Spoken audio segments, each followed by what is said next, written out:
Yeah. Oh, yeah.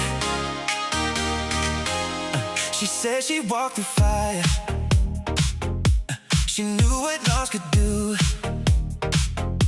She spoke about redemption, like she lived the whole thing through. She promised hope for broken hearts, a safer road ahead. But then another platform came, with familiar words instead. I've heard the story way too many times. Different faces, different logos, same old lines. You can't outrun a Ponzi, you can't beat the crash. There's no magic strategy to grab your money fast. If somebody tells you get in early, then get out. You're not escaping danger, you're helping spread it around. That's not investing, that's not how wealth is made. If your profit needs new victims, you're standing in a scam parade.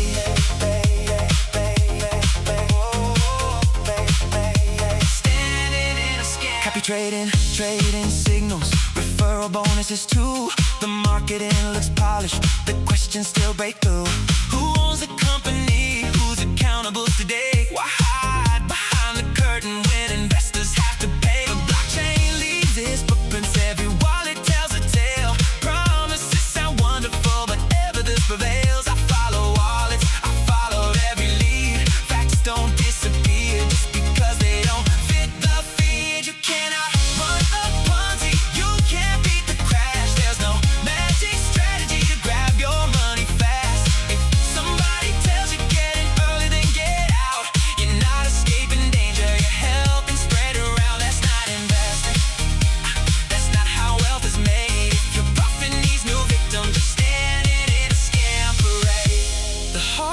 story may be real, the pain may be sincere, but personal testimony doesn't answer why we're here.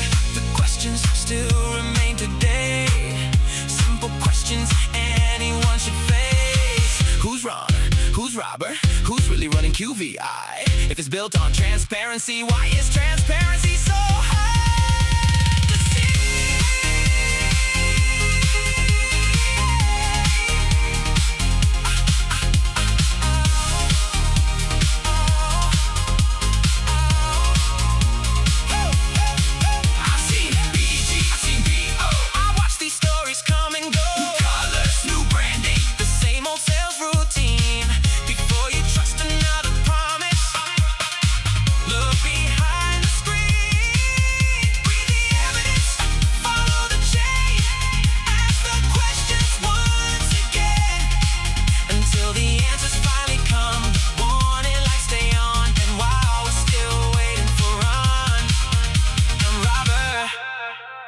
Answer the right of reply.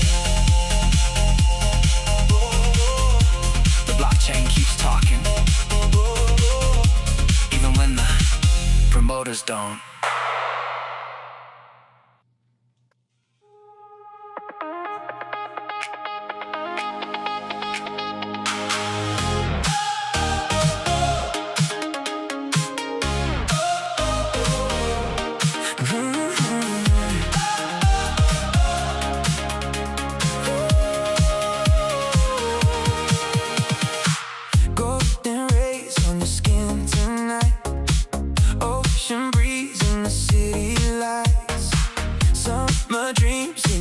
So blue, every heartbeat keeps leading to you. Barefoot dancing along the shore.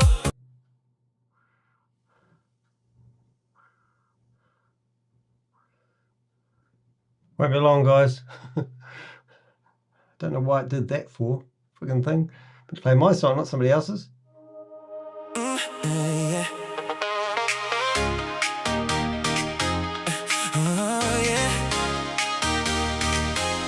She said she walked through fire. She knew what loss could do.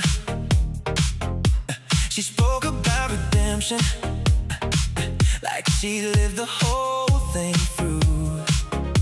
She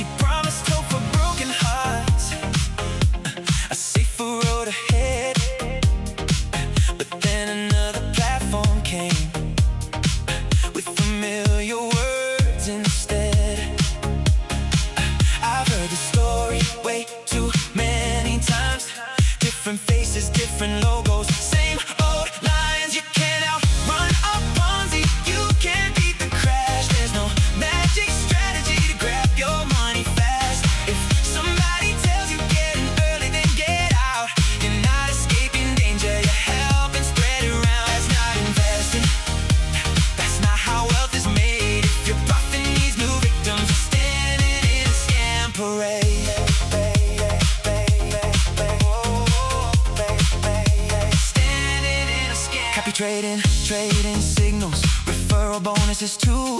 The marketing looks polished, the questions still break through.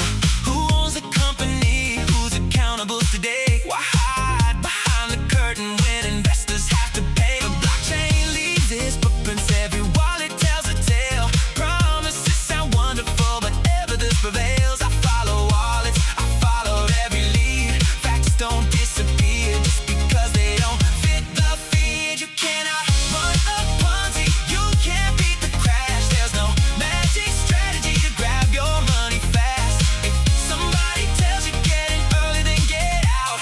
You're not escaping danger, you're helping spread around. That's not investing, that's not how wealth is made. If your profit needs new victims, just standing in a scam parade. The hardship story may be real, the pain may be sincere, but personal testimony doesn't answer why we're here. The questions still remain today, simple questions anyone should face. Who's wrong? Who's robber? Who's really running QVI? If it's built on transparency, why is transparency so hard to see?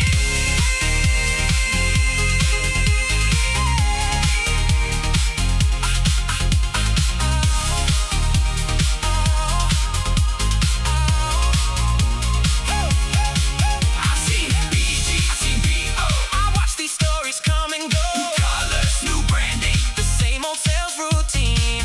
Before you trust another promise, look behind the screen. Read the evidence, follow the chain. Ask the questions once again, until the answers finally come. The warning lights stay on, and while we're still waiting for and robber to answer the right of reply. The blockchain keeps talking, even when the promoters don't.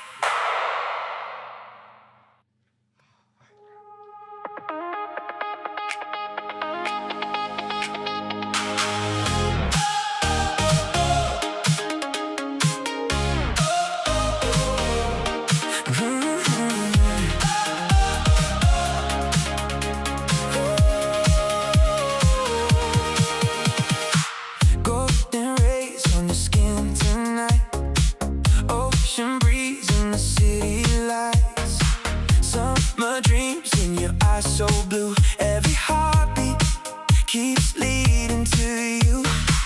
Barefoot dancing along the shore, laughing like we never done before. Obviously.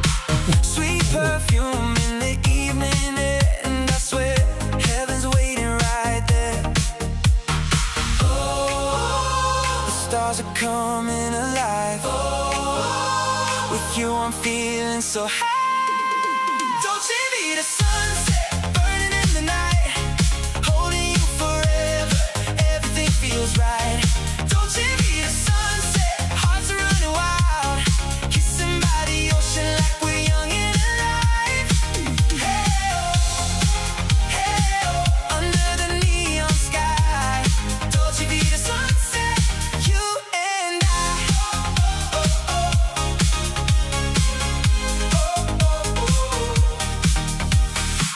Palm trees swaying, the moon shines bright, wine and passion till the morning light. Summer fever, your touch so sweet, every moment makes my heart skip a beat. I think we've just gone straight into somebody else's song again. This is just crap. Hopefully I'm coming across nice and loud and clear. I'm using a new mic today with hands-free is the goal, not having a big mic underneath my phrases. However, in saying that, I do sound a bit echoey, which annoys me, but I think we'll go with it today so we can see whether I can broadcast like that. So we've got a few things that we want to do. We've been doing quite a big investigation on QVI, which doesn't seem to really have traction, but there was a lady out there who we talked about in previous videos, and I just basically wanted to record the investigation that we did on her so that I can use it as a standalone video because a lot of these videos that we do get removed because people complain and YouTube's AI does it and all this sort of carry on. So I always like to do a nice clean recording of our investigation just to make sure that we've ticked every I and crossed every T correctly. So let's get into it. I don't actually like this microphone. I think I'm going to use this one instead because it just doesn't sound as good. So I switched over microphones and now I'm talking to my big juicy microphone. I should give it a name. Call it Mr. Mike. Mr. Mike. Alrighty. So thanks to everyone in the chat room. Nice to see you here. Hock, I haven't seen you for a wee while. Nice to see you. Nice pink hands you have here in the chat room. We'll put those up on the screen. Look at that, pink hands. Everyone's got some pink hands.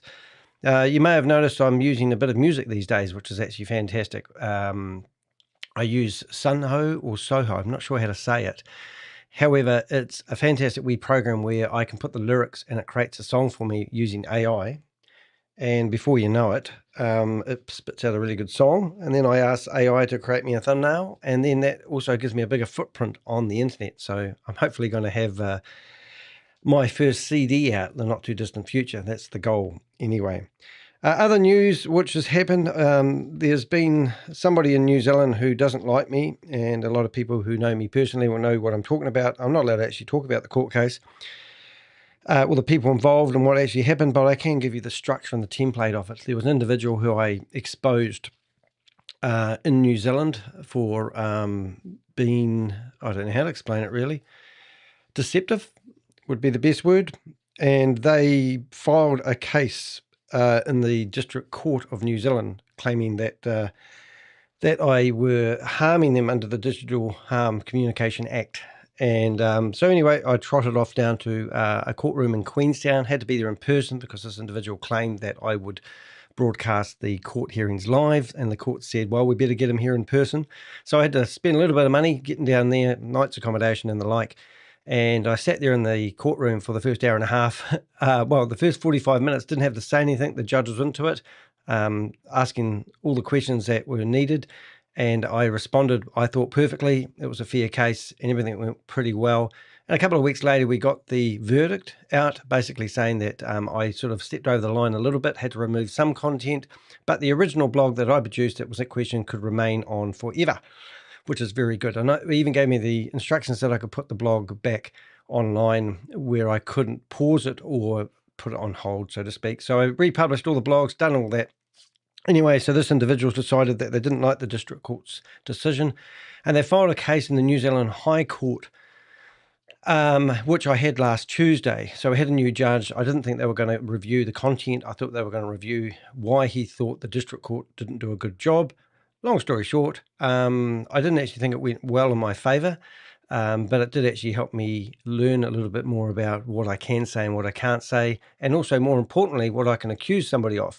However, even though I didn't think it went in my favour, it did. And yesterday I got the verdict from the High Court basically saying every single word that I have on my existing blog, it can remain, and basically I'm vindicated. And it actually outlined what the seriousness of what the person and the individual did. He reiterated the seriousness of what this individual did. So it was really quite cool. So technically speaking, even though I have had court cases in the New Zealand High Court before, that one got discontinuance, this is the first time I've actually had a case defending my journalism, and also under the Digital Harms Communication Act, and also winning with flying colours. So it's really quite cool. However, the person has, let's just say, aren't happy and have been running, doing other things on the internet, which we are now technically, we might be going after them again, but in a legal manner, because they're causing a little bit of mayhem. So if you are watching and you know who you are, carry on doing what you think you can do. And we've already proved who you are, and we know who you are. And I don't really get too concerned about the smear campaigns. Many of you can actually go to deheck.com. You can go hold your mouse over the contact button on my website, and you'll see that I actually list all the smear campaigns that I get. So I'm not concerned about it. It all comes part and parcel of the thing, but every now and again, you just think something's not right and something needs to be done about it. In this case, this person fought back after me exposing them for being a scammer, and they lost. in the New Zealand High Court, and I was vindicated. And I just want to thank everyone that supported me along the way and helped me with my documentation, especially Mr. ChatGPT. If you ever get yourself stuck in the courtroom and you need a helping hand, do remember that ChatGPT is very, very good, especially if you keep documents and receipts all the way through. Even if you have lost money to a scam, load up everything that you have, create a project in ChatGPT, and then load up every bit of evidence and every bit of correspondence you get along the way. And it just helps you through the whole case. So there was a few times there where I didn't know what to do, what document I needed to file, how to respond, whether I needed to respond, the whole 9 yards, just nothing like that. Which is really, really cool. And I'm actually in the family court again, and with helping my mother's situation out at the moment. And I've also used ChatGPT. My family have all been using my expertise at using ChatGPT to draft up all the documents. And that's why I was a bit running late today. So it's all good all round, really.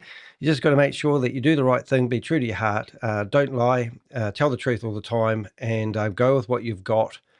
And don't be too concerned about getting defamation lawsuits, because at the end of the day, I am using open source intelligence. Everything that I find and do, I don't make up in my head. I don't have theories. I go through the internet, I find the information, I present it to you guys, and I let you guys make your own decision. So basically, we use their own swords to help them collapse. Now, the reason I was late, I'm trying to be a good boy lately. Normally what I would have done is walked to Pixel by now and had breakfast. So I've got some breakfast here. I'm going to eat it along the way. Sometimes I don't eat all day long, and it's 22 minutes past 12. So Valerie is the subject today.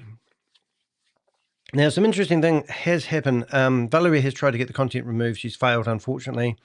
I've because when people start trying to get content removed off my website and file those privacy complaints or cyberbullying things, it is actually against the terms and conditions of YouTube. But I'll be honest, it gets my heckles up a wee bit.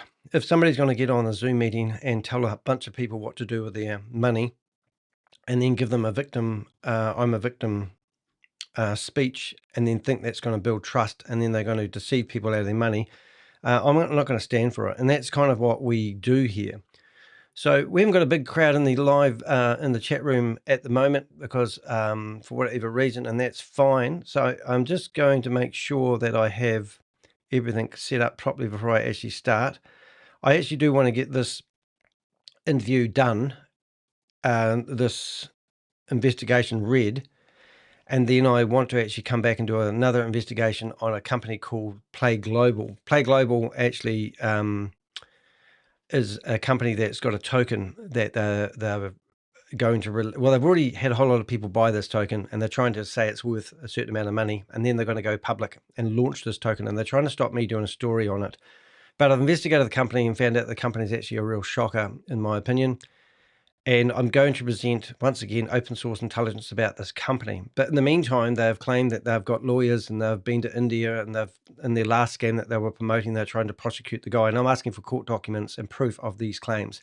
And I'm currently corresponded once with a lawyer who claims that they're going to sue me if I publish my content, which I've already published. Whoops. But now I want to go through and do a full investigation. So my goal today is to get rid of Valerie and her blog off my desk. I think I've made my point that we shouldn't listen to anything that she says. We've even created a song, and then we're going to move on to maybe I'll do another live after this and get it underway. So let's get started. Hopefully everything's going well. If you don't want to be exposed from being a scammer, don't be one. Life tips from your local loud, and yeah, that's a really, really good saying. So thank you for that one. I absolutely love that one. My strength is my dyslexia. I think different, and also I use technology to its maximum. One thing that I have had a problem with lately is one of my family members is basically claiming that because of my skills, there's a nice photo of somebody I know really well. Oh, that's excellent. Oh, that's great. All right.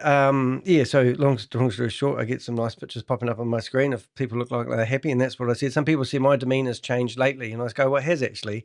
I'm a lot more relaxed. I'm trying to look after myself a little bit better. And I think sometimes you can put too much of you into whatever you're doing and you forget to live life. So I'm actually living life at the moment because I'm having pancakes for breakfast, and not just any pancakes, gluten-free blueberry pancakes made with oat milk. Beautiful. So let's get stuck into it. All right, get myself right, in the right frame of mind. I haven't practiced, so let's see what we got.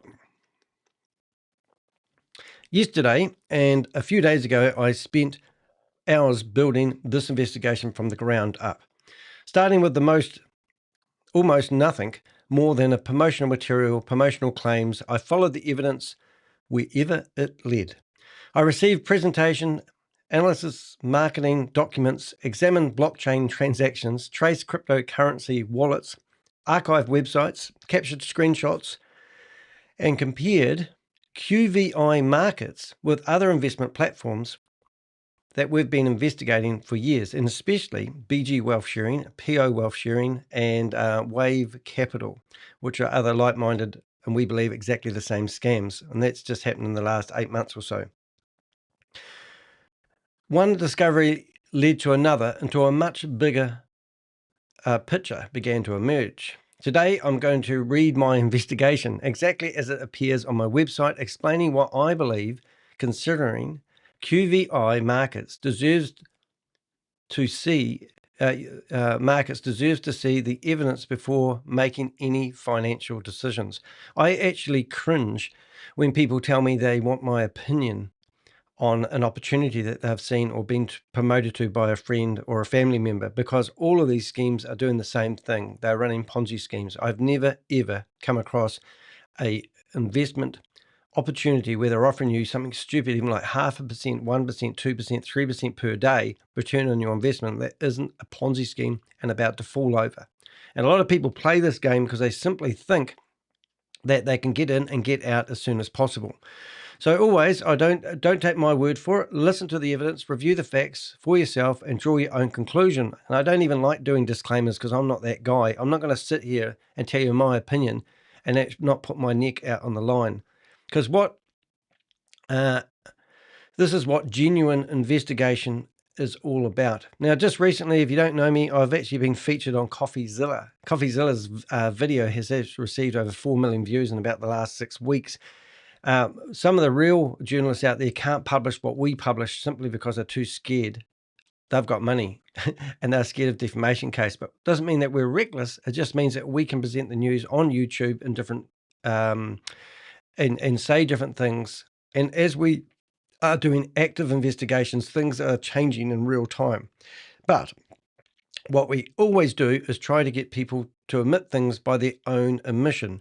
And a lot of the people that we go after are in these Zoom meetings. They advertise them publicly. People can go in there, and before you know it, they're telling people that this is an investment opportunity. Now, I'm not going to go through the whole investigation that we have been doing, and I hate it when it does that, and there's no way of making it not do that regularly. What we should see on the screen, hopefully with a bit of luck, Chrome, and we should see this one here all by itself.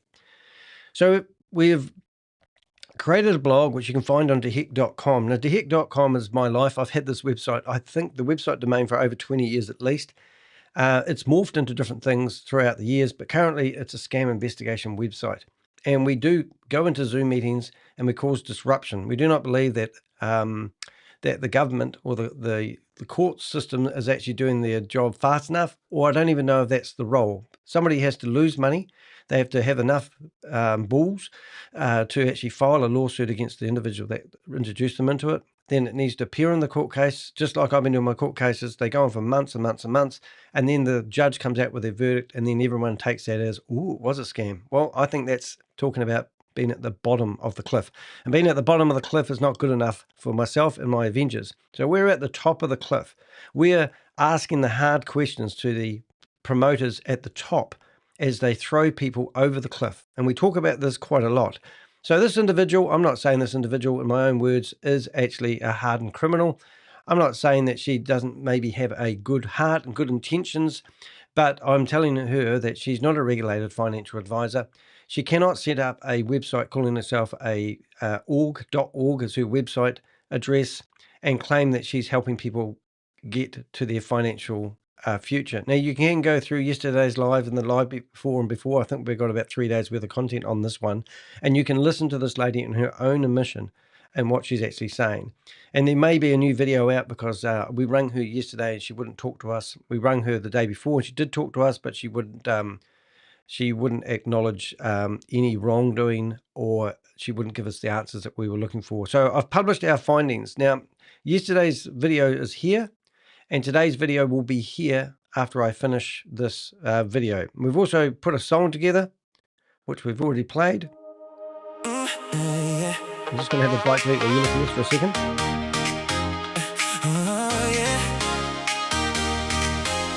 She said she walked the fire. She knew what loss could do. She spoke about redemption, like she lived the whole thing through.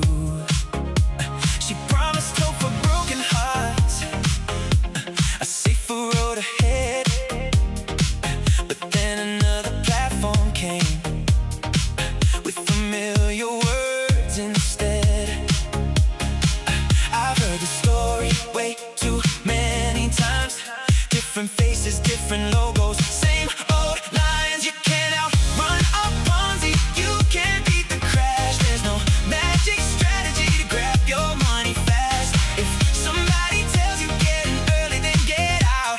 You're not escaping danger, you're helping spread it around. That's not investing, that's not how wealth is made. If you're buffing these new victims, you're standing in a scam parade.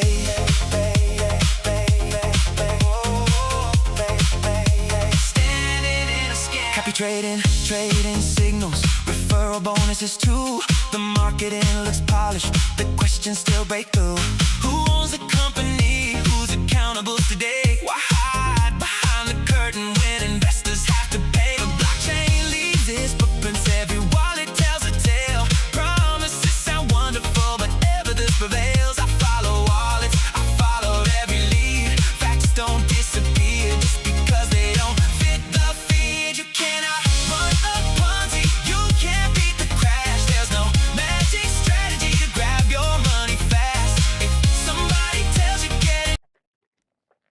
I think I ate my pancakes too quick. But anyway, you get the idea. Those songs are brilliant. One thing that really disgusted me was she was giving instructions to people, telling them when to pull their money out of the Ponzi scheme before it collapsed. And that's what's really got my back up with this one. Now, it's a pretty extensive blog, and I'm going to try not to do too much commentary on it because I start to waffle, and we'll get through this one hopefully in no time at all. I always say that, I never do, but let's give it a go. The most dangerous scams don't just recycle the same business model. They recycle the same victims. And sometimes those victims becomes the next promoters. And that's exactly what we've seen here.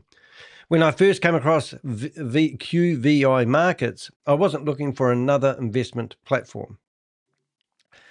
I was still investigating the collapse of BG Wealth Sharing, reviewing the evidence, speaking to victims, and documenting how other crypto investment schemes had unraveled. Unraveled, that's the word I'm looking for. So let's just have a quick look at what we first do. So we didn't have hardly anything to go on with this scheme. And I tell you what, it is absolutely batshit crazy what you can actually build about a company that doesn't have any information on it. Now, we are doing open source intelligence investigation. That means we scrounge through the internet, we look for information, and then we put it all together and show you what we've found. Now, I am going to find, I've just got here. So if we go to this screen here, oops, I lied. If we go to this screen here, this scam originally started as CR Group LLC. Now, I'm going to court in New Zealand against this company soon. Not the company, but the individuals that promoted it. Now, they did a test case in New Zealand. They rebranded the company in New Zealand to Signal Raiders. That got shut down by the Avengers.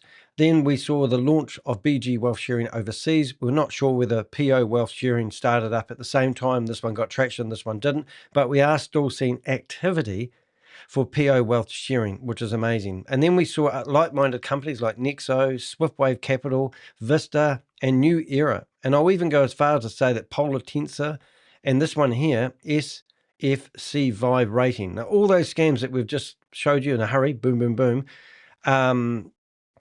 are actually breathtaking. Now, there's another one here called AI Bot Pro, and we want to do an investigation on that. And sometimes I leave things on my desktop because I don't want to leak them. So we've seen another one that's called OTC Bot, and it starts trading, and it's basically a cut and paste version of a bot.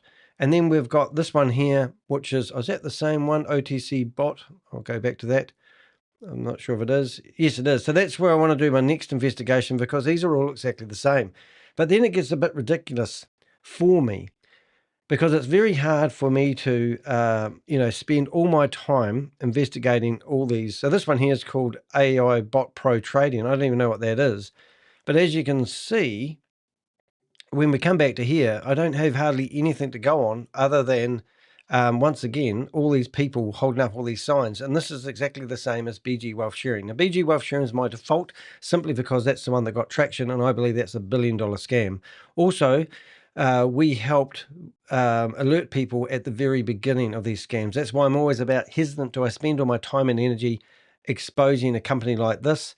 I mean, even this photo, I'm looking at that screen at the back of the room there, and I'm looking at it thinking it looks like it's not even a real screen. This could be, the whole video here could be, the whole picture here could be faked. And that's because they've got cups on the desk. All the cups are actually facing the same way. And that's something that AI would actually do. So who knows whether this photo is real. But in the meantime, here's another website which will take up a whole lot of my time. And this could be another website that Valerie decides looks very good and decides that she may promote to her community that she's building. And she's not qualified to do a review on this website. In her own admission, she claimed that she thought that BG Wealth Sharing was registered with SEC. She claims that she's a professional, and she didn't scroll to the bottom of the page and didn't realize that they weren't actually claimed. They actually filed some silly paperwork to exclude them from some category of something, which meant it looked like they had some relationship with SEC, but they didn't. Anyway, we don't want to get distracted too much on that. But what I'm saying is, through my previous acknowledgement, this is all I had to go with, which is absolutely batshit crazy. And obviously there's a whole machine gun, a spray of bullets coming out after BG Wealth's collapse, because now they've got the taste, they know the formula, and honestly, guys, they just get better and better at doing it. I must just show this thumbnail off, and it's right in front of me, but how about this for the thumbnail for the song that we created? Danny playing the harp. I thought the angelic flair on it would be awesome. You can't outrun a Ponzi. Finance Queen playing the drums, and I said, can you dress her up as a little devil? Facts don't lie. Now, Valerie, you could actually see the funny side of what you've done. You may realize the seriousness of what you've done. I don't know, but I'm saying now maybe you could actually have a bit of laugh and think how silly you were, and actually maybe you can now help us in the Avengers. We don't want to go after Valerie. We actually want to help Valerie see the light. We want Valerie, she's got some skills online.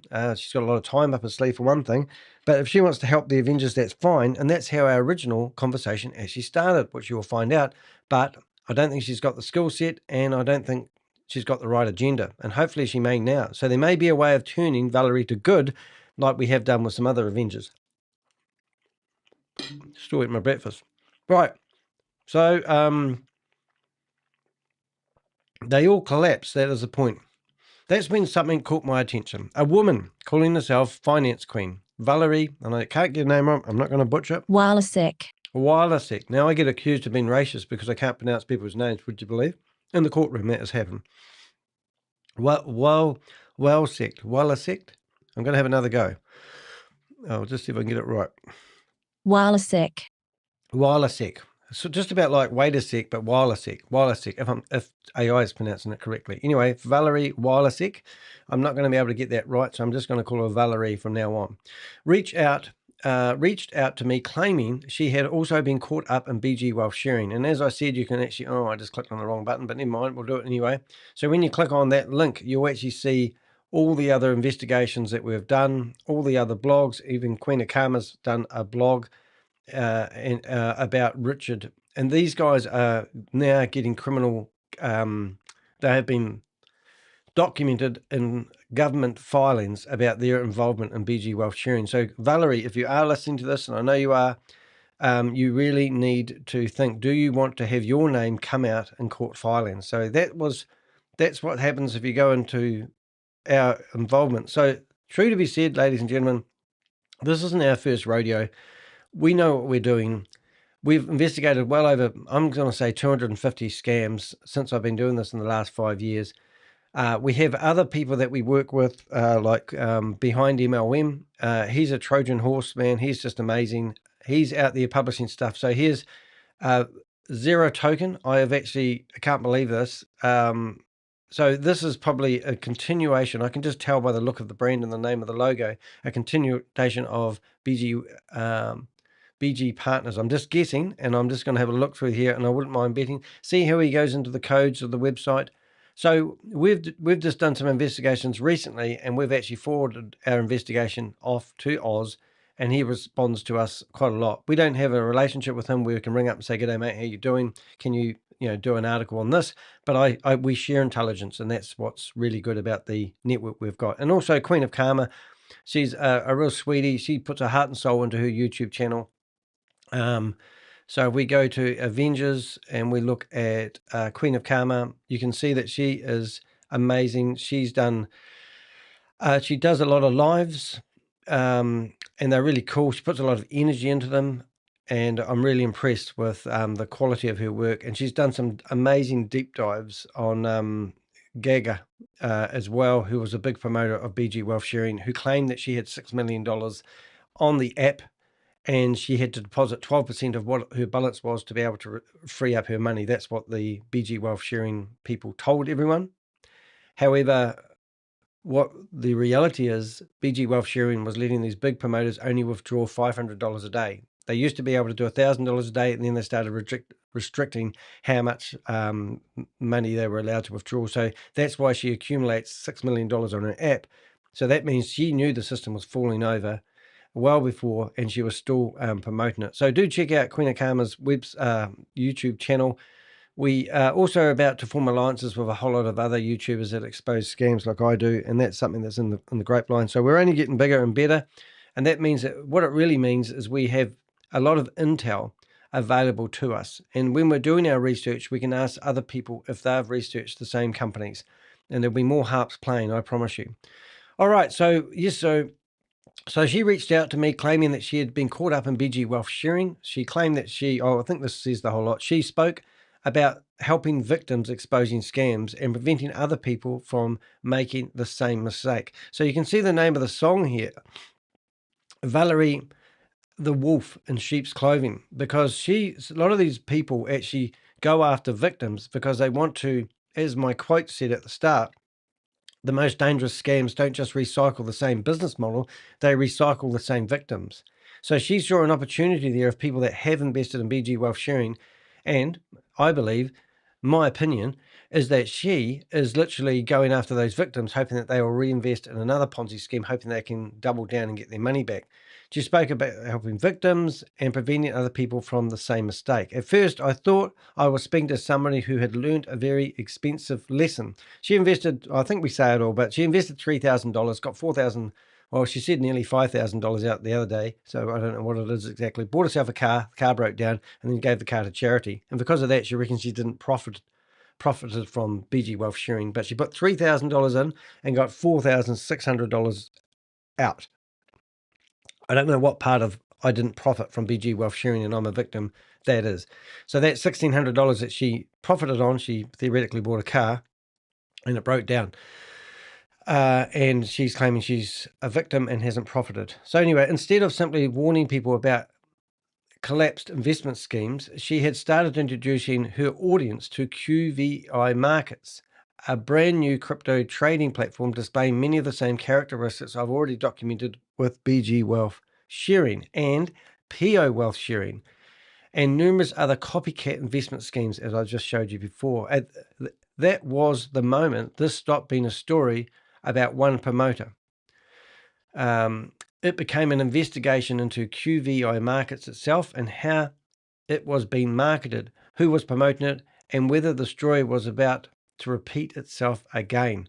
So if you're wondering who QVI Markets is, well, I am as well. We took a lot of time to find out what exactly was happening there. Something I didn't show you, which I will go in there right now. What we're trying to do is, when I was in these Ponzi schemes and scams, and we go to QVI Markets, we actually collected a whole lot of screenshots. So these screenshots, what we do, we go through the internet, find anyone else with the same screenshots that bounced up on Valerie's screen, and then we found other people promoting them. And then we found she was claiming that a person that was running the scam was called Ron and Robert, and they were the geniuses behind it. Just like we had Stephen Beard and all the other professors, now we've got Ron and Robert. So you can imagine my surprise when I found I didn't find it, one of my Avengers found it, a post on Facebook claiming that Valerie Roberts is a genius trader who's discovered a way to make millions of dollars. So from here, we got all these screenshots of withdrawals. Now, ironically, the dates don't even add up because the scam's not even old enough for the withdrawals to mature, unless this person's really, really good at promoting, and I don't think they are. So this is a scam that's trying to say to everybody, just like BG Wealth Sharing said, they had 900,000 people participating. This scam here is trying to insinuate that many people are participating and then you might as well join the masses. But the reality is, I'd be surprised that they only had a handful of people that were actually investing in this, which are the normal people that don't think enough. But anyway, so it was strange to find a profile that looked fake on the internet called Valerie Roberts, especially when she told me that she was waiting to hear back from Robert and Ron. I think I said Ron's name right. But anyway, it's all funny, but you can read all that to your heart's content. You can pause the screen. At the end of the day, it was quite funny. So what was QV Markets? Like many investment opportunities I've investigated over the years, QVI Markets presents itself as a sophisticated trading firm capable of generating consistent returns through technology rather than traditional investing, which is absolutely batshit crazy. The whole internet's going to fall over if this is the case and this is a real thing. Promotional material claims the platform uses AI-powered trading. Oh my God, don't remember AI, what do they call that thing? Arbitrage trading, copycat trading, copy trading. There's no such thing as that. There is, but there's not in the ways that it's. If you want to be a day trader, you're not a day trader if you cut and paste a bit of code and put it into a box, okay? And professional marketing analysis to deliver profits. Prospective members are told they can earn from daily trading signals while also building an income by introducing other people into the platform. Now, that's how all these platforms, and it is all about recruitment, and that's the only thing they're really selling here. The trading thing is just an illusion. There's no such thing as any trading going on whatsoever. It is all about money going in and then being distributed to keep the illusion alive. And we've got the proof in this blog to show that. On the surface, it sounds polished. The websites are professionally designed. The marketing graphics are usually impressive. Social media is filed with screenshots of success. Social media is filled with screenshots of successful withdrawal profit calculations and testimonials from enthusiastic promoters claiming they have finally found the answer to their after losing money elsewhere. So yes, they go after the victims. It's really absolutely batshit crazy. Now, I don't have my chat box up here. There it is. I'll just put it back in the right place so I can see if you guys are chatting. And that's all good. Right. So as you can probably appreciate, I've seen this pattern many times before. The branding changes, the websites change, the promoters change, but the underlying sales pitch often follows the same formula: advanced technology, passive income, rewards, referral rewards. Time for a bit more pizza. Well, not pizza, whatever you call it. Oh, just spilled on my carpet. 1 minute, please, caller.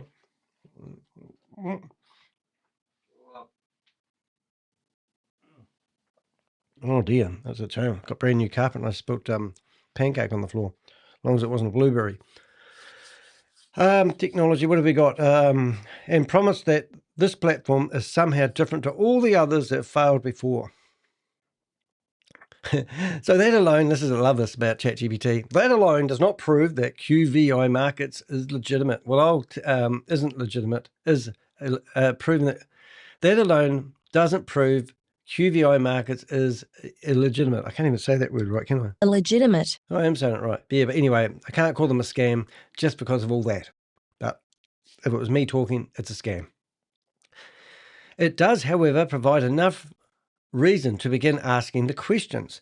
Every investor should ask before sending cryptocurrency to any platform. It's not rocket science, ladies and gentlemen. Now, if you go to my website, you can download my ebooks, and they have all these questions that you can ask. If you don't get the answers, or you get, gaslighted into the answers that they want to tell you, then demand the answers or don't invest. It's not rocket science. Who owns the company? Come on, tell me. You go to this QVI thingy here. So where are we going? We're going to QVIintelligence.com. And we all of a sudden, we get this.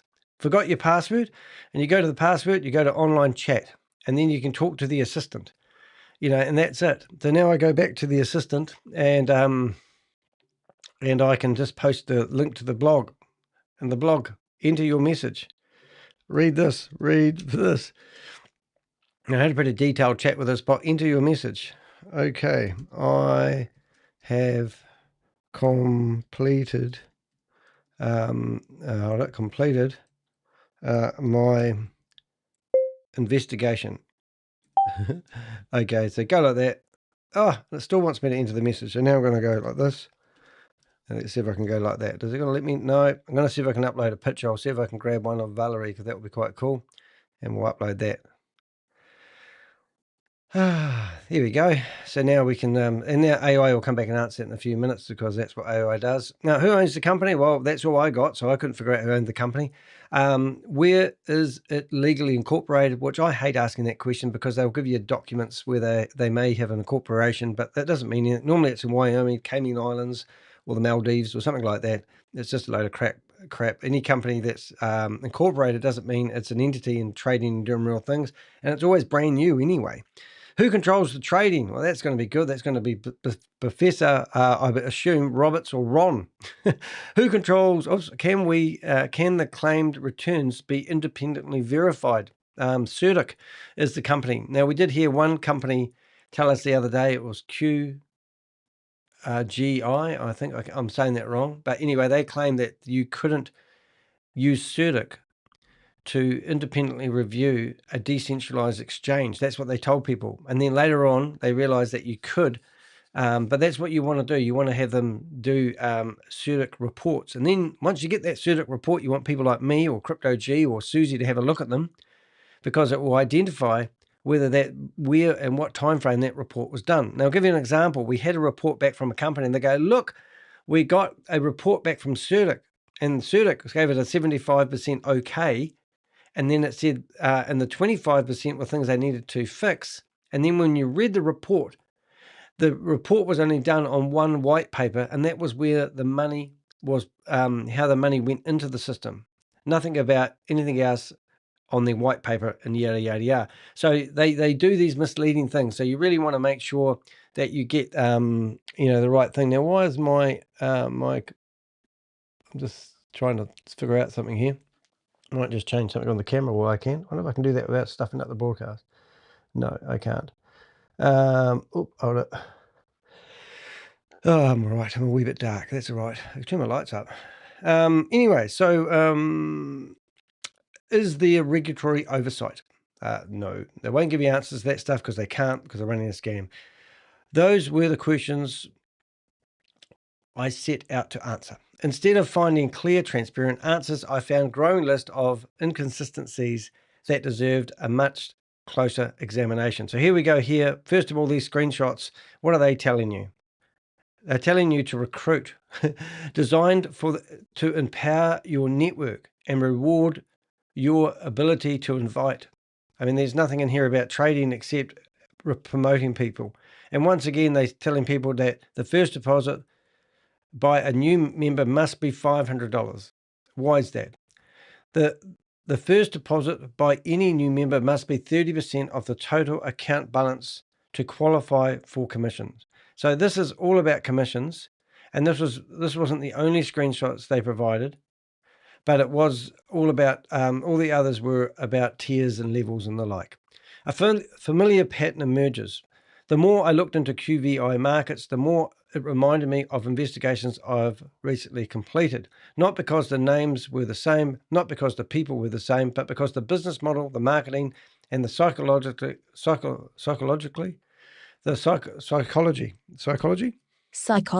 got there at the end, all felt remarkably familiar.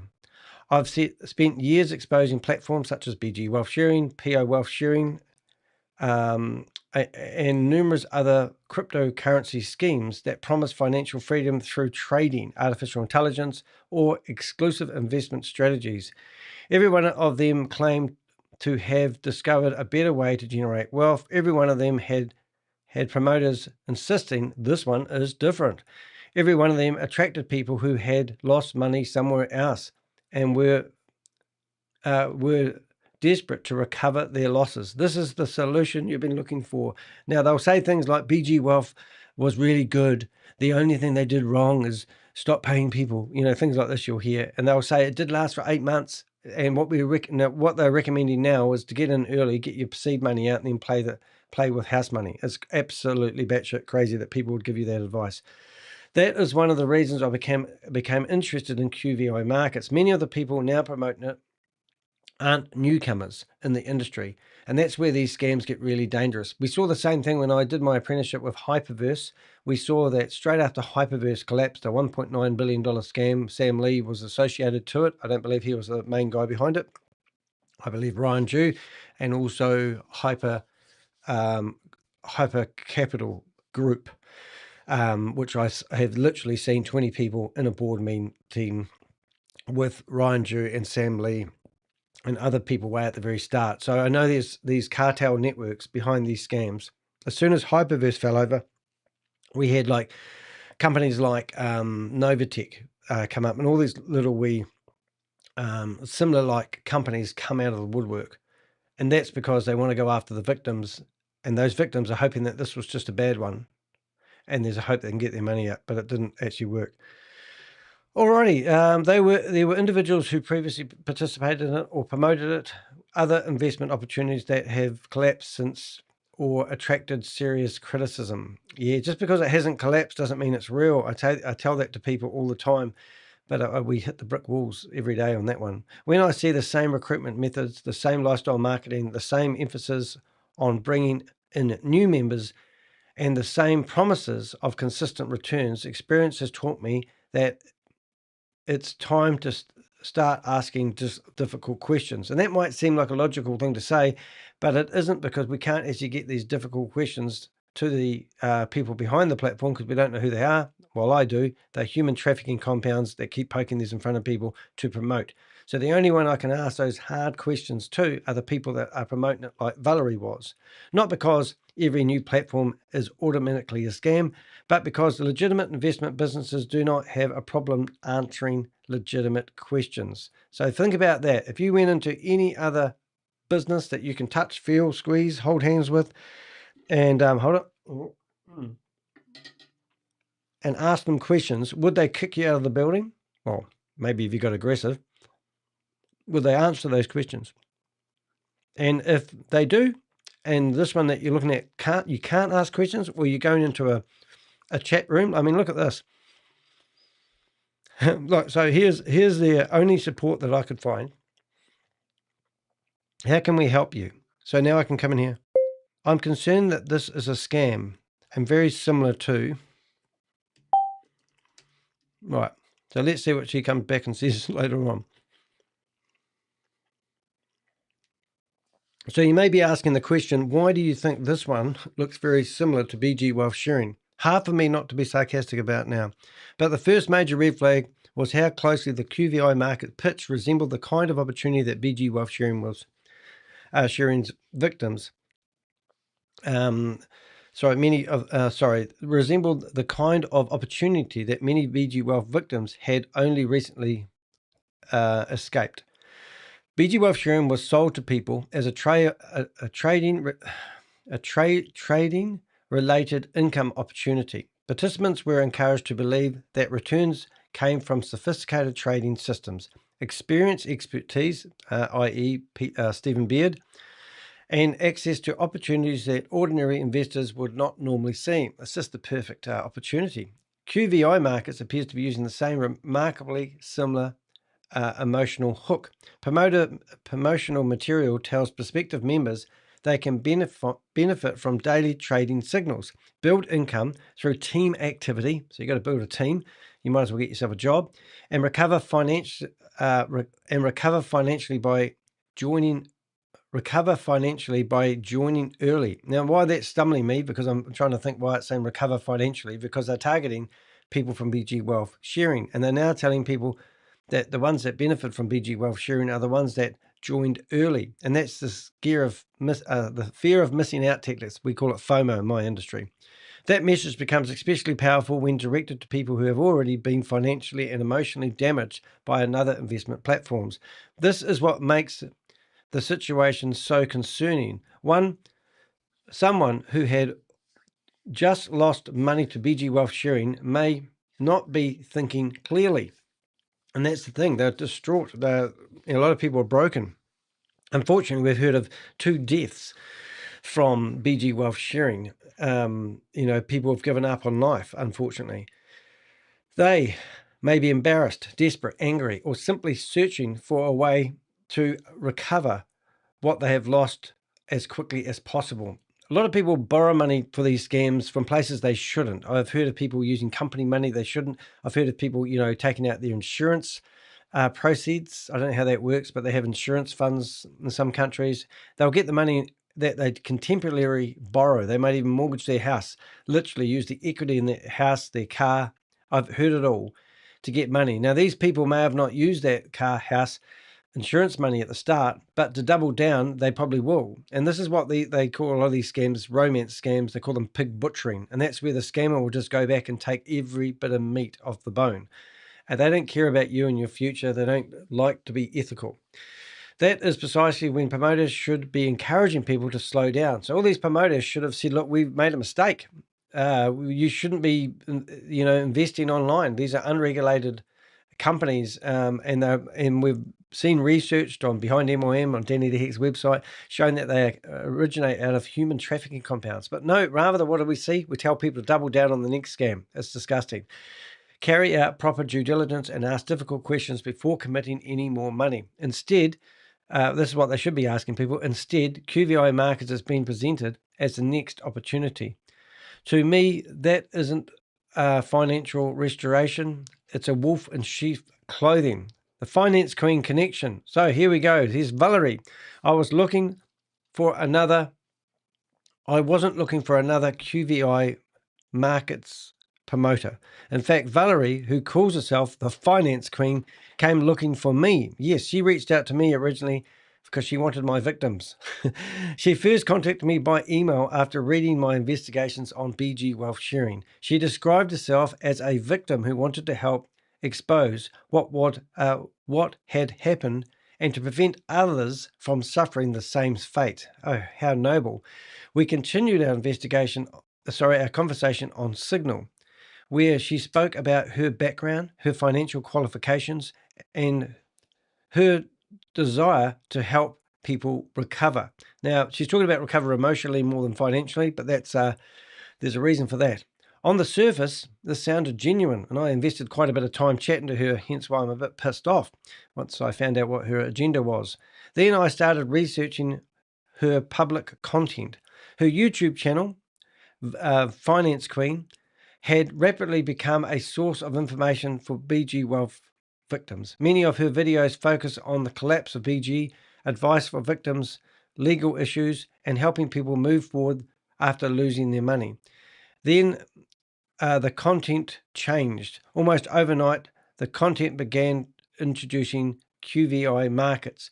Now, we're going to stop it here and have a look at this channel. Now, what's really gutting about her channel, it's still online. She should delete it if she's doing the right thing. She published a video that we went through yesterday telling everyone in the world how her life is absolutely shit and how God has made her 100% a survivor, and she's now back on track with God's help. And she even talks about in that video how she actually went to heaven and sat there and held Jesus' hand and looked him in the eye while he talked to her. It was actually quite breathtaking.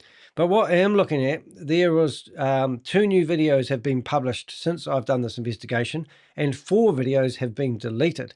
So when you went into the shorts, there was 4 videos in here. There was actually 1 has been deleted, and 2 have been deleted, and 1 new one. And here's a parish or a minister telling everyone that he's going to help them with their financial future. Now, I'm not going to play these. I've already got these documented, so I don't need them again. If we go to the live section, there was 2 videos. Now there's one. The other live session she deleted was her recording herself. She opened with prayer, she closed with prayer, and she was basically recording herself running a Zoom meeting where she was telling people what to do with their money. So that's the basics, and you can go through my other videos and watch those, or we can go to her YouTube channel. The link is right there. Anyway, videos appeared titled Introductions to QVI Markets. Now, I don't know if we've still got some of those ones here. Are we still doing that? No. So if I search for QVI, I've got one reference.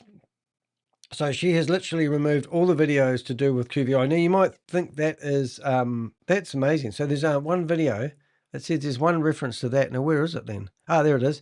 QVI. She might have missed one. So this is the video that we will document, and I'll eat some more of my food. And I want to talk to you about the current trading platform that we are on. It's called QVI. QVI has been around since June 1st, and we have been on it since the very beginning. I am not a promoter of any individual platform.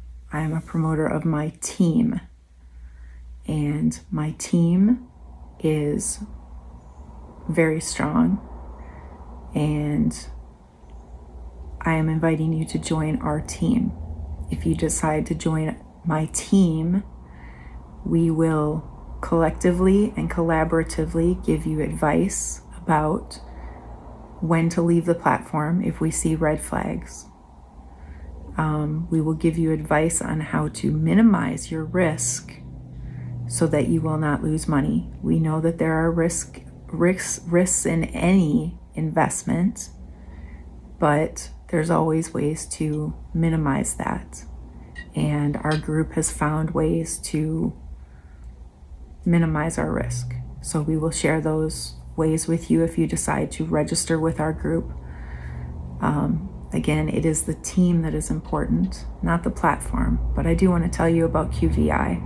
There's a minimum investment of $500. As soon as you invest, you can withdraw your funds, all of your funds, plus any bonus that you get. For example, if you invest $500, you would get a $25 bonus. So you could immediately withdraw $525 from the platform. There's no approval needed. There's no waiting period. There's no volume, anything. There is a 5% charge on whatever withdrawal you do across the board. That's it. The withdrawals are very fast. I found they're between 2 and 4 minutes. I've done several withdrawals, and I will link one here so you can see. They are just a few minutes, very easy. The trading platform gives you 3 signals per day. Eastern time, it's 11, 12, and 1 o'clock. If you invite 2 people to the platform, you get an additional trading signal. So you would have 4. If you invite 5 people, you are now a level 1. You would get a $100 bonus, one-time bonus, and then you would be eligible for 0.5% dividends from your team's trading. And you get that on the 1st, the 10th, and the 20th of the month. And as you go up in level, you would get additional bonuses for leveling up, one-time bonuses for leveling up, and then the dividends would be additional amounts. So we are making money on this platform. We are reducing our risk by making decisions collectively and collaboratively, and based on our experience on other platforms, we have a team that we have not lost, even in BG, the team of people we have not lost, even in BG. We've got everyone off of the platform safely and not lost any of our profits. So if you are interested in joining our team, you can message me on Telegram. That is the best way to message me, at Finance Queen V. Telegram at Finance Queen V. Yeah, so that's... You can also get on my website, financequeen.org. You'll find email on there. I'm a little bit slower to respond to that, but you can contact me on there too. Telegram is the best way. Telegram at Finance Queen V. And we share our contacts in our team. So you will need to wait about 24 hours for a referral link. We do that intentionally so that we can help all of our teammates. That's how we do things. So if you join up with another team, we cannot help you, so please be patient. That's how our team works. Oh, wait, there's a bit more. I hope that you guys join us, because I do believe we have a very big advantage over other teams, and I would love to help you and give you the advice and experience of our team. Walk in peace. Walk in peace, everyone. So, you know, that's disgusting. She's telling people to, you know, watch. They will let you know before the system collapses by reading the signs. So it's basically saying to people, here's a loaded gun, and don't accidentally pull the trigger. We'll tell you when they're going to pull the trigger. You know, that's disgusting. So I think she's forgot to remove that video, but I'm sure that video might disappear soon. But why would she promote this platform to her team? Why would she talk about getting market share, making sure that you're on her team and not other people's team? So she's a promoter. Her own video is the omission. You know, it's just unreal. So as I said, these videos are titled Introduction to QV Markets, QV Info, and QV team meetings. They seem to have all disappeared. Instead of documenting the collapse of investment of one investment platform, Valerie has now publicly introduced another. That was a significant turning point in my investigation. It wasn't simply that someone had found a new opportunity. It was that somebody had built credibility by speaking to BG wealth sharing victims, and now encouraging that same audience to consider QVI Markets. You can see why that got my hackles up.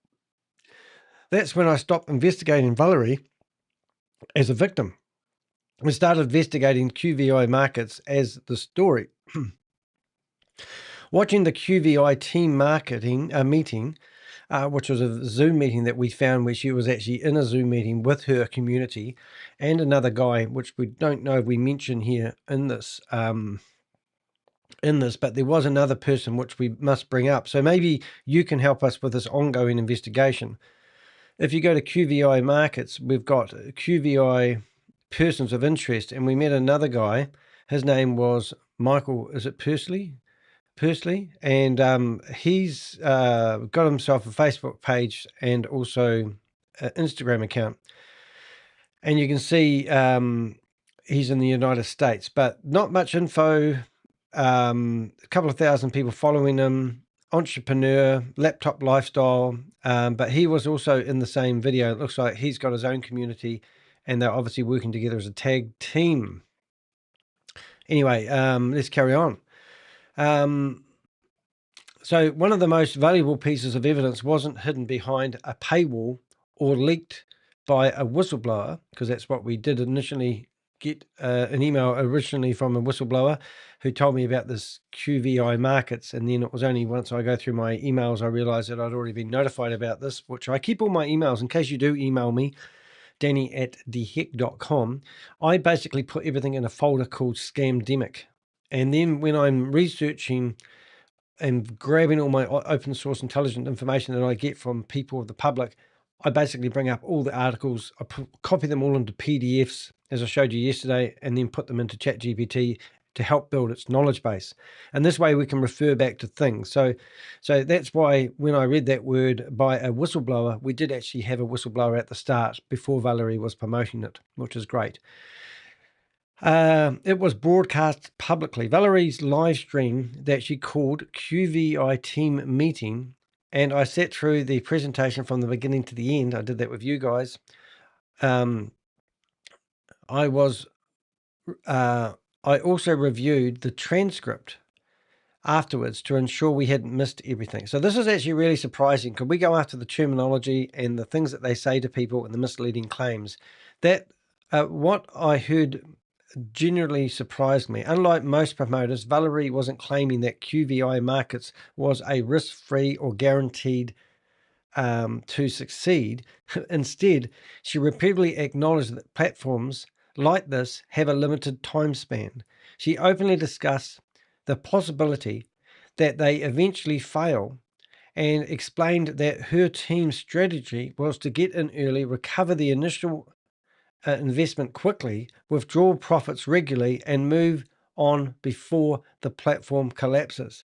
Isn't that just, like get a bucket and I'm going to throw up in the bucket? That isn't the language I'd expect from someone introducing people to a long-term investment. But she will claim that she's not. She's set herself up a company, would you believe? And she's got herself an org domain name, so a non-profit organization. She doesn't care about money, she says, even though she has withdrawn money from the platform. It's the language of someone trying to manage the risk of participating in something they believe may not last. She also spoke about the importance of becoming an early recruiter, building a large team, watching for signs, warning signs, and maintaining close communication so members could react quickly if problems emerged. It gets better. As I listened, I couldn't help but thinking back to the countless presentations I've watched from BG Wealth Sharing and PO Wealth Sharing and other schemes over the years. The wording had changed, the branding had changed, but the underlying message felt remarkably familiar. Get in early, build a team, recover your capital, and hope you're out before everything else. Before everyone else. That is not investing, ladies and gentlemen. It's a strategy built around timing the collapse. So write a reply. So as soon as I got my information, I thought, right, I'm not going to let this one die. We're going to go and write Valerie, because we couldn't write to the company because all we get is a company. Right. So let's just, all we get is a chat box to the company. There's no email address. There's nothing. So let's go back to here. Have you registered your account and activated? So I'm going to come here and just ping in all these questions. So this will be interesting because now I'm asking them all these questions. Who owns QVI Markets? What due diligence has she done personally undertake? I don't know. Just chuck stuff in there because I'm talking to a bot. Let's see what it comes out with.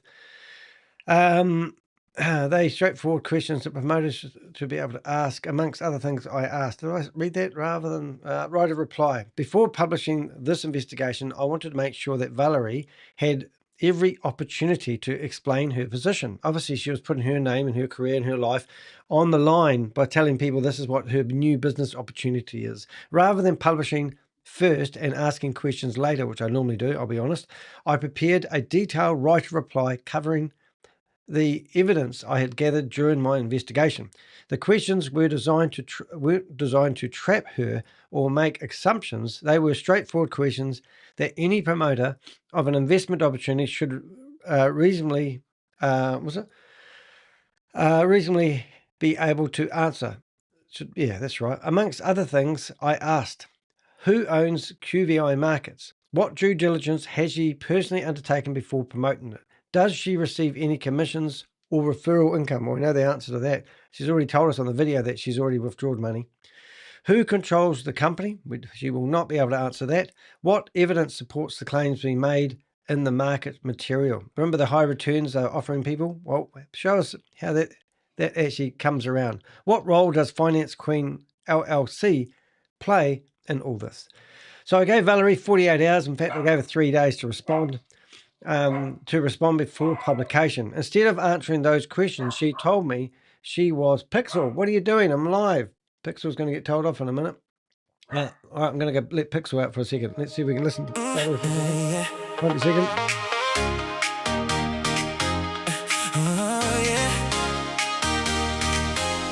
She said she walked through fire. She knew what loss could do. She spoke about redemption, like she lived the whole thing through. She promised hope for broken hearts, a safer road ahead. But then another platform came with familiar words instead. I've heard the story way too many times.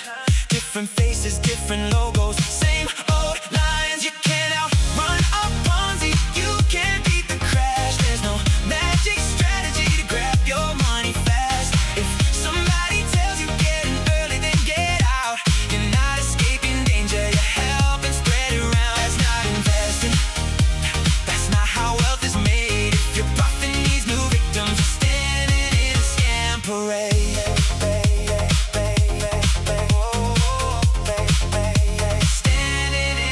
Copy trading signals, referral bonuses too. The marketing looks polished, the questions still break through. Who owns the company? Who's accountable today? Why hide behind the curtain when investors have to? All right, sorry about that. I'm home alone at the moment. Partner's over in Australia taking photos of gymnasts doing tumbles. And Pixel's out there in the lounge barking at the dog next door.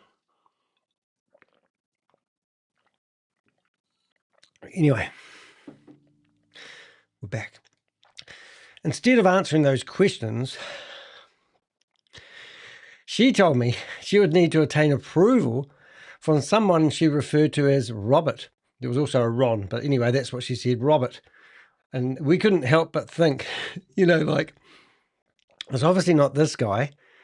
And then we're thinking, well, if we go into the screenshots and then we go down to this one, she's talking about Valerie Roberts, which is the only person that we can find, which is totally fake AI. So that was quite funny. Describing him, even though it was her, as an important man who didn't work weekends. So it is now today for me, it is Friday. She's had 4 days because we're a day in the future. She suggested I extended the deadline while she sought his approval. So I declined because I said the investigation isn't about Roberts. It's about QVI Markets and the people publicly promoting it. The vast majority of my questions related to Valerie's own public statements, her live stream, her promotional activity, and her own due diligence. Those were questions only she can answer. I explained that if there were specific questions related to solely Robert, I would simply note that she was unable to answer them. That didn't prevent her from responding to the many questions concerning her own involvement. More than 3 days passed, now 4 days, no answers ever arrived. So here we go. So what a public response intended of public answers.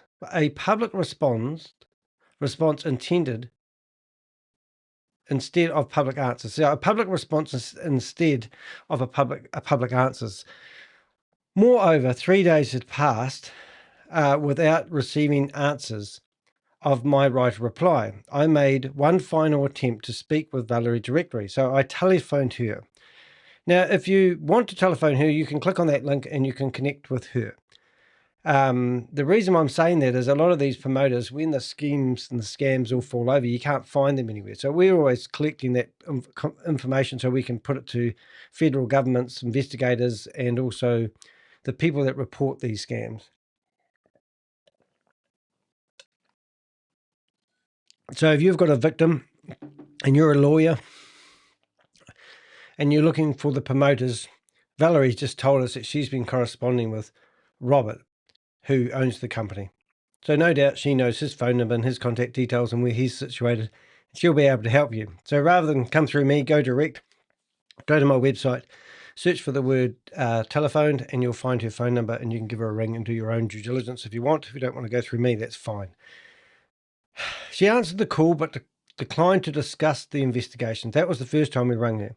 Shortly afterwards, however, she published a video responding to the situation. And we went through that yesterday. We're not going to bore you guys and do that again. But here we go. Here's the video that she posted. And we had to put it on double speed, but it's basically her telling us her whole life, and you can go through that. So if you go to the top of this blog that's on my website, you can see the video, and you can see me talking about what I think she's really doing in that video. Shortly after, however, she published a video responding to the situation, which I've just shown you. Naturally, I watched it from the beginning to end because I've got nothing better to do with my time. What struck me immediately was that the video wasn't responding to the evidence I presented. Instead, Valerie spent much of the recording discussing her personal life, including her military service, disability, recovering from addiction, even snorting cocaine, and she took 3 days to get off cocaine, which I thought it was quite unusual to admit that she used to do cocaine. But anyway, she did. Christian faith, and she described what she described as miraculous healing. That's right. Those are deeply personal matters. I'm not investigating Valerie's faith. I'm not questioning her health. I'm not disputing her military service. Thank you for your service. Or the changes she may say she has, the challenges she says she has 100% overcome. None of those subjects are focused on this investigation, so I don't see the point of doing that. What I found far more interesting was that what wasn't discussed. Boy, that's a tongue twister. Despite being given a detailed list of questions, the video did not explain who owns QVI Markets, who operates the company, where the company is legally incorporated, what independent due diligence has been carried out before recommending it, why Goldman Sachs branding appears throughout the QVI promotional material, what evidence supports the investment claims being made. So I don't know if you noticed that. Oh, there we go. Yes. Let's see if we can give her a... We'll just... There we go. We'll give them a thing. So it's quite cool. Anyway, so what have we got here?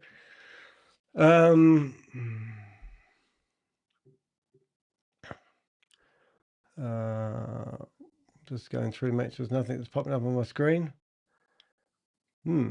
Alrighty. Instead, Valerie stated that she doesn't promote investment platforms, but rather operates an investment club where members share ideas and discuss opportunities together. Readers can compare that explanation with the publicly available material for themselves. Readers can compare what... I'm not reading that right. Just have a wee listen to that. Readers can compare that explanation with the publicly available material for themselves. Yeah, I don't quite get that paragraph. During the live stream, I reviewed Valerie introduced QVI Markets, hosted a QVI team meeting, encouraged viewers to contact her through Telegram, discussed recruitment strategies, explained how participants should recover the initial investment quickly, and spoke about moving into new platforms early. Whether that amounts to promoting an investment platform or simply discussing opportunity is something readers can judge after reviewing the same evidence I did. For me, however, one thing remained unchanged. The question I originally asked is still the question that matters the most, and they remain unanswered. So at the end of the day, after all my work trying to get her to give me the answers, we couldn't get anywhere. So before we start the next section, I'll show you her website if it's still going. And it is here, Faith-Based Financial Empowerment. Now, I don't know about you, but I would say it would be sort of unusual. I don't know if you know the Pharisees. I'm not biblical, but I did study the Bible until I was 23 years of age.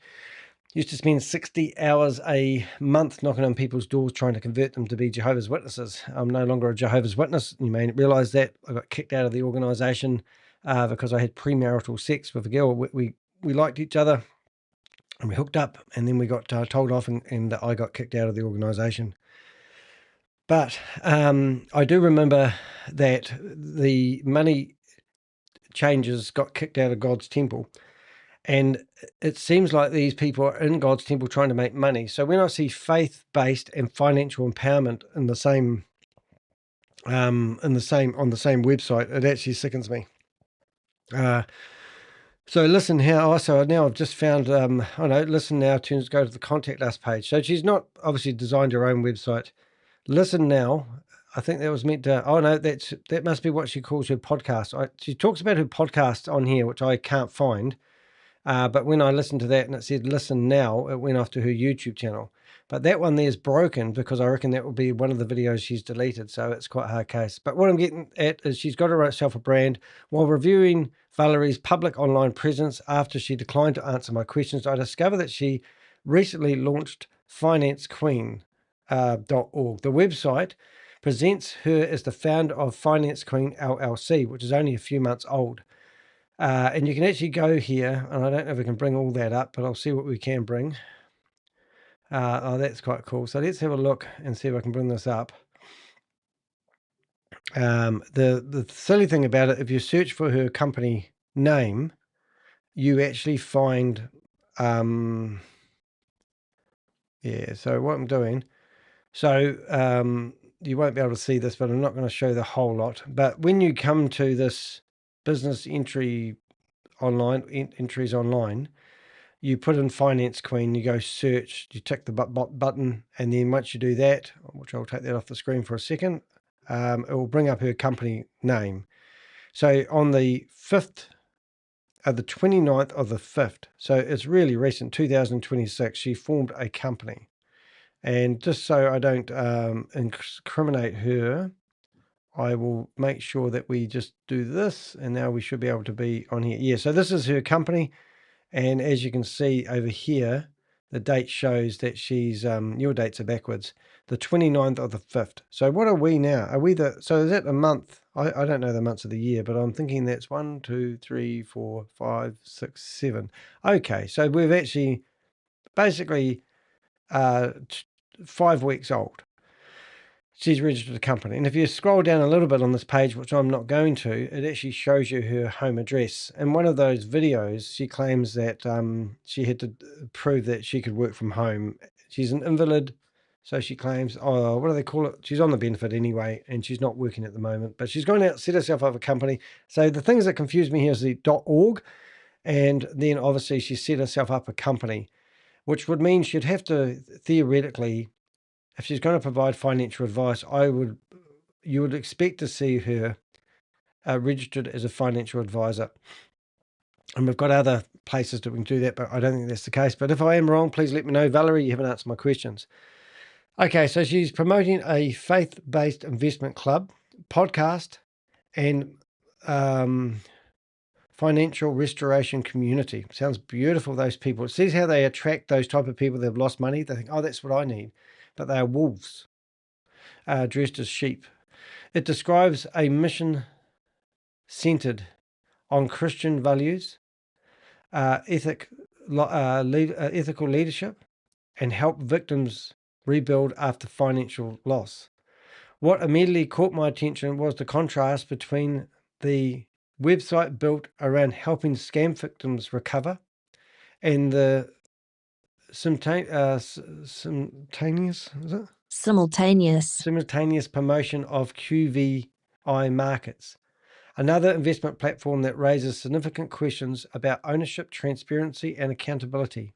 For one person, someone positioning herself as a trusted financial educator, that contradiction deserves careful scrutiny.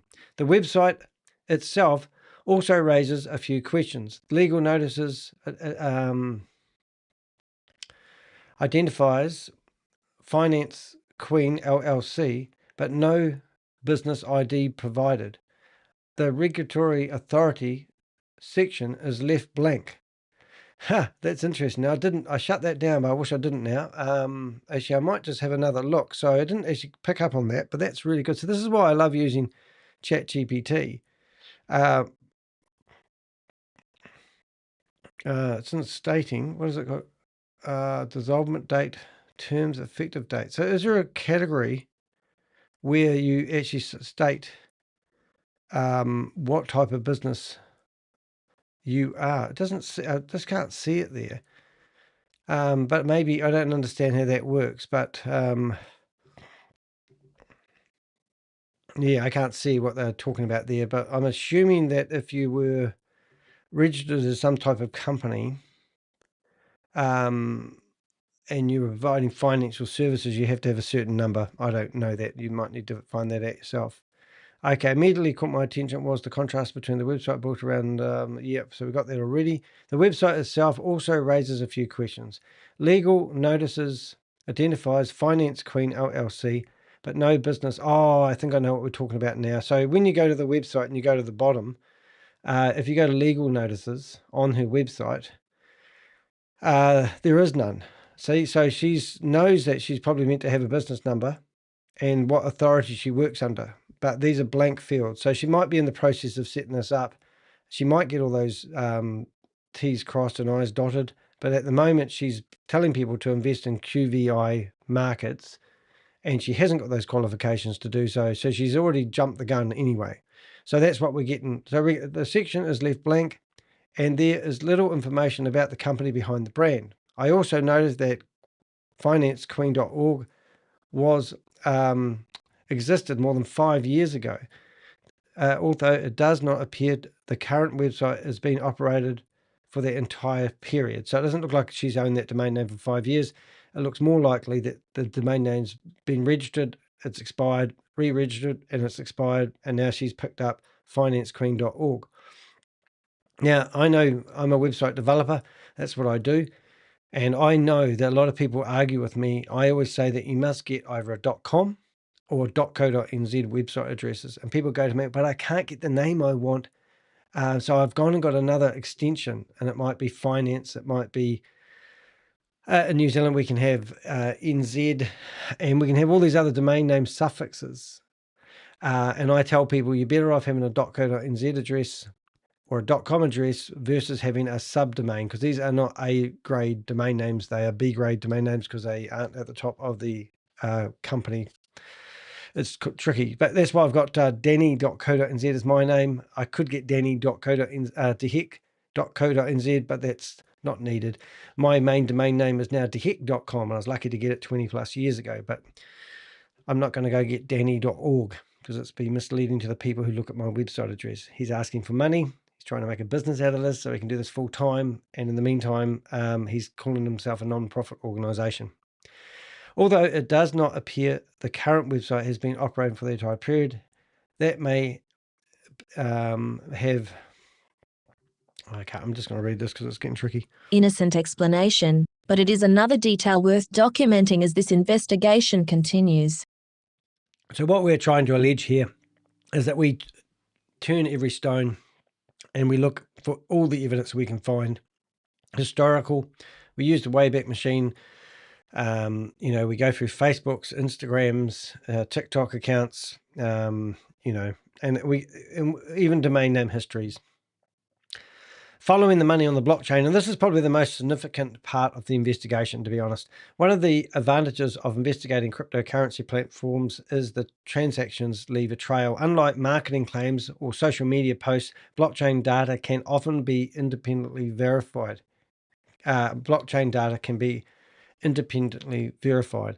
While reviewing promotional material for QVI Markets, I noticed screenshots showing successful cryptocurrency withdrawals. Most people would probably glance at the image and move on. I didn't. One of those screenshots exposed the complete Tron wallet address used to receive funds.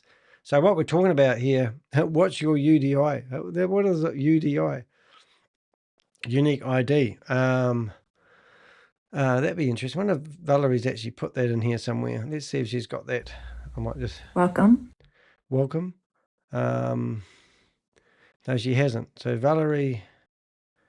So if I went to Valerie's... I'm just going to see if I can find that for shits and giggles. So let's go back to that. Let's go to Valerie's.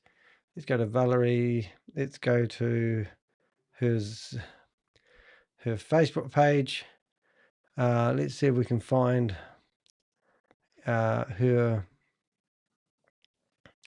Got her Zoom meeting, but sometimes there's a link where you can actually find their links. So probably don't have it. I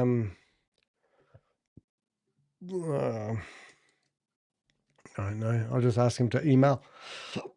Oh, excuse me. Please.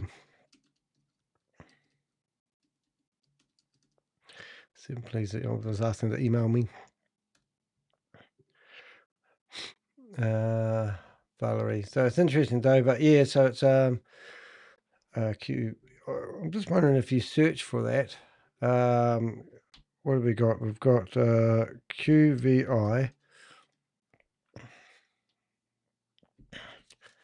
So we've got QVI Explore, my QVI, doesn't help. QVI Market. Markets, isn't it? Look at that, my own blog comes up now, so that's going to help, isn't it? Isn't that great? QVI Markets, ID account, QVI, I'll just click on that. Yeah, sometimes you can find, I can't find anything popping up on me, but sometimes it pops up and you go, oh, there it is. Everyone wants to send out the affiliate ID. Oh, there it is. Let's try, QVI. Let's just see if that works. I just want to see if that brings up the same one, just out of curiosity. It's going to load. All right, so we're going to go back to that and we'll just chuck them that. See what they come back and say later on. All right, so now one of the most screenshot exposed. I did nearly get there and show you that, didn't I? So if we come here and we go to QVI Markets, we go to screenshots, and we come down here, you can actually see that we actually got the address from these displayed withdrawals and deposits as they do, which is fantastic. So we use those and we come up with this address here. And one of the screenshots exposed the complete Tron wallet address, which is we're really happy about, and used to receive funds. That gave us somewhere to start. So after downloading the wallet history, we found 175 USDT transactions composed of 94 incoming and 81 outgoing transfers. Over the period, I examined the wallet had received at the time 24,000 USDT. So it's not a big scam, but it has got momentum. And they might have more than one wallet deposit address, I don't know, but I would say from my experience, not at the moment. And then sent almost exactly the same amounts back out again, retaining a very small balance. That immediately caught my attention. So what's happening here, it's called an exchange wallet. So the money that you've been told to put the money on lands, and the exact same amount of money goes out to a Binance wallet, which you can't track where it goes. So it's basically money in and money out, and that's what we're seeing here, which is actually, I'll tell you why that's important. Rather than behaving like a wallet accumulating long-term investment profits, because they're meant to be doing trading, right? It appears to function primarily as a pass-through wallet, with funds arriving from multiple addresses before being forwarded elsewhere. Where that elsewhere is, it will be human trafficking compounds. Even more interesting was the destination. The overwhelming majority of outgoing transactions were sent through one single Tron wallet address, creating another lead in the investigation. At this stage, it's important not to jump to conclusions, obviously not ChatGPT. The blockchain data does not prove that QVI Markets is fraudulent, nor does it reveal the purpose of every transaction. The wallet can be used for many legitimate reasons. What it does provide is verifiable evidence that allows the money to be traced instead of relying solely on marketing claims. My next step will be to map out the wider network. So if this scam takes off, we will have a source of money to trace and track. And we did it with Goliath Ventures, which is quite exciting. And also we did it with BG Wealth Sharing. So Zek XPT is the biggest blockchain investigator on the planet. He managed to track $91 million being transferred through the wallet addresses of BG Wealth Sharing and managed to actually freeze $41.5 million worth of money. And when he posted that on his Twitter account, he actually acknowledged that, gave kudos to myself and Oz from Behind It MLM for our early reporting, which is pretty cool. Right, so the QVI operates the promotional video presenter could. If multiple participants' wallets eventually converged into a handful of central wallets, that may reveal far more about how QVI Markets operates than any promotional video or sales presentation ever could. Sometimes the blockchain tells a different story that words never will. So if you're on here, you can see now the same wallet address where everyone's been telling to put the money. So Valerie's been telling people, and Valerie's been putting her money in here.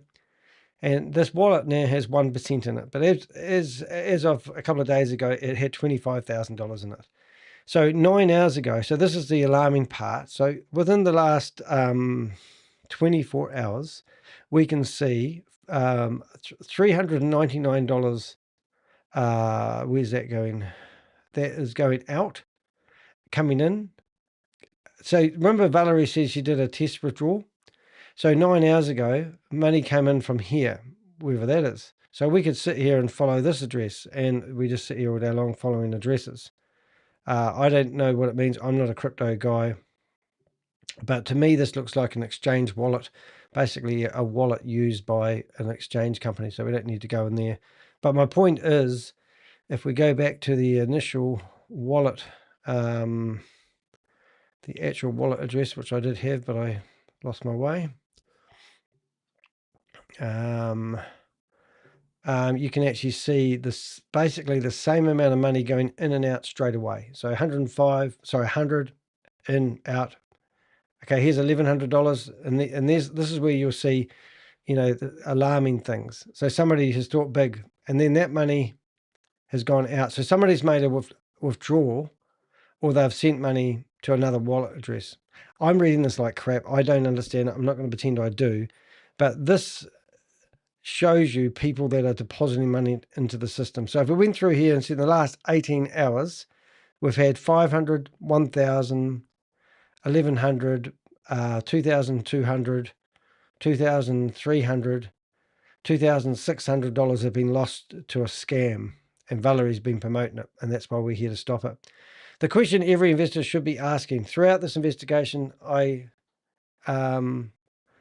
deliberately avoided making assumptions where the evidence doesn't support them. Instead, I focus on asking the same questions I believe every prospective investor should ask before sending cryptocurrency to any investment platform. So far, I haven't found clear, independently verifiable answers to the very basic question. So who owns the company? Who's the directors or beneficial owners? What is the company's legal? Is the company legally incorporated? It might be called Finance Queen LLC. Who knows? What licenses or regulatory approval does it hold, if any? Can the claim trading act to be independently verified? Who controls the wallet receiving the participants' funds? Why does the marketing prominently feature Goldman Sachs branding, which is a real big question? Why are promoters receiving referral commissions or other financial incentives? These aren't hostile questions, or are they accusations? They are questions that any legitimate investment business would reasonably expect from people being asked to trust it with their money. If a company is genuine, transparency should strengthen confidence, not undermine it. Over the years of investigating dozens of cryptocurrency investment schemes, and one pattern keeps repeating itself. The websites look professional, the presenters appear knowledgeable, the social media fills with screenshots of withdrawals and success stories. But when investors start asking about ownership, regulation, accountability, and verifiable evidence, the answers often become vague and deferred to someone else or they never arrive at all. That's exactly why independent investigations like this matters. Marketing material is designed to attract investors, whereas due diligence is designed to protect them. Before transferring money to QVI Markets, I'm telling you guys, or any investment platform, people deserve clear answers to these questions. Not after they have invested, but before the first dollar leaves your wallet or digital wallet. Now, this is the song, The Wolf in Sheep's Clothing. I've investigated enough investment schemes to know that the platform itself only is part of the story. Just as important are the people introducing it to you. What made this investigation different wasn't simply the launch of another cryptocurrency trading platform. It was the discovery that someone who had built credibility by speaking on BG Wealth Sharing to BG Wealth Sharing victims was now introducing many of the same people to QVI Markets. That's the moment my attention shifted. I had QVI Markets appeared without that connection. Had QVI Markets appeared without that connection, it would still have warranted an investigation. But seeing someone who described herself as a victim become one of the platform's most visible public promoters raised an obvious question. Why were people who had only recently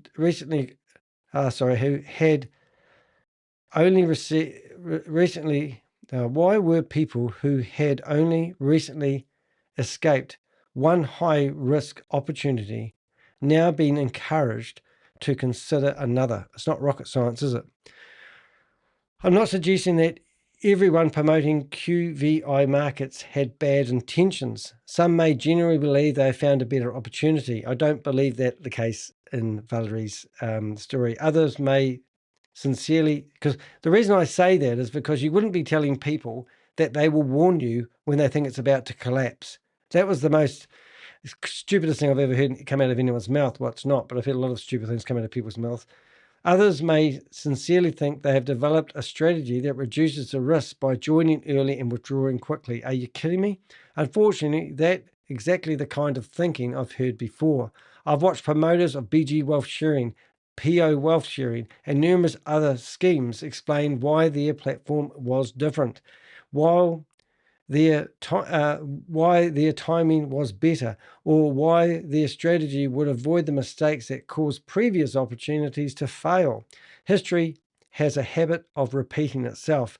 That's why I don't judge an investor's opportunity by the enthusiasm of its promoters or the professionalism of its marketing. I judge the evidence, the transparency, the accountability, and the verifiable facts. Whether QVI Markets ultimately proves to be a legitimate business or follows the path of countless investment platforms before it remains to be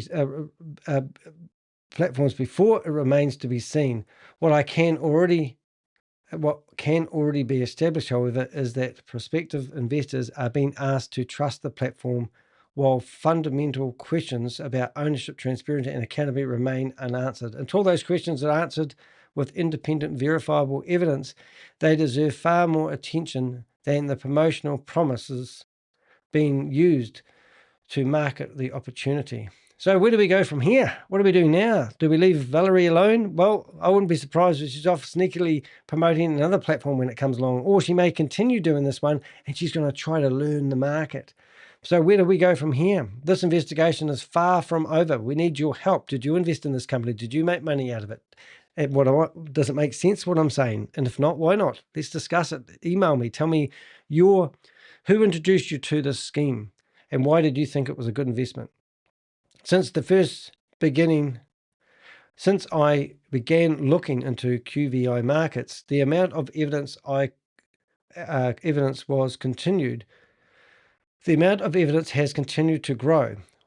What started with a few promotional videos has expanded into live streams, social media posts, company records, cryptocurrency wallet analyst, website infrastructure, direct correspondence with one of the platform's most visible promoters. I've also examined the technical side of the operation, Both QVImarkets.com and QVIintelligence.com were registered on the same day, used the same register, used the same IP addresses, and appeared to share the same underlying infrastructure, meaning they're hosted on the same server.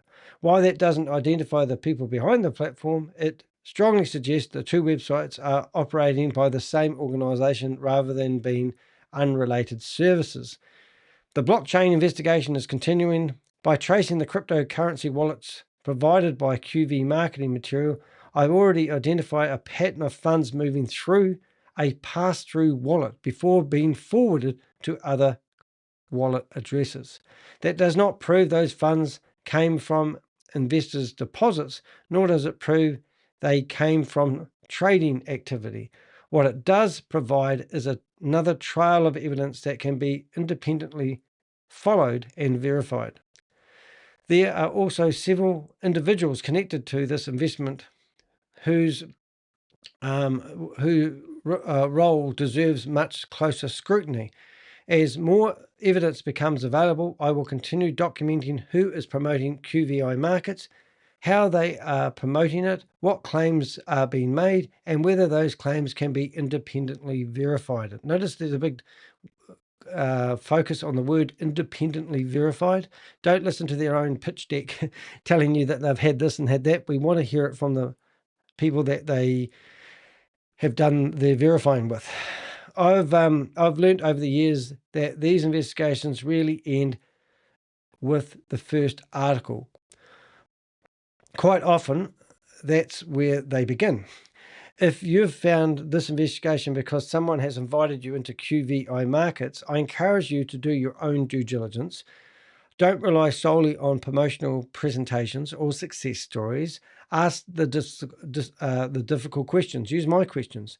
Verify the answers independently, and never feel pressured to invest before you completely are satisfied you understand who you're dealing with, where your money is going, and how the business actually works. I'll continue following the evidence wherever it may lead, and as new information emerges in this investigation, I will update accordingly. Now, if we do miraculously receive a write a reply to this blog, what I normally do, and I often do this, is I add it to the bottom of the blog here.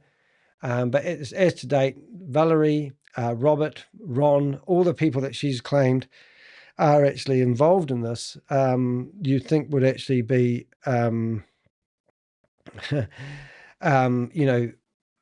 burning at the bit to get some publicity around their opportunity if they are a legitimate company. But we don't. We get nothing back at all. So I've been missing the chat room there. We see Rick. Nice to see you here, Rick. How you been going? The human brain. What have you got there for us? You said the human brain is now devoid of common sense. It certainly is. And replaced by greed. Humanity and compassion have been erased. I hope all my brothers and sisters realize this. Oh, that's great. So that's actually a quote. Yeah. I mean, it is quite breathtaking, watching these schemes unfold and try to get momentum. It actually blows me away, to be honest. So that's my video. Hope you've enjoyed that. Sorry, I've eaten my breakfast in between. I'm trying to look after myself these days instead of going all day without eating. So I've had that. And we'll see you guys in the next video. Okay, I'm still here. It's why I said that. It's actually we will say goodbye to Valerie, and we're going to get right down to nothing here. And then we'll get to here. But we thought we just might jump in here and have a wee look at some of these Zoom meetings and see whether we can have a bit of fun in here, because sometimes there's some good stuff. So I'll just get rid of a few boxes I don't need. Let's see what we've got. So I'm just going to use my microphone, allow this time, and I'm going to say hi there, and that should set the tone. Alrighty. So now I'm going to go back and go to here, that, and activate, right click and open all. And then I'll go back and fix that camera up, which just made me look all gaunt. Open. Let's see what happens. Now that could crash the computer, by the way. My RAM is at 85%. It's now at, sorry, it's at 75%. It's now at 80% and climbing. If it gets to 100, we're going to lose the broadcast. But in the meantime, let's see if we can get into a couple of these Zoom meetings and have a bit of fun. Let's see, we just go into a few and we'll see what happens. I've put all the good ones at the start, so there might be a few straight away. Let's have a look. I've tried to put some times on them when we find where they are. That one there. I'll just turn my camera off so I don't go in hot, as they say. Chris Martin today. We'll go here. I'm working on a really great deep dive on your website too, Danny. Oh, on my website. Oh, that's cool. On our website too. Oh, that's good. Oh, right. Okay, you're going to publish not on my website, but you're going to publish it on my website. Oh, that's great. Good on you. I'm looking forward to that. So Queen of Karma is a co-author, co-publisher. I don't know what you call somebody, co-blogger, which is quite exciting. So she's. I was searching for some content the other day about an individual, and then I stumbled across a blog on my own website and didn't even know it was published. So that's how good it is. And that's what it's all about. I mean, you know, like if you search for, you know, like if you think about it like this, if you go to a website and you search for QVI Markets because you've heard about it, markets, you know, what do you expect to see coming up straight away? Now, how about that? So here's the first. There you go. So red flags. I mean, you can't beat that. You see, and that's what's so good about my website. I get about 25 to 40,000 views a month on the website. But you know, that's gonna expand as time goes on. So I'm just seeing if I can get rid of some other windows, and we'll just have a quick look here and see if we can get some good stuff going here. I'll just have to. The problem is, I've got myself an M5 14-inch MacBook, and that's what I broadcast on. It is a beefy one. My M4 laptop I had before this one was a better laptop for not crashing, which I'm struggling to understand why. So yeah, so I can't open like my normal. I could actually open up to 100 tabs. So I found my limit is around about 70 tabs before it crashes the computer, which is a bit disheartening, but anyway, we can make do. So let's see if we can find a live Zoom meeting. If you're not wondering what I'm doing, a live Zoom meeting is pretty cool. I'm going to sit down. Oh, I'm sitting down now. You can see. Oh, that's better. And now you can see I have an electric desk. It's quite fun, this. Here we go. Hello, hello. Hello, hello. And it doesn't hit anything on the way up or down now. There we go. That's good. I'm pleased with that. Alrighty. I'm just going to... Oh, no, I won't. Right, so you can see... Oh, that's better. Nothing. See, I've got to just go through all these and see whether I can get myself live. Some days I open all these before I go live. Working on another Ziggler. Crypto fan for life. Let's go! Richard's here, everyone. So while we are doing that, I think what I'll do is I'll put on some music. And hopefully that will play nicely. I'm going to do one about, I think we'll do Christopher's song. Let's see what we've got. We'll do Christopher remix. We'll just go straight into Christopher's song. Oh, there it is. And we'll play that. Hopefully.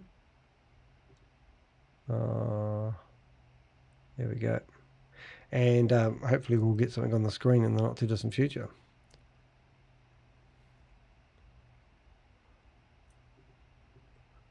It's not playing anything because I'm asking it to do far too much.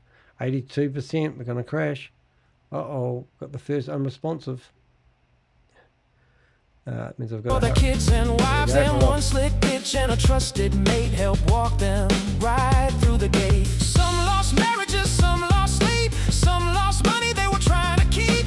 Single moms praying bills get paid while promoters shouted, "Don't be afraid." Private jets and White House halls, let's see. flexing like he conquered all. Photos smiling next to power and fame, while ordinary people carry the shame. Shaking hands, just building cloud, while families wondered how they get out. Cash Patel standing there in frame. Mike Johnson caught up in the game, not saying they knew what was going down, but Chris sure loved parading Trying to get in around. here. Proximity to power somehow meant truth. That's how these schemes recruit. Every red flag got painted gold, every warning sign ignored or sold. They called it legacy, they called it hope, till victims were left trying to cope. Hey, hey, Goliath fell hard, built a paper castle in a millionaire yard. CoffeeZilla showed the world the game. Danny D. Heck kept naming names. Hey, hey, the spell got broke. Turns out Lamborghinis don't make you woke. And every mentor selling dreams ain't always richer than they seem. Richer, they said. Wonder they meant Richie. So you can see here it's not going as planned here at the sofa. So that meeting's ready to go. That one's ready to go. Oh, is that the same meeting? Hold on, that might be not a good thing. That's not the same meeting. Let's go delete that one. Cheers, mate. See what we've got here. Let's go. Some names walk free, co-conspirators hiding comfortably, while victims wonder every night. I think what I learnt from last time, if I go up here and I reset the permissions for microphone and cameras and the like, and then I allow this time, then that seems to free up my CPU. Put that one there, then I have to refresh all these ones that didn't quite make it. When I say don't make it, see how the cameras now, that one there didn't quite make it. Somebody likes the music. I reckon Susie's in the house.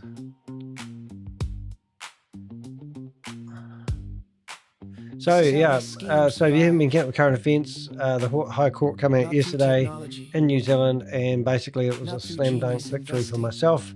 My content that was being challenged remains online, so no doubt there's going to be some new content put on the internet from the person that was upset by that, but it's a small price to pay. But it was nice that the judge actually saw it my way, or the legal way, and realised I'm not doing anything wrong as long as I'm reporting. G'day Susie, I knew you were in the house because I saw the love hearts. Just talked about the victory yesterday. I'm so happy about it. It's so nice to be able to win a court case in the New Zealand High Court. So it's good. And the Stuff newspaper said they were going to do an article about me. But they wanted to wait for the outcome of the court case. So I sent the documents through to the guy. Hopefully they'll do a feature article on me in the Stuff newspaper, which will be quite good. Anyway, that will be in the pipe.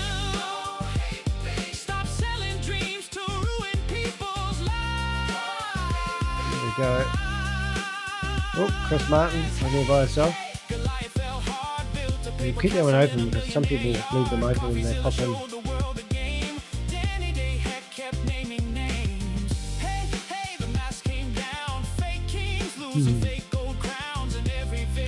I'm over Valerie. I think I've exhausted Valerie. The next one that we're going to do is Global Play. They actually managed to get a video removed this morning, to my surprise. Oh, there he is. Jim Browning's cousin. Rightio. Okay, Jim Browning's cousin. How you doing? I don't believe you're Jim Browning's cousin because I don't know if Jim Browning has family. So, but I'll give it a go, Bob. Trying to hide, Bob. We know who you are.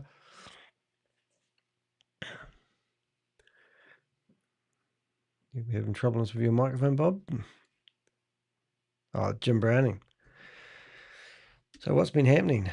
Actually, we haven't heard much from Bob lately. I hope he's all right. He might have been abducted by aliens again. He was let out of Area 51. And also there was a video about 6 toes being published, which was actually quite good, that people with 6 toes have extreme intelligence. So that was quite cool. Bobifier. There's Queen of Karma. Hi, Susie. Look at you guys. What are we looking for here, guys? So I do want to start another investigation on this global play, because global play. Yeah, so that's something I'm quite looking forward to doing, because they don't want us to publish it. And we know that they've got a token worth nothing, and they've done a private token launch, and then they have tried to set the value of their token, and they don't have, so this is the company I want to do next. So it's called Global Digital. Now, they don't want us to publish things. They've tried to hide. There's a whole list of things that this company's done. So this company here is claiming that they are going to raise $100 billion. And then you look at this website and you think, I start here and that's all I get, right? Because they're going to launch a token. But when you go to their, what they call their sister company, which just happens to be in Germany, then you find a different website altogether, and they meant to own the brand by 60% or 40% or whatever it is. And then you can actually meet the team. So media, contact, about, founders, and it's just ridiculous. So and the photos it's just the whole thing does not look like a company that's going to be able to raise. So we had a conversation with Daniel, and he does have a LinkedIn profile, so it's going to be really interesting, actually. Bob's Keeper joining. Oh, so is it maybe Queen of Karma? Did you think there's Queen of Karma on the stage? Yeah, but anyway, we're going to investigate this company because this guy here is just the bomb. Look at that. Anyway, that's what we're going to do. And these people, and of course that lady there, she looks completely real. You can even see around the edges of her image that she's been superimposed. So they've all been cut out and put in the back of this window, of this frame, which is absolutely crazy. So if you look at the back image, you can see it's slightly different every time. So I don't know what's going on here. But anyway, we're going to do an investigation. This company, we exposed them, but they didn't want to their videos to be online. So they've actually managed to get one of them offline. I don't know why. Their lawyer has a website that's 1 month old, and there's a whole lot of crap. So anyway, we're going to do an investigation on that company. But in the meantime, let's see if we can find a Zoom meeting. Have you guys got any Zoom meetings for me, or are you just sitting here on the side? I'm just here to make sure Bob behaves. How did you guys have got something going on. You were there. I didn't know it was you. And then Bob turns up. It's like, if I didn't know any better, I think you guys came out of the same closet together. How many toes you've got? See if from the same family. She's behaving. So are you writing something on my blog? Yeah. So I go and sneak and have a read. Who's it about? You can tell me. You can tell me. I won't tell you. It is about Hare Krishna guru that's local to me. Oh, you did talk about that. Toronto, and he is very abusive. Oh, right. That's a good quality. It is amazing how many of them call you names and all sorts of things who claim to be Christians. I mean, at least when I'm losing my tit and I'm yelling at people and I'm spitting down the microphone, at least I'm not a Christian doing it. You know what I mean? Yeah. It's true. No, this guy's really gross. He's one of those alpha male semen retention. Did you say talks semen? about purity culture and virginity a lot. Oh, right. And then he has a Discord full of minors. So it's great. Quite big. So we're not going to get a court injunction to get a blog removed, are we? Probably. No. That's the thing, is that these people do these heinous acts and live these amazing, corrupt lifestyle, and then they try to use the law to to keep it going. Well, I have a few journalist friends that cover Hare Krishna, and then I know a few of the survivors. Yeah. So they all reach out to me and tell me people to look into. And I'm actually looking into somebody else too, but I need to. This person has like 5 million videos, Jesus. and they're a little harder to decode. I was chatting to Carl So it Moon might take yesterday. me a bit. That's right. I was chatting to Carl Moon yesterday. He's telling me my videos are too long. And I'm going, well, okay. So, yeah, I could probably get Carl Moon on. So what do we want to chat to Carl Moon about? Does anyone know who Carl Moon is? Search for Carl Moon, anybody. Susie's put the Carl name in the chat. Moon. Yeah. He's we originally had photos of him hugging Christopher Delgado. And then he writes to me and goes, you're misleading people. And I go, but didn't you invest in the same things? Yeah, I did, but I don't want to be associated to him. So he's okay. So, but anyway, I messaged him yesterday and he came That's back not and your said, fault. I love it how they're like, I took these pictures with him and I posted them on the internet, which is how you got them. But I don't want to be associated. yeah, I don't want to be talked about him because I don't agree with what he's done. But I said, but you've been out drinking with him and hung out with him and all that sort of stuff. And they go, oh, But yeah, that's what they all do. They all want to be endorsing in each the other. scam, make the money, and they all want to get the fame from it and anything else that they can. But then when it goes down, they don't want to. They're all victims all of a sudden. Yeah, All so of that's them. cool. It's good, but yeah, so it'll be interesting. But anyway, what would we say? We think we need to invite Carl Moon. When have we got him now? When do we want to come? I could message him. So why don't you? What are you doing? I wanted to ask you, Danny. Yes. Danny, you're in New Zealand. Yeah. Yesterday, it was Canada Day here in Canada. And on the 4th, they do the 4th of July. Yes. What does New Zealand celebrate? Maybe, is it Guy I Fawkes? don't know. Is it Guy Fawkes night, the 4th of July? Is that the same? I have no clue. I was asking you. You're the one that lives in New Zealand. Yeah, I don't, because used to be a Jehovah's Witness, we didn't really know any of the, well, I was going to say pagan celebrations. So I don't even know, we don't do anything This with is that. more of like a national, I guess you could say, like a political national celebration, I would say. Yeah. Hey, you noticed something here? Oh, your finger is better. I've got to bend it now. I've got to do this. I've got to get that finger down to here. And my husband's about to have double hip surgery, so Oh my God. at least yours is just your finger. Right. Is that, I think that's quite good though, isn't it? Because he must have pain in his hips, does he? Yeah, he has a rip in each one. Oh, right. Because I think when Pastor Bob. Bloody hell. Where do you come up with these names, Pastor Bob? But you know what pastor is to me? I normally put cheese and tomatoes on top. That's just saying. There we go. Why is there 3 of us on the stage now? So which one are you? How do you make your screen black? Do you put tape over your phone? I always put something over my camera unless I'm going on camera. Yep. Oh, that's good.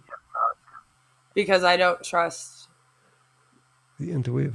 where I research things. Yeah. Alrighty. I like those sites. Oh, different thing. Yeah. I'll just ask Carl Moon what he's doing right now. So we could have him on there. So if we did get Carl Moon on the stage, what would we ask him? What it's like to drive a $4 million car? I would ask him how long is a perfect length of a video. No, he'll tell me. Those guys always give me a hard time about the length of my video, but they don't realize that live streaming isn't a 20-minute video. I mean, well, I can do a 20-minute live stream, but my issue is that whenever I do a short live stream where I just kind of lay out the facts, then people don't believe me.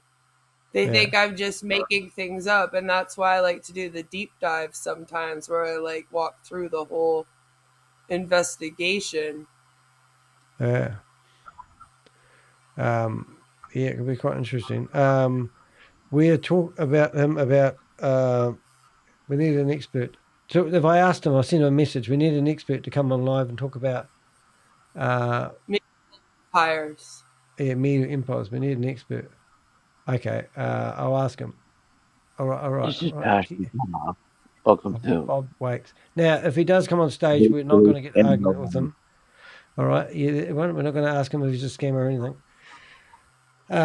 Me tokens.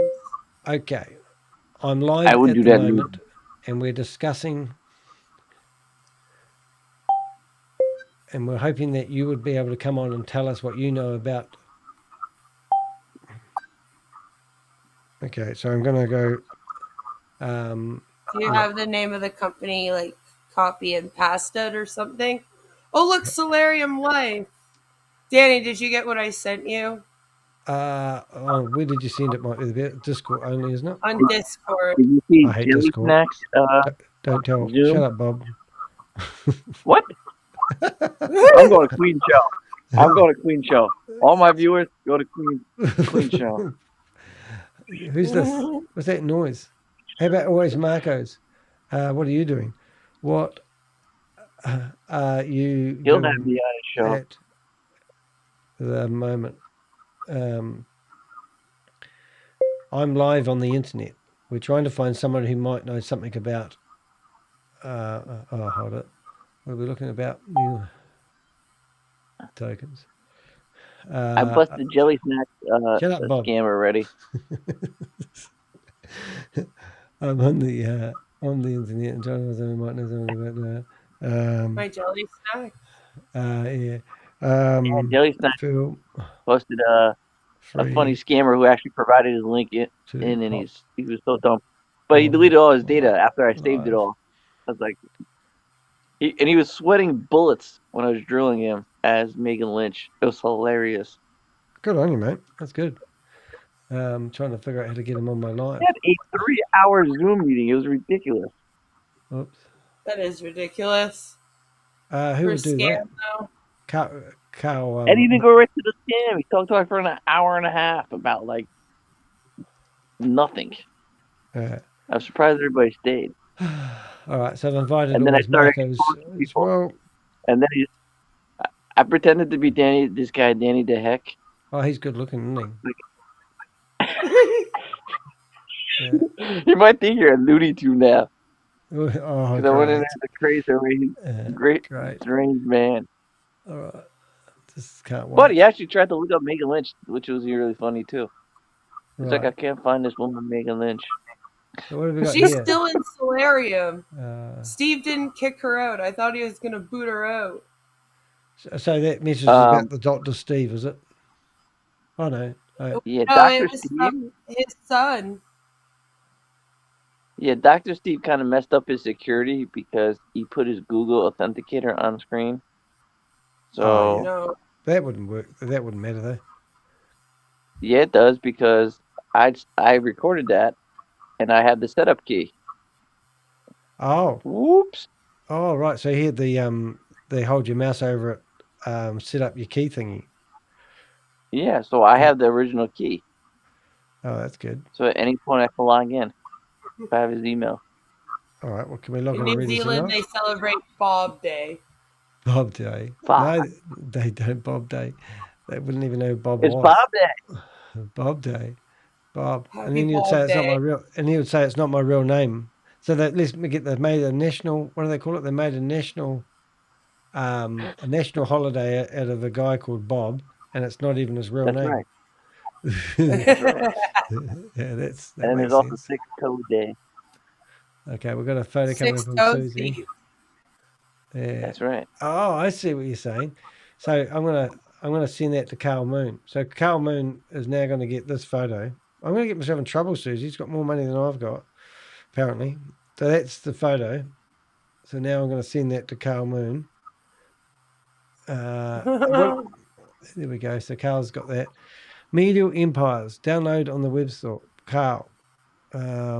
Angel investor. Okay. So this lady Valerie's hilarious. She goes, What, our Valerie? She doesn't want any free programs. She will only let you into the top secret Telegram if you pay. Hold on. What Valerie are you talking about? Not Valerie or Valera. Not Valera. Ha ha ha. Yeah, the one who was in BG Wealth. No way. What Yes way. you talking to her? Duh. I get to talk to all the great scammers. Oh. Oh, that's really nice. I might just have to, I Yeah. might just have, we might just have to validate. I'm ringing her right now. There we go. Ringing her. See if Valerie answers today. So you talk to her when she answers. Bob Keeper. Bob's back.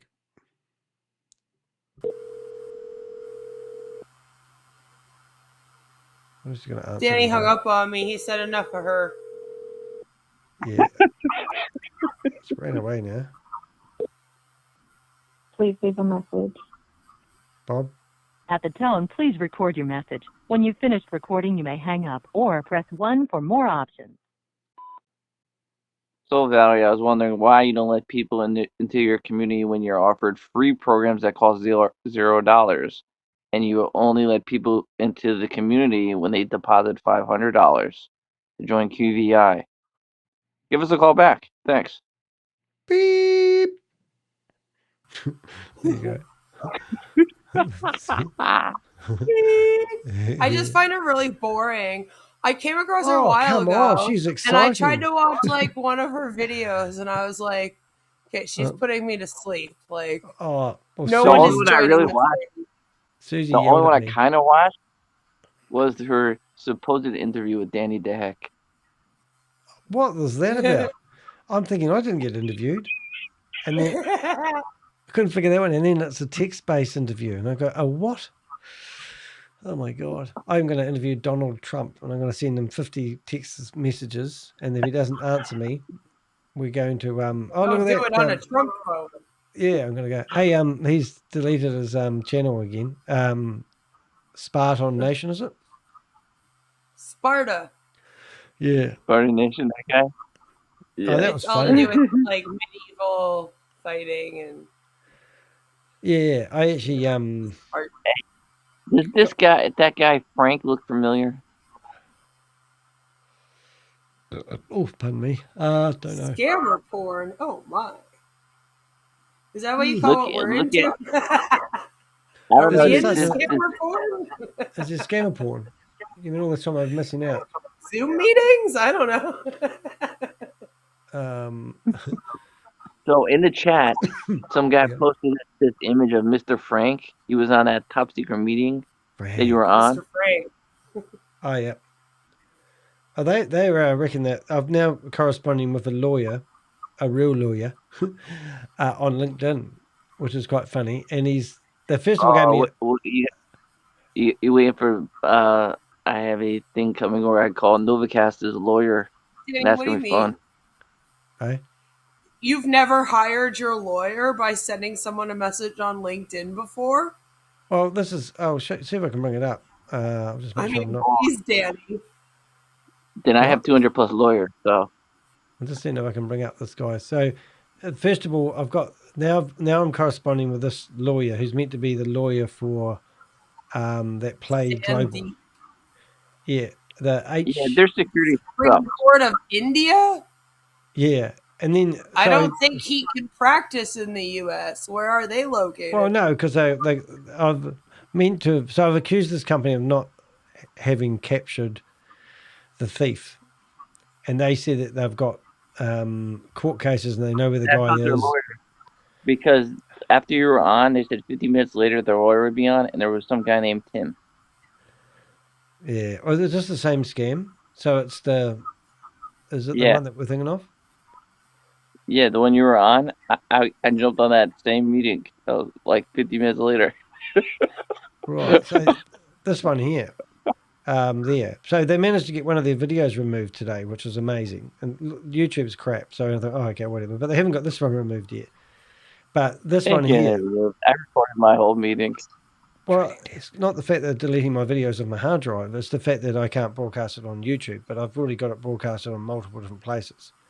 So this video here is So then we had their whole recording of their meeting that you had. Oh, that's the same one you're talking about, I think. Yeah, so we've got that whole recording. That's all backed up. And then I published... I have every video of that lady. So that lady is toast.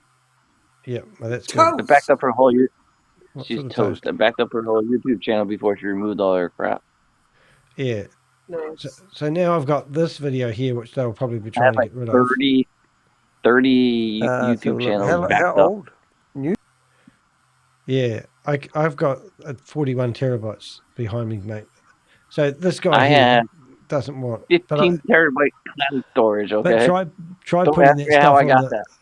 Try putting that stuff. I got on Danny YouTube. and Bob. Yeah. So here's Danny with this company called PG Play Global, and this guy's meant to be the Play company owner. Global Digital. Oh yeah. Yeah, Well, their security is god awful. I just did a security scan, and oh my gosh, it is awful. Yeah. So Just this guy doesn't want his photo. This guy doesn't want his photo A lot online. of these digital companies are. Yeah. Jesus, what's the Mad Max driving over? Red Raptor's on. What's up, mate? G'day, mate. Hey, I want to say real quick. Yeah. Time's up. Yesterday was really good, man. I don't know where it picked up or where we left off, and then you had to remind me about Valerie. So you were telling me that you were telling me that you wanted my babies, and I said I'm not that way inclined, and I can't have babies. I'm a man. Something like that. One thing I remember. I don't know. Depends on who you talk to on that one. One thing I remember that loves a trucker. Yeah, Red Raptor. Yeah. One thing I remember I put in the chat, but nobody talked about is Danny found her old websites. I don't know if anybody else seen her old websites, but was it OnlyFans?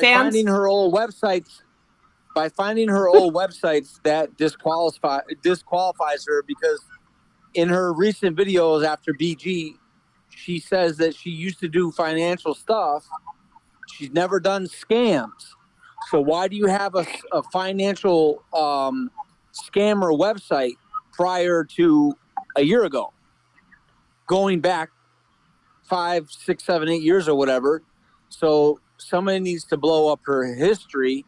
If anybody in the YouTube algorithm knows of this Valerie, the scam porn star, we need to turn her into the proper authorities, and her websites will be confiscated. Do you think we need to handcuff her to the table? Do you think we need to handcuff? Save the cat. Do we need to handcuff her to the table? Well, that's what Danny, you're thinking. I think you just want to. If you could think it, you can do it. Well, I wouldn't mind it. I'm watching a really good documentary at the moment. Oh, not it was a serial at the moment, and it was really cool. I know you're watching the history of the 6'2" person. It's like an hour and 45 minutes. Video. That's all I wanted to say, y'all. So is have that a great night. Is that it? And you want to talk to us? Well, I gotta hold my phone. Ooh, trucker, get off the stage. Yeah, all right, I get you. I'm headed home. I have my new headphones at home, so. Oh, okay. I'll be back. Looking forward to it. All right, buddy. Love you like a brother. Okay, guys. Okay. All right, y'all. I'll keep looking Party after on. Bye. Let's go. Party in the house. You know my daughter's sleeping. Here we go. Here's a website. But that's not her website, I don't think. Something went wrong. Something went wrong. I love it when I go to websites that happens. Yeah. So I don't think this is hers, because I think somebody else. Queen, 2007. Which is, yeah, I think they take names in groups. Like if you. No, it's there's like a whole bunch of it's finance. talking about finance queen. No, but it's there's another finance queen, which is like a totally opposite lady. Yeah, but they wouldn't have the same website, Danny. Yeah, they would. No. Look, it's not. I don't reckon it's the same lady. This lady's not intelligent enough. She was in the army back then. Send it to me and I'll check, okay? Hey? What do you want me to do? Send me the link for that and I'll double check it. Right, yes, mummy. She's unstoppable. Jesus, I'm a serious investigator here. I've done my research. I've done the time. And then you gotta learn to speak.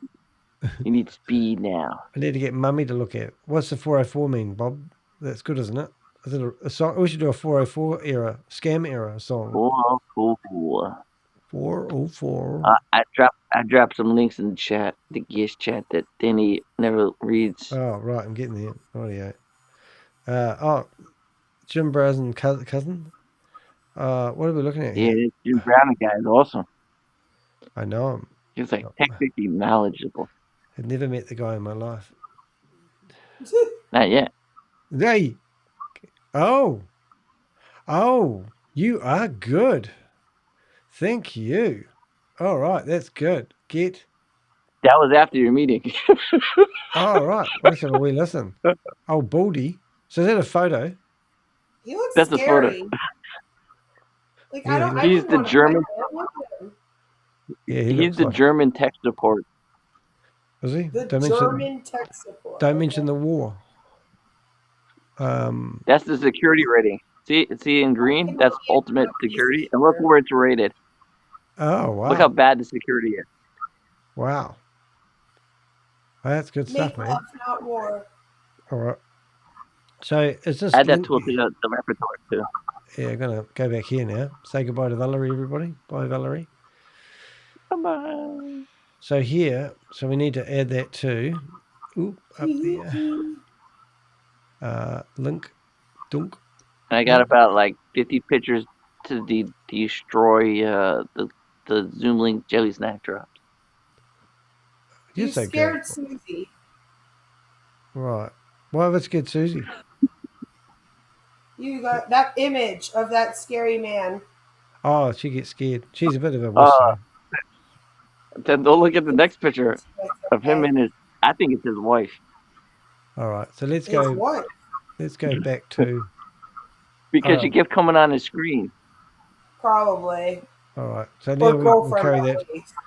So we're going to go to Scamdemic, play that digital. I've actually already written this blog. I have a hard time thinking a lot of these people can have long-term relationships because they just seem so insufferable. Yeah, I hear you. No, I mean, look at, is it look a at Mr. wife Schroeder. or is it a girlfriend? Oh. And then next week he'll get another 20-year-old, you know? Yeah. Well, the one guy, who was it? There was one past scammer who actually had an NDA. Report. Sorry, carry on. The one guy actually in his chat room had an NDA with Randy Schroeder. Oh, yeah. That's so funny. Awesome. Love that for Randy and him. We got to check in with Randy. It's been a little while. I want to check in with Samantha. How's the video emails going? Anybody, Danny, have you sent one of these out yet? There's Randy. Yeah. I just haven't checked in with him in a while because he got boring for a bit. I reckon. He was just doing Nueva. Come on. Samantha From Michael Williams. What happened to the video? Samantha wanted to. I found a new scam, Danny. You guys all start talking at the same time. I'm also looking into a new scam. Oh, yeah? New scam? Yeah.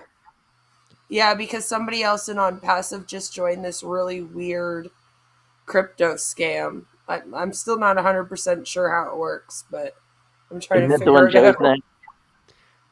Is that Jelly Snacks? It might be. Jelly Snacks got a lot of good stuff. She doesn't give me any good stuff. But we have to teach her how to record. She always said these weird meetings. It's like we got to teach her how to record. Oh my god! She knows how to stream. Oh, does she now? She streamed before. No way. On her channel, Jelly Snack. Wow.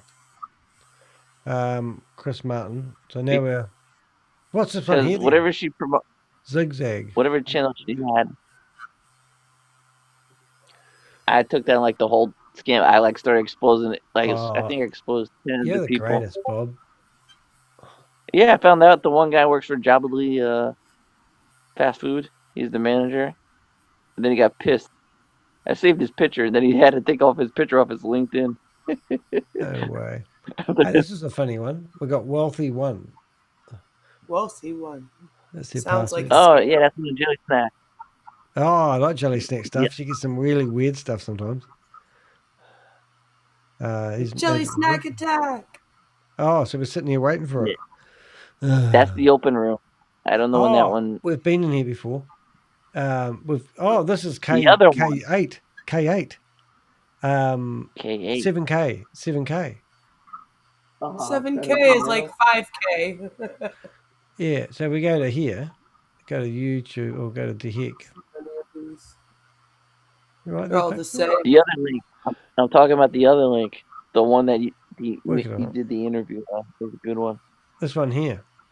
That's interesting. So I haven't got her name, but she must be in my name and shameless for BG Wealth. Probably. No, she's not. Whoops. People are begging to get their names off that list. They write to me and go, I didn't promote it, but I was in it for a few months. I thought it was real, but can you remove my name? And I go, no. Well, they have to provide proof of that to have their name. They have. And they just have a problem telling me about their friend. Their friend was in the same position as them, and they thought it was real too. And I said, well, why don't we just delete the whole scam, eh? Why don't we just delete every rest of the scam? When we see the court case finalized against your upline. Yeah. Well, as much as I was trying to keep you out of that meeting, you were determined to stay in there. Oh, this is gold. Literally. GGC! I know. It's like GGC. I can't stand them anymore. I'd rather listen to Larry Lane's buddy, Eric, than... Did you watch some of this video when I was talking to the guy after? So after Grumpy Bum went off, because Grumpy Bum was in here. It was so funny. You watch this. So Grumpy Bum, I asked him a whole lot of questions. You're going public with all these things. And this was fast, with all the technology that you're developing. So after he claimed he's trying to raise 100 million, I chucked both his websites into ChatGPT, and ChatGPT came back in real time and told me that his websites are built on WordPress. And then this is the part where I confront him about it. So that's really funny. Super Asset Fund. Can you explain why the public-facing infrastructure appears to consist of two WordPress websites hosted on the same IONOS server in Germany? So why is your website hosted on WordPress? How the hell did you know that? Yeah. This is something very easy to describe, because we as I said, in the last years we was completely in background. Now we are going public with all these things. And this was fast. With all the technology that you're developing, you're using WordPress.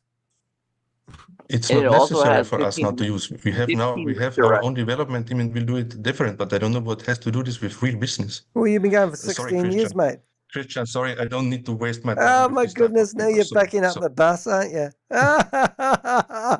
I'm recording this, guys. I'll use this in my deep dive. You guys are nuts.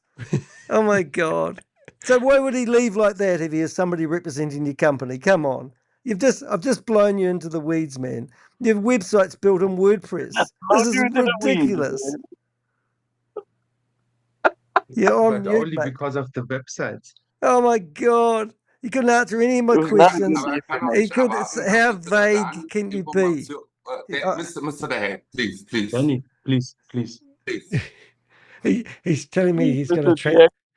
I know. Well, Marco was the translator, you see. So Marco's the translator. So I think I know what please means in any language.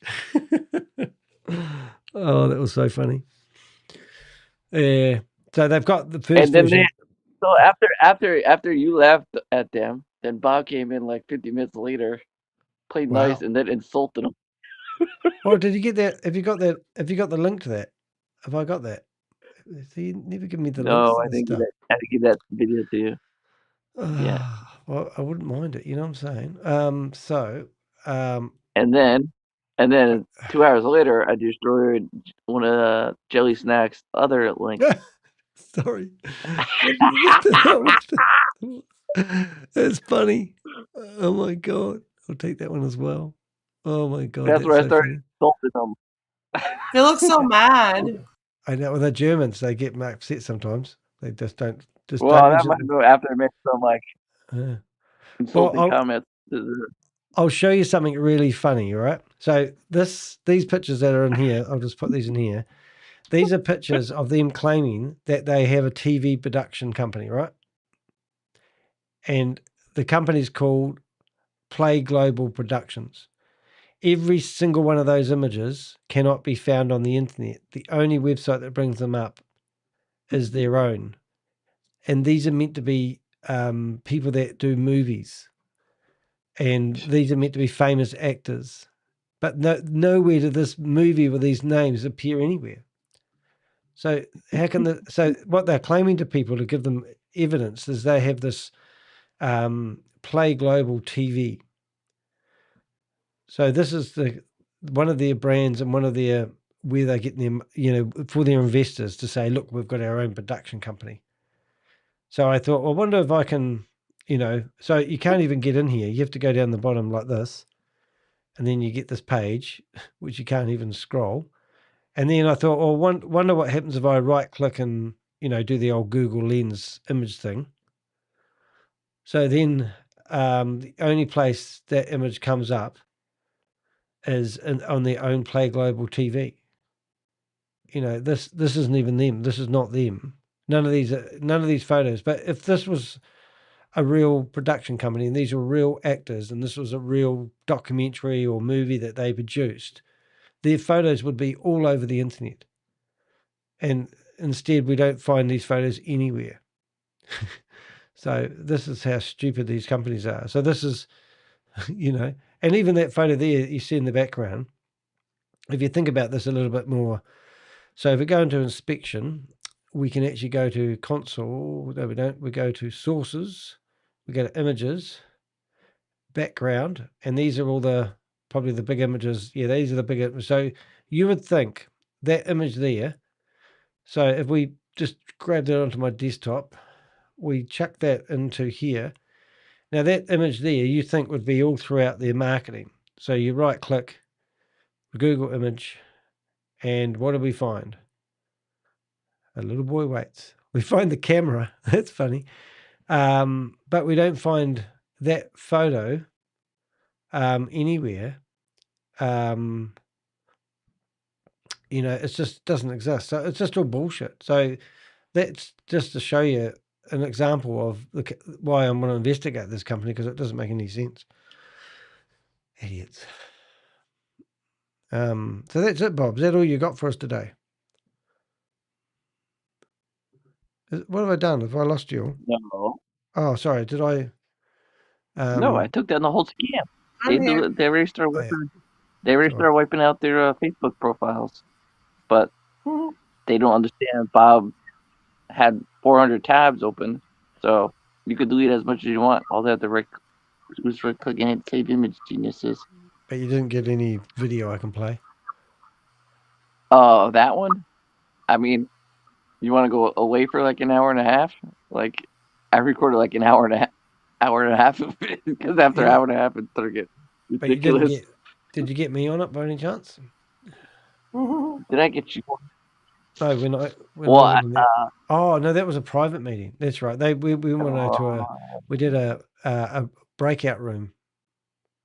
So here we go. So this is what it said about whatever we just uploaded before. Let's have a listen. This is worth mentioning in your investigation, but I'd be careful not to overstate what it means. The report does not indicate that Play Global is a scam. Okay. What it does show is that the website has a poor web security configuration according to this particular scanner. Here are the main points. Overall grade, T. The scanner gave playglobal.lu a grade of T, stating it performed better than only 6% of websites it has scanned. It identified 45 alerts. Higher priority findings. The report says the website is missing several common security headers, including Content Security Policy, CSP, anti-clickjacking protection, X-frame options or equivalent, strict transport security, HSTS, X-content type options, and highly recommended because they help protect websites from attacks such as clickjacking, content injection, and certain browser exploits. Lower priority findings. It also reports cross-domain JavaScript includes Unix timestamp disclosure, suspicious comments in source code, cache control recommendations. Many of these are informational rather than critical vulnerabilities. Technology stack. The scan indicates the site uses WordPress, Apache, PHP, MySQL, Dumpy Bakery, Slider Revolution, Contact Form 7, MailChimp, Google Analytics, Google Tag Manager. None of those technologies are unusual by themselves. How I would use this, I would avoid saying, open quote, the Play Global website is insecure. The Play Global website is insecure. Instead, I'd say something like, open quote, an independent automated security scan of playglobal.lu assigned the site a grade of T and identified numerous missing security headers and configuration issues. While these findings do not establish fraud or prove that the business is illegitimate, they suggest the website has not been configured in line with several widely recommended web security Instead of saying it in one sentence, say it in Close 10. quote. That's accurate and defensible. Given everything else you're investigating, because it can be this debated. is a supporting observation, not a central piece of evidence. No, it's crap. The more significant issues remain whether the legal claims can be substantiated, whether the token offering complies with applicable regulations, whether public statements made by promoters are accurate, and whether there is documentary evidence supporting the recovery efforts they describe. We are Those the questions documentary are likely to be much more important to your audience than the website's HTTP security headers. Yeah. I just want to ask you, we still haven't heard back from their lawyers, even though he's now chatting to us on LinkedIn, and it just seems like the whole thing has screeched to a halt. What other things would be good to get before I ask you to create me a blog? Let's see what it says. What's that noise? You eating your toes? You clipping your toes, Bob? No, I am running a device called the Walkomatic. Not the Walkomatic version 2. The Waka Waka Wow? The Waka Waka. And did you see Ziggly? That's a funny one. You guys gotta investigate that one. What are they doing? That's what Shavas was working with at one stage. No, that's Rick. Ziggly is the one that Jelly Snacks provided. Oh, right. Have I got any more to... Basically, everybody from the Philippines, I think, in the room. We're looking into Mizu. All right, I'll have a look at the other ones. MIZU. Which is kind of funny because after the SEC said about PG Wealth that they will, if they see anything similar, they will basically jail your butt. Wow. With it's funny that they're promoting this because it's identically to Ziggly. And Wiggly Wiggly. This, and I used their own email to make an account at their place. Oh, that's a good idea. There's no verification. I used addme@ziggly.net. Well, they're gonna. And I asked the guy. I asked the guy who was the supposed co-founder why on their pitch deck it has .org. And I'm like, he goes, "I'm the co-founder. And you couldn't change your pitch deck." But he has this funny thing where if he gets pissed at you, he goes, "We're gonna have a vote now. Should you be eliminated?" Like it's a game show host. Oh, that's very nice. What's happened to old? So it's like, the heck has been eliminated. I got it. We got it. And then he would kick you out of it. Hold it 1 minute. Hold it. We need to. I just figured out the password. That's a bloody shock. But I was in there like 5 times over. I was in there as Megan Lynch, Larry Lane, Chavez at one point. Good stuff, man. And that's what we got to do, isn't it? Got to go after these guys. Yeah, it's so pissed. Make money online. And then the funny part was he thought Megan Lynch was a man. Well, that's right. What's funny about that? Haven't we? Ziggly is what Chavez was using. Yeah, that's right. Susie knows. Susie knows everything. She's like watching. I got a photo of Susie today. Did you guys get a photo of Susie today?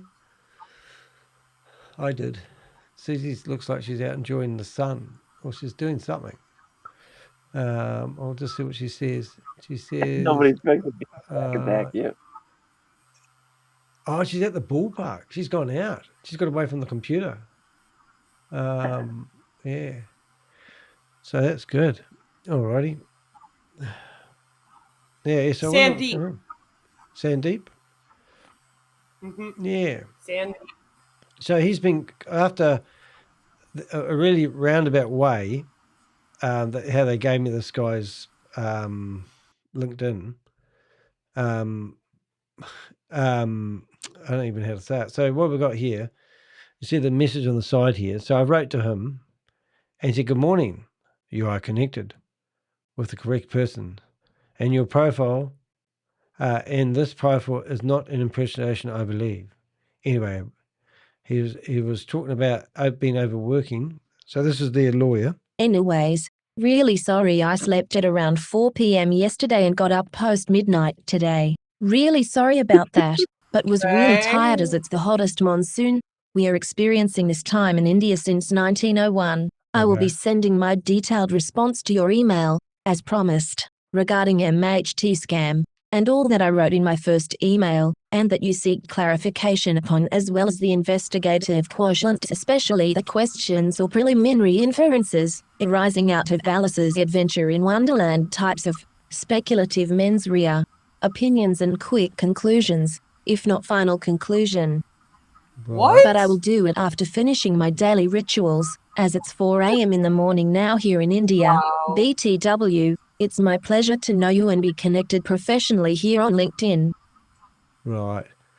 So he's even edited it. So now we've got... Hi Sandeep.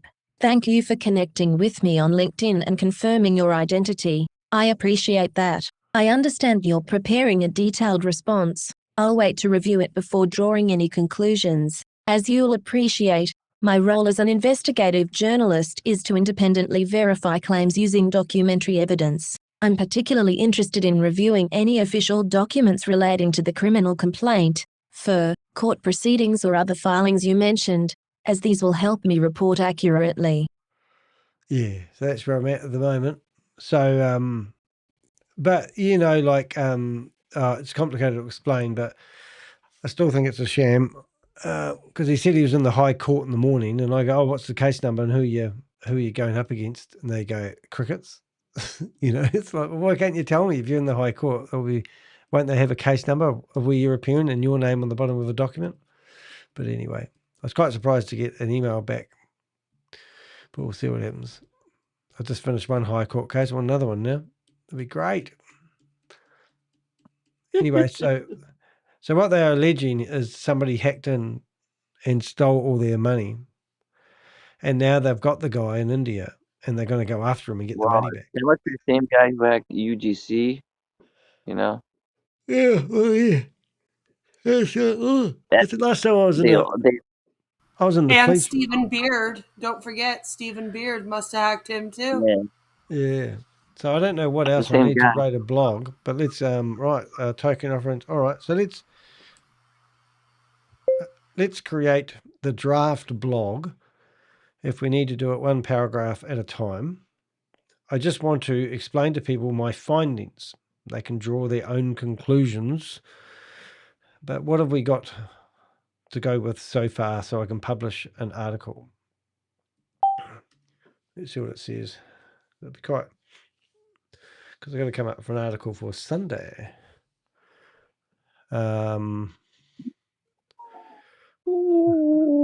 It says, I'm thinking, okay, so what we've got, the structures like this, how it started. Oh, so what have we got now? What does it say? It says the six-toed guy is the best detective ever. That's exactly right, Bob. Let's go. I think the key to making this a strong piece is to resist trying to prove anything beyond what the evidence currently shows. The facts you've gathered are interesting enough on their own, and they raise legitimate questions without needing speculation. I'd structure it like this: Have Play Global, MHT Trade and the questions that still need answers. Introduction. When I first joined a Play Global Zoom meeting, I wasn't expecting the story to develop the way it has. After asking questions during what appeared to be a public online presentation, I found myself on the receiving end of privacy complaints, legal threats, and repeated requests to stop reporting. At the same time, I was told that Play Global representatives were working alongside victims of the collapsed MHT trade scheme to pursue legal action against those responsible. As an investigative journalist, I don't take anyone's claims at face value, whether they come from scammers, whistleblowers, victims, or lawyers. My job is to verify information wherever possible and present the evidence so readers can draw their own conclusions. Over the past several weeks, I've been documenting my correspondence, reviewing company records, examining websites, verifying identities, and asking for supporting documentation. Some questions have been answered. Others remain unanswered. This article summarizes everything I have found so far. How this investigation started. The investigation began after I attended a public Play Global. Yeah, could be not bad, but not quite there yet. But yeah. So that'd be interesting. But yeah, I don't know what else I need really. What I would like to do, I'm not sure. I'm not sure if I actually gave you every page of the Play Global LU website. LU website yet. I might do that now.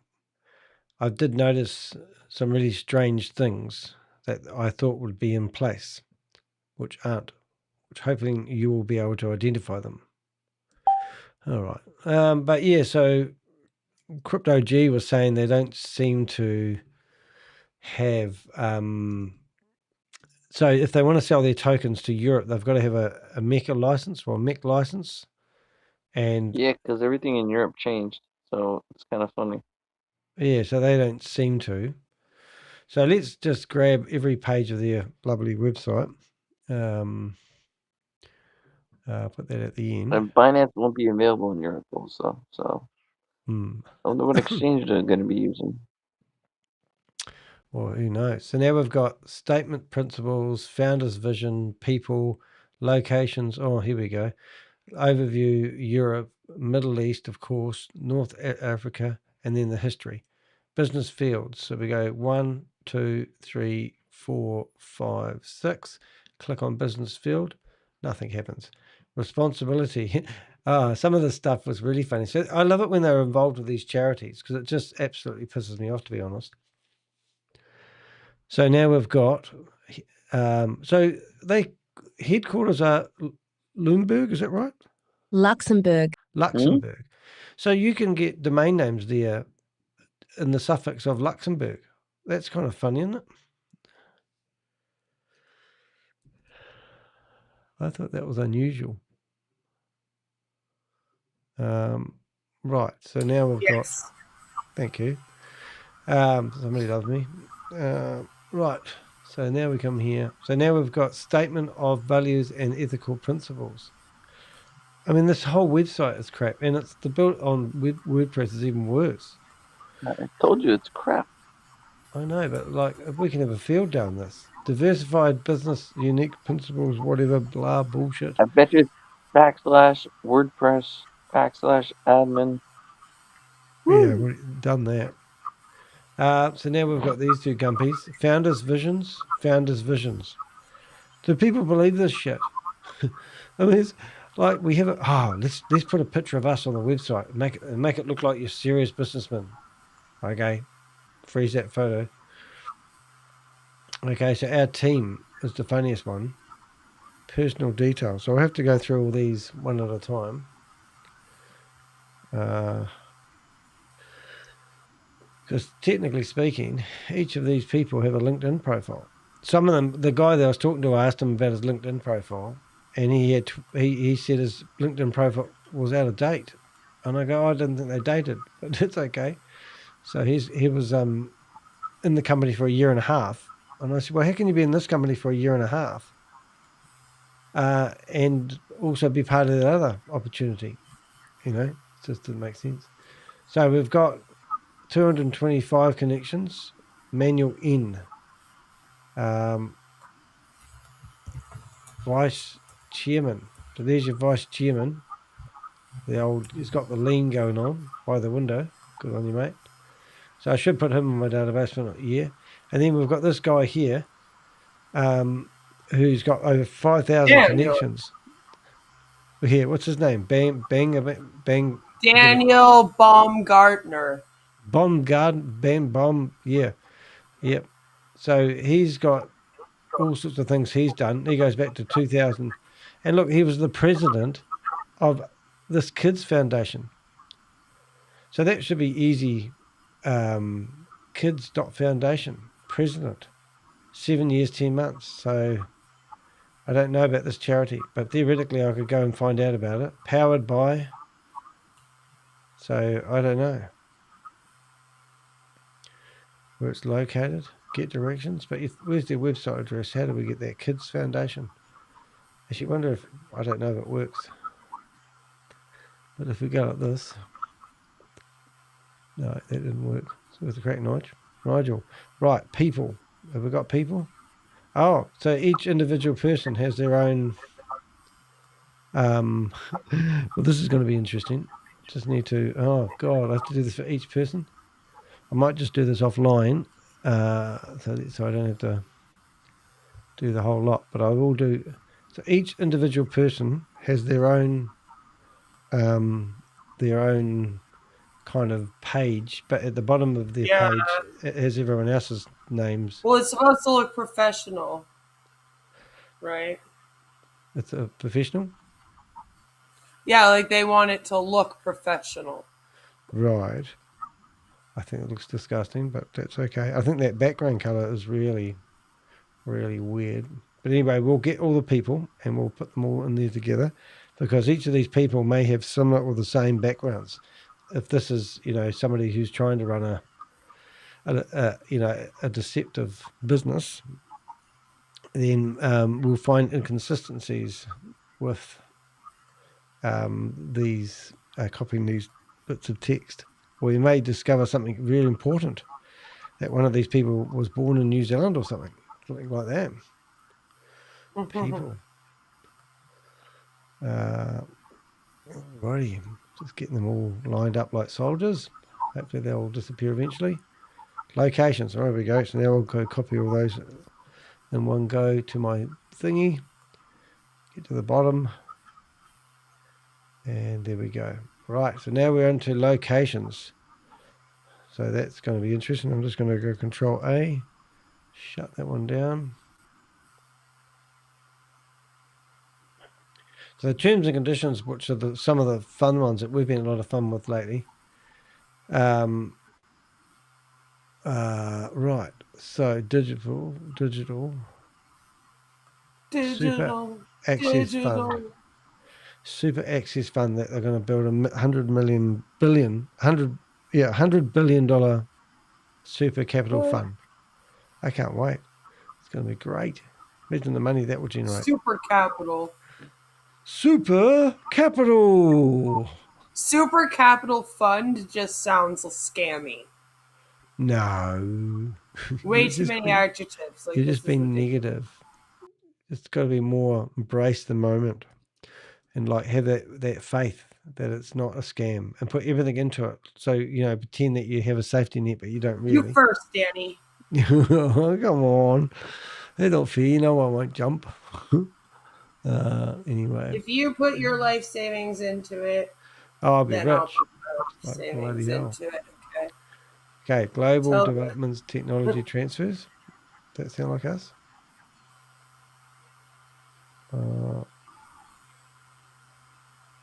Just about falling asleep at the computer. I'm really tired today. I woke up about 9:30 today, which was very late for me. I don't know what time I went to sleep. So what have we got now? Healthcare. I love these companies that just have everything. Great time to sleep in. Yeah, what? 9:30 is a great sleep in. I know. I do feel good when I actually manage to wake up from a cold sleep and I look at the time and it's like that. I think, oh, bonus. I only sleep in when my daughter sleeps in now. Well, my dog gets up and stands on my chest because he wants to go for a wee. And I'll go, really? And he goes, yep, I've got to go now. Hurry, Dad. I go, come on. I don't want to get out of bed. And then he wants to go out there and sniff the fence. Up every day and dances in her bedroom. And then all we hear is boom, boom, boom, boom, boom, boom. You're shooting them. Oh, because it's a gamer. No? No, she just dances. That's how she starts every day. She blares her music and she dances around. Wow. That's one way of doing it. My Media kid is and so entertainment. happy all the time. Oh, that's good. Must be the drugs, eh? So always got to put those wee pills in there, wee cornies. Do you have corny honey puffs made to stay fresh? So that's going. Oh, what's that there? That is Elite Business Association. That sounds elite. Well, I used to have a business networking company called Elite Business Networking, so I think they're passing off my name. Another lawsuit. Right, now we're getting down to here. Elite Business, and this one's the other business thing. Oh, Foundation Kids. Kids.foundation Oh, Playgirl. the Kids Foundation. Yeah. Connections, Global News. You always have to bring the kids into it. Wow, yeah. Kids or other people, isn't it? Well, that's a bit dumb. There's always a foundation, an organization, some bullshit. Yep. Right, so where I'm up to now, we've got the kids. Now we want to find out about their imprint. What the hell's an imprint? Let's find out. Yeah. I think that's just this page. Is that a disclaimer? Oh, that's good. That's what we want. Oh, password. Password protected to view. Please enter your password below. Let's try it. 1, 2, 3, 4, 5, 6, 7, 8. Enter. Nothing. Oh, it said nothing. All right, so that's actually really good because there's that there. So now I need to go imprint, whatever an imprint is. We'll imprint the imprint. Imprinting. Right, and there we go. We get to the end. So now we've just literally shoved all that text in there. And now we'll go play. Yeah, so I don't know. So if we were to search for this company that's been around for 16 years, and it's called Play Global, you would think, okay, so here we come up number 1. We've got these other articles which we'll have a wee look at. Mm-hmm. We've got LinkedIn. Yeah, so that one there. Oh, yeah, just reading out loud. But we'll go back to Play. Oh, Play Global. Oh, that might be us. Play Global Digital. That should be it. Because they're Play Global Digital. So the guys that were part of the other scam that fell over and they're going after the Indian who stole all the money in India. Yeah, that's them. Yeah, so that's they have started up the tokenization of this company that's been going around for 16 years. So they want me to believe. So this looks like a completely different company altogether. Yeah, I don't know about this, but it has the same logo. Oh, or does it? You mean the background? Where do you see the same logo? No, it doesn't. They're at the top. No. See where it says Play Global Solutions, though. Yeah, but doesn't have that PG whatever. Yeah, I don't think that's it. No, but it does have royalty-free images. The Play Global launch.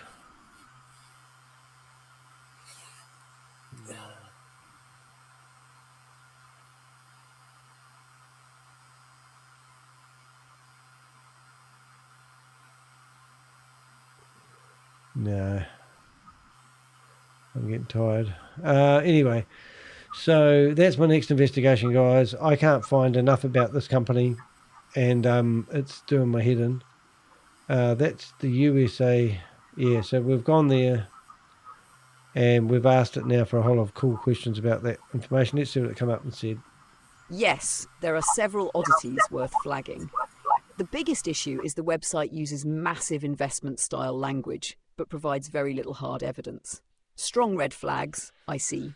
1. Founded in 2010, but weak public footprint. They claim Play Global was founded in 2010 and had a project portfolio valued at over $20 billion, yet the site does not appear to provide audited accounts, historic annual reports, named completed projects, press coverage, public contracts, corporate filings proving the history, or independent verification. That is a huge claim with very little supporting evidence. Yes. 2. Super asset fund, but no fund documentation. They mention an exclusive super asset fund and list Play Global Super Asset Fund, Bahrain Manama Hybrid Investment Fund, Asset Management and Development. But I see no fund registration number, regulator, custodian, fund administrator, auditor, prospectus, offering memorandum, license number, or financial statements. 3. Investors everywhere. The website repeatedly uses investment language: investors, stable returns, exclusive investment opportunities, long-term benefits, value appreciation, asset portfolio, super asset fund. That matters because they cannot simply say this is not a financial product elsewhere while publicly describing investment opportunities and value growth. 4. No real project proof. They claim involvement in hydrogen technologies, graphene, semiconductors, nuclear salt energy, healthcare institute, Saudi real estate, luxury brands, film productions, precious metals, refineries, Hollywood, NFTs, collectibles. But there are almost no specific project names, contracts, partners, registration, product launches, revenue evidence, or independently verifiable case studies. They're full of shit. Number 5, elite language instead of transparency. The repeated use of elite, exclusive, select investors, not open market, private summits, royal families, sovereign wealth funds, HNWI, UHNWI creates prestige, but it does not prove legitimacy. 6. Locations listed but no company details. They list locations in Luxembourg, Austria, Bosnia, UK, Saudi Arabia, Qatar, Bahrain, UAE and USA, but do not provide company registration numbers for those entities, office addresses, directors, local licenses, or proof those subsidiaries exist. 7. Advisory board credibility issue. They list impressive advisors, but the important questions are: do these people actively serve Play Global today? Are they paid? Have they approved the token claims? Do they know their names are being used? Do they accept responsibility for the investment claims? 8. Kids. Foundation.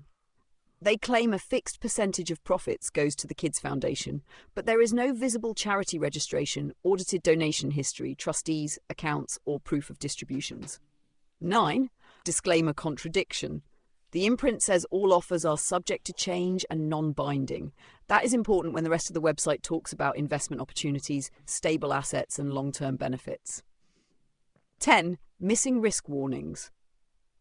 For a website discussing exclusive investments, funds, tokens, asset portfolios, and investor benefits, I would expect clear risk warnings.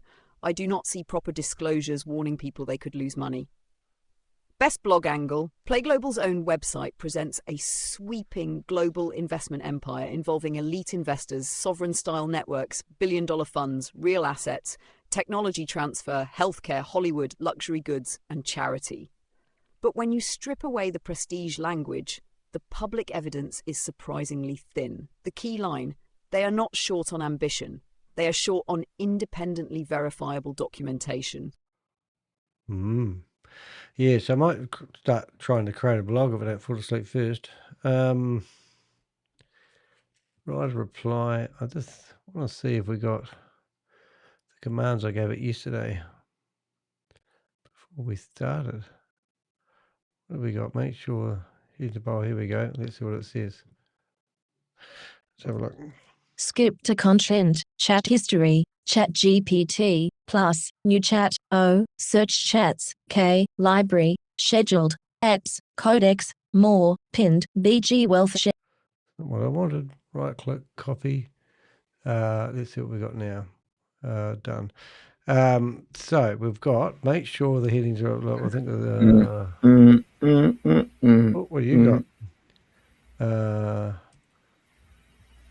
Could you please make sure this blog is written in my normal standard?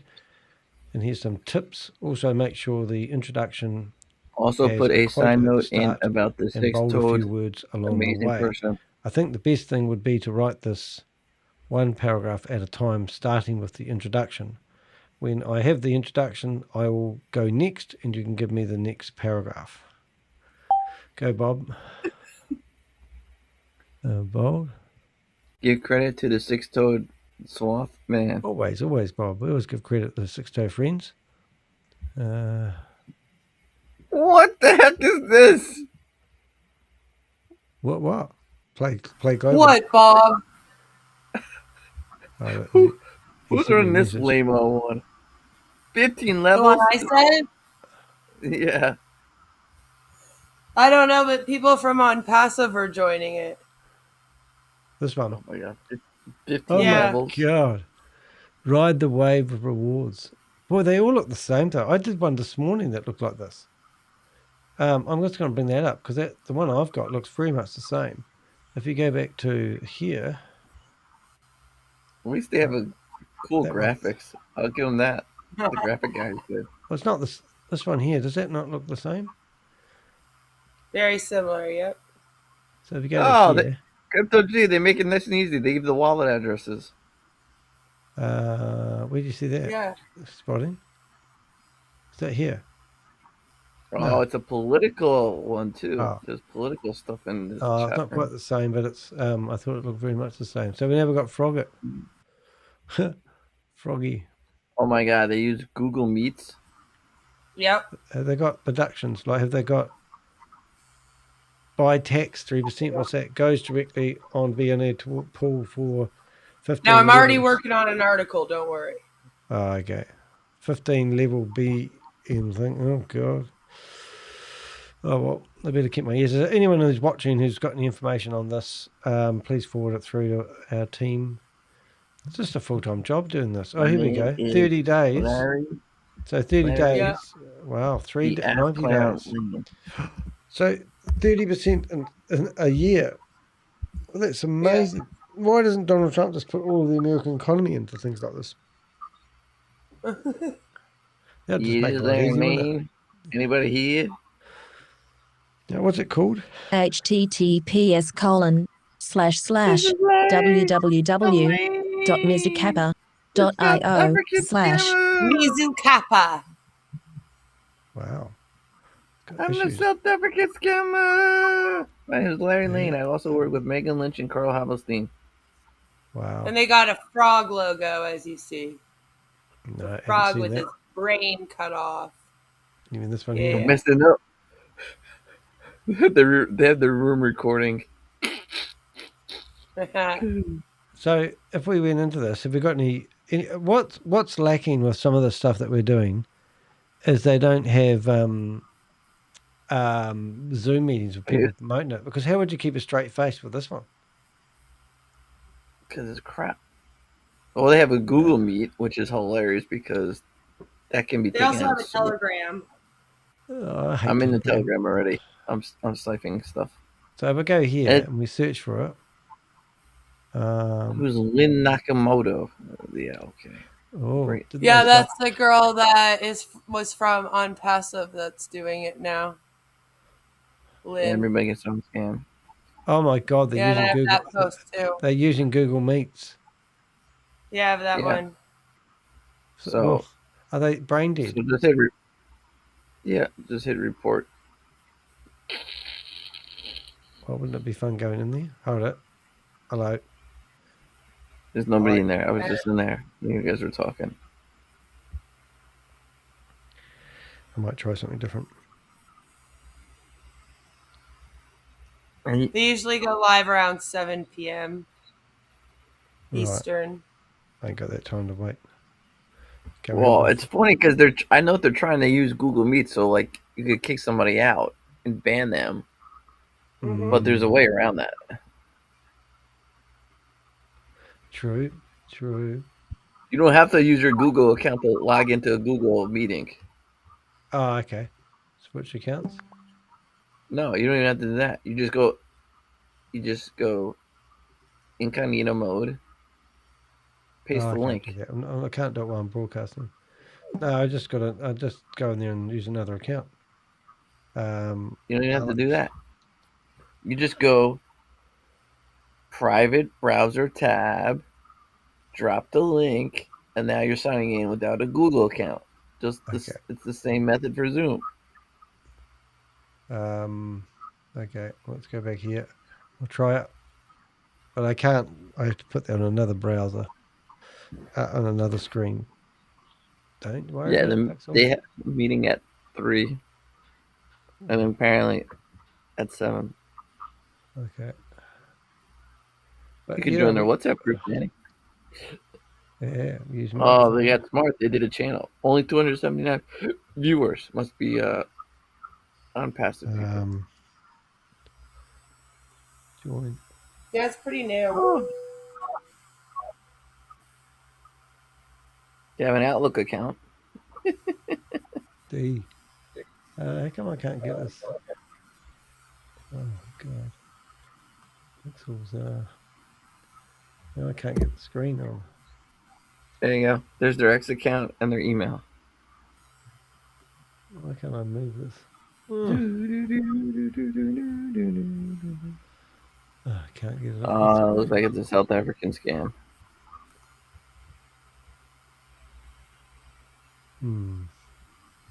Oh my god. That's the same. I can't get it in the window. New window. It's the same people. I have no clue. I haven't done this in ages. Why can't I screen it? Oh, God. What are you trying to do? Well, I can't move the friggin' screen. You have to do it at the top of the browser. I don't know how to do it on the Mac. Well, it should. It's a floating window. Bob's real name is. Oh. Pixel. AKA Jerry. I'm stuck here. You gotta pick an American name, okay? Or Jim. Normally you double click on the browser and it fits. Oh, what's that there do? Oh, what's that do? Yeah, you Mac people are, you know. Thank goodness. Rejoin. Oh, perseverance paid off. But what can I say? Bob has a Mac now also. Hello. Testing 1, 2, 3. If you guys ever saw Bob set up, you guys, oh my gosh. No. How many computers do you have over there, Bob? Okay, so I have like 3, and I have 1, 2, 3, 4 computers in front of me right now. Yep.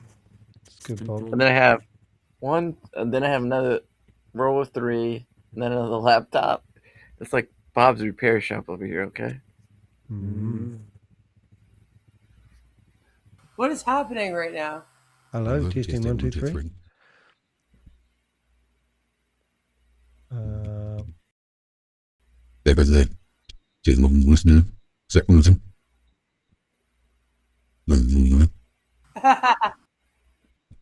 What? Which never Bob, but never talking about this before. They keep talking about Bob's real name is unreadable by humans. That's correct. That's why I have to shorten it to Bob. Let's go in here.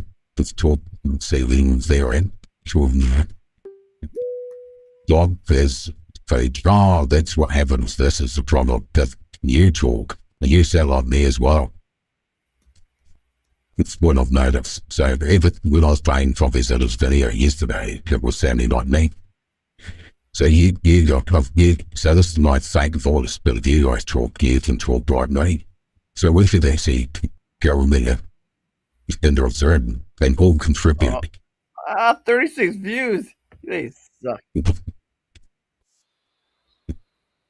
So what are we doing here then? Oh wow, they use that music. You guys are lame.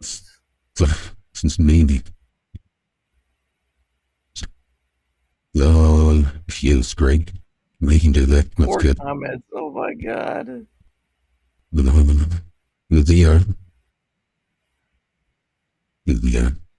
let's move. Virtual camera. Yeah. All right. Oh my god. System 1, 2, 3. Yeah, so that's where that worked. So now to switch out of this, that's the problem. Given that. It's one of these shitty ones. 8%, 18%, 30%. Good. Go back to here. Oh yeah, that's what you missed. Jelly Snack scam. They guarantee you can become rich. 30% a month. A month? Wow. A month, man. Oh, that's nothing, mate. It's chicken feed.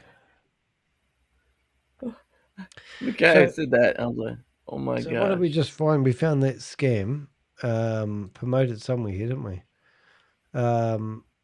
Google. Oh, we don't need that anymore. Yeah, so they're using Google. That's amazing.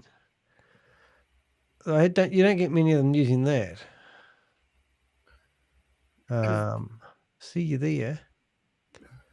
So I'll just put that in our room, our Zoom meeting. I might have to rename it to Google Drive meeting, won't we?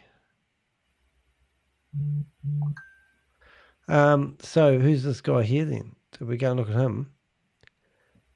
We've got an X account and an email address. Oh my God, the email address is Outlook.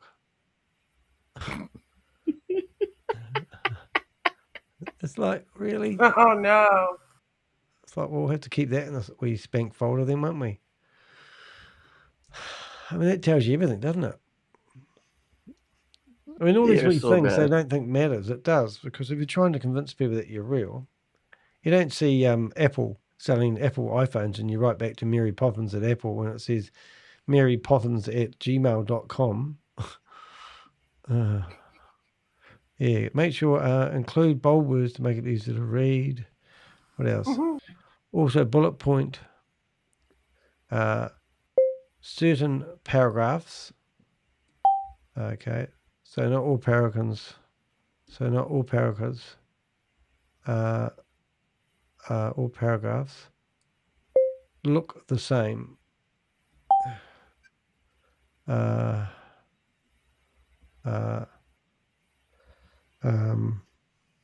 No, but you guys have to attend this. The one Jelly Snack.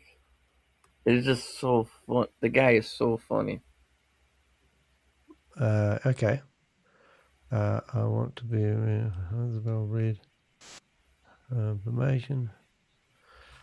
Okay, let's see. What's happened? All right, so that's going to be enough. So that should be enough on that one. So I can get rid of that. Global buy. So I'm still a bit curious about this one though. Like, how big is like tokenomics, rewards, trade, prediction, stake? 8:30 Singapore time. Oh, they've got questions. I love the way they only have 4 freaking hours questions these days. It's good to keep it simple. How do you connect your wallet? Well, if you don't know that, you shouldn't invest. How do I build my referral network? Oh my God. How does staking work? So staking is, if anyone ever wonders how staking works, it means you give them your money and gives them more time to run away with. You cook me a steak? Hey, Valerie just rang me. I'll call her back. Yeah. Call her back. Oh, you just rang what me. the hell? See, that's nice. He's probably wondering who it was. She would have done a pocket dial. She'll be crying now. Hello. Hello, darkness, my old friend. Do you want to talk, Bob? No, you can talk. Oh, great. Typical. I have to do all the bloody talking. You're so good at it. Please leave a message.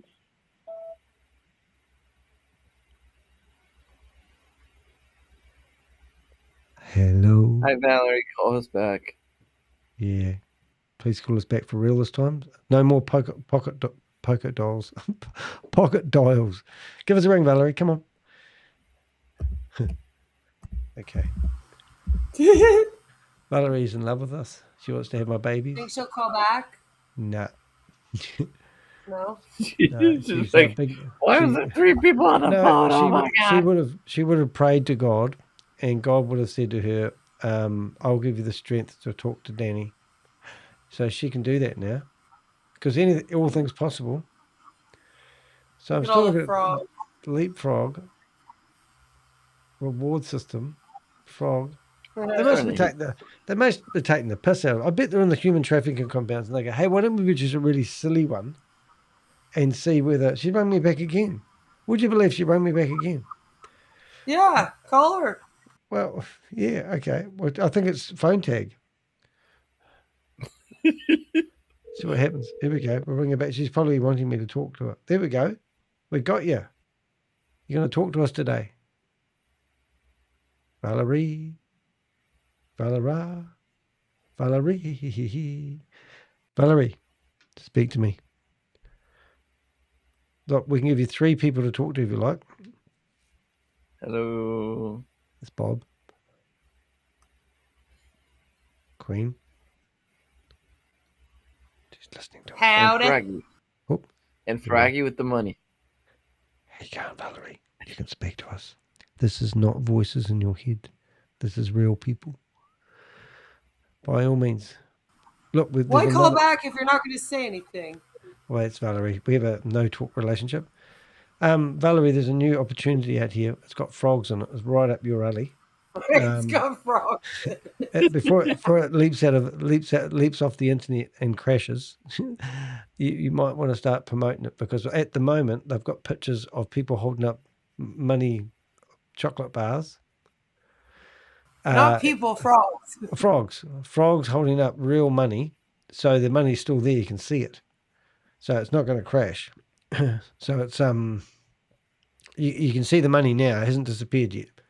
So I recommend that you could get your community and get them to invest in this before it crashes. Yeah, well, that's a catch-22 though, isn't it? Really, because if you invest in an opportunity that you know is going to crash, and you know that the money that's going into it is supporting the opportunity, you kind of given that it's like, here's the money, here's the money, here's the money, here's the money, here's the money, and then you got to go snap.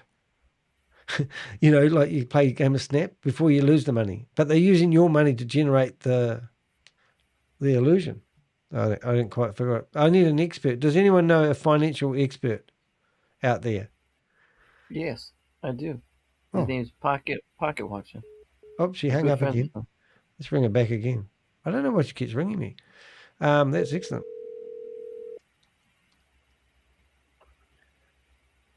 Please leave a message.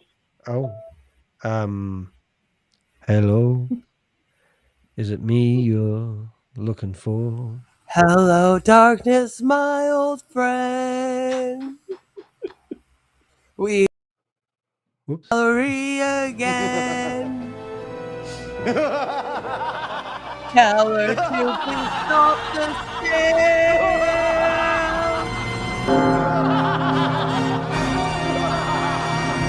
I know who you Please answer us, ma'am. I know what you've done.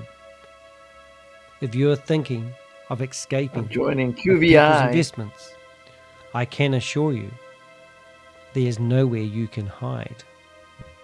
What I possess are a specific set of skills honed over a lifetime of unraveling financial deceit.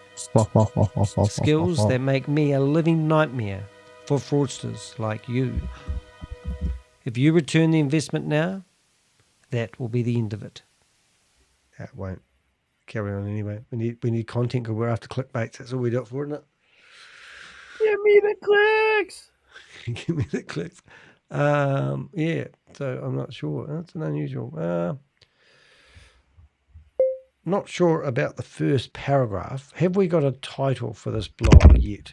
Or is that what you've tried to scream in after the quote? Let's see what it says. Valerie, oh, sorry, it's still, that was a message, by the way. Favorite, Empire, both. Come. Okay, all right. So, trust, not commissions. All right, so can you please give me a separate title and an introduction with a quote, and then we'll get on to the next paragraph. Oops. All right, let's see what happens. That's better. So here we go. So here's our first paragraph on Play Global Exposed. After all my research and everything, this is what we've got. Oh, actually, I'll play it. Looks pretty good, actually, exactly what I want. That sort of style. Let's see if it makes sense. I think we should keep the title factual and let the investigation do the heavy lifting. Based on everything we've gathered, this would be my choice. Play Global Exposed, following the MHT recovery story and the questions that still need answers. Open quote, extraordinary claims require extraordinary evidence. It's Rob's. Carl Sagan. Close quote. When I received an email from an MHT trading bot investor in Germany, I thought I was simply following up on another collapsed investment scheme. The investor had lost 3,000 euros and wanted me to look at a Telegram message inviting victims to a Zoom meeting where they were promised full transparency, legal updates from India and a roadmap to recover their money. Right. I accepted the invitation expecting to hear about MHT Trading Bot. Instead, I found myself inside a Play Global digital presentation. What followed was not what I expected. As I began asking straightforward questions about the relationship between Play Global and the MHT recovery effort, the conversation quickly shifted. Rather than receiving documentary evidence, I found myself on the receiving end of privacy complaints, legal threats, invitations to speak with lawyers in India, and repeated assurances that supporting documentation would soon be provided. Over the following weeks, I examined the Play Global website, reviewed corporate records, analysed public statements, verified the identity of the Indian lawyer involved, inspected domain registrations, scrutinised promotional material, and requested documentary evidence supporting the many claims being made. To be clear, Play Global has repeatedly stated that it is not the company behind MHT Trading Bot. This article does not allege otherwise.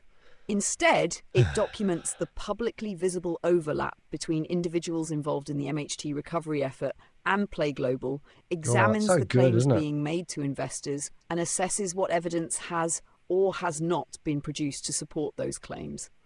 As always, my role is not to tell you what to believe. My role is to present the facts, highlight the unanswered questions, and allow readers to draw their own conclusions based on the available evidence. That's fantastic. Now we're on to the next paragraph. I spent a lot of time writing my blog. I think the next section should establish how you ended up in the Zoom meeting. This gives readers the chronology before we start analysing Play Global itself. How I ended up inside a Play Global Zoom meeting. The investigation did not begin because I was looking into Play Global. It began because an MHT Trading Bot investor, Mark Michels, contacted me after reading my previous investigation into the scheme. He explained that after investing €3,000, the payout... Hold it a minute. You've exposed my informant. He was meant to be anonymous. That's great. Now I've just killed somebody. Whoops. Sorry about that, guys. Just while we're not recording this live. Hate it when that happens. Sorry. Should be right, mate. Don't think anyone watches my videos anyway. Let's go. Read it out. Start this again. Good catch. Thank you for spotting that. We absolutely must not identify your No informant. shit. Earlier in your correspondence, you promised to keep them anonymous, and that's the standard we should maintain throughout the investigation. Poor boy. I'd rewrite the section like this. Hash, how I ended up inside a Play Global Zoom meeting. The investigation did not begin because I was looking into Play Global. It began when an MHT Trading Bot investor from Germany contacted me after reading my previous investigation into the scheme. The investor explained that after investing €3,000, the payouts gradually became smaller, less frequent, and eventually stopped altogether. Like many investors before them, they were told there were technical issues, missing business partners, and legal proceedings underway in India. Several weeks later... Commentary. Just use good discernment. I trust you. It invited members to attend a Zoom meeting where they were promised clarity about what had happened, together with updates on the legal action allegedly being pursued in India. The invitation promised official updates from those leading the recovery effort, an explanation of the alleged fraud in India, legal documentation and progress reports, a clearer picture of how victims might recover their losses. Having investigated numerous investment schemes over the years, I considered this an opportunity to hear directly from the people claiming to be coordinating the recovery effort. I joined the meeting as any member of the public could. What I found was unexpected. Rather than attending a presentation solely about MHT Trading Bot, I found myself listening to representatives from Play Global Digital. As the discussion progressed, I began asking straightforward questions about the relationship between Play Global, the MHT recovery effort, and the legal claims being presented. Those questions became the catalyst for everything that followed. Instead of simply receiving documentary evidence, I found myself dealing with privacy complaints, legal threats, correspondence from an Indian lawyer, and a growing number of claims that required independent verification. I also want to make one recommendation for the entire blog. Let's never use the informant's name. Throughout the article, we'll simply refer to them as an MHT investor, a German investor, an anonymous whistleblower, You do have to a wonder source, sometimes, ChatGPT, have you got any friends? the Zoom meeting that changed the investigation. The Telegram invitation promoted the meeting as an important update for MHT trading bot investors. Attendees were told they would finally receive clarity about what had happened in India, the progress of the legal action, and the next steps in the recovery process. Expecting an update focused on MHT, I joined the Zoom meeting. Instead, I found myself inside a Play Global digital support session. As the presentation unfolded, it became apparent that Play Global representatives were closely involved in discussing the MHT recovery effort. During the meeting, I asked several straightforward questions about Play Global, the relationship between the organisations, and the evidence supporting the legal claims being presented. The answers were limited. Rather than producing documents or providing specific... I don't have to have bullet points in every paragraph. I just didn't want you not to use them or overuse them. Do you need to redo this paragraph after this new instruction? That meeting marked the beginning of a much larger investigation. What followed was an unexpected series of events: privacy complaints submitted to YouTube, legal threats demanding the removal of my reporting, direct correspondence with Play Global representatives, communication with an Indian lawyer said to be acting for MHT victims, repeated assurances that legal documents and evidence would soon be provided. At that point, the investigation was no longer just about MHT trading bot. It had become an investigation into the public claims being made by Play Global representatives, the evidence supporting those claims, and whether investors were being provided with information that could be independently verified. Right, that's great. Well, we get this next one now. Yes, I would. One thing I've learned from writing dozens of your investigations is that the formatting should feel natural, not formulaic. If every second section has 4 bullet points, readers subconsciously notice the pattern. I'd rewrite it like this: Play Global's vision versus the public evidence. Before reaching any conclusions, I spent considerable time reviewing Play Global's official website. At first glance, it presents an ambitious vision of a global organisation operating across technology, healthcare, renewable energy, luxury developments, real estate, and digital assets. The messaging is polished, professional, and deliberately aspirational. Throughout the site, Play Global describes itself as an exclusive community focused on long-term value creation rather than short-term profits. It speaks of elite investors, sustainable wealth, research and development, tokenized assets, global partnerships, and a proposed $100 billion super asset fund. The overall impression is one of a well-connected international organization with significant ambitions. There is certainly no shortage of vision. What I found more challenging was independently verifying many of the website's biggest claims. The website refers to global operations, proprietary technologies, healthcare initiatives, large-scale infrastructure projects, luxury developments, and international investment opportunities. However, I found comparatively little supporting documentation that would allow an outsider to verify many of these statements. I was unable to locate audited financial statements, completed flagship projects, independently verified case studies, or other publicly available evidence demonstrating the scale of activity being described. That does not mean these projects do not exist. You can tell, It simply means that, based on the material currently available to the public, many of Play Global's most significant claims rely largely on the company's own descriptions, rather than independently verifiable evidence. That org is taken down. As with every investigation I publish, I believe there is an important distinction between vision. I gotta head out, guys, but have a good night. Vision may attract attention, but it is evidence get out of jail cards. Just to throw Danny off. Me and Queen are leaving the same time. Oh. So what I'm getting at here, this is the same company that was associated with Chavez. So there's a connection there. That one is, yeah. All right, Gil. Okay, boy. I love you. Bye. Bye. I love all my people. Bye. All my people. There's a big silence there. Hey, Valerie, you can come back now. It'll be just you and me. You and me. But yeah, I'm So- amazed. So this is associated with Chavis in the past. So what's this got to do now? So that's And the password you could join with 1 2 3 4 5 6. what email? Admin. I used admin at whatever the hell the name of the website You're is. kidding me. .net. Oh my goodness.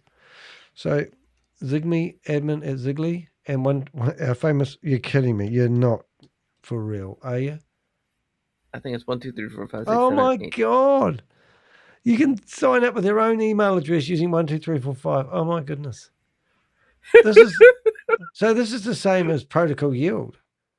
Remember I did that on that? I've already done this before. So this company here was advertising at with Chavis when they were in Dubai. Remember that we contacted them, they were horrified that they were working with Chavis. Next minute we see them advertising. What do they call it? Protocol. Poly, is it poly something? Protocol yield. Yeah, it must be there somewhere. Hello, Chavis. He got one of his videos removed again. This one here. So this is a. Oh yeah, there it is there. So Signally is part of it, right? So what's the one that you've got? This could be a major thingy. Signals, but the logos are the same. Because if you go to Signally, right, and then you go to the bottom, they have a white label service, SigChain. So this is SigChain. What's that one you've got? SigChain Signals. Oh, I see. No, it might be different, but not under here anymore. I know because I also found out I think there's a real Signal. I forget what was the domain. Well, there it is there. I think we found it. Oh, Signally. I think that's the real one. The one they were just on. That one there is associated with Ziggy anyway. Ziggy. With Chavis. Wow, that's amazing. So they just make it look similar. Because even their logo was, straight away your brain goes, oh, it's the same thing. Because these lines here. I don't know. That's amazing. It's a crypto platform. Yeah, but so that's their. I can't get over the fact that you can log in with that. That's just ridiculous.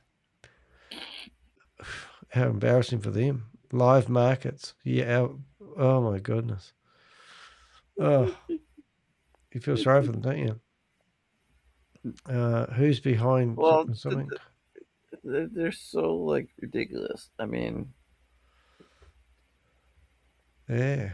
You can use italics and bullet points, but just don't use them consistently. I don't want to have a consistent pattern like you mentioned. So now the last two paragraphs have no bullet points. That's okay, but hopefully you can give me a variety so we don't look like a robot.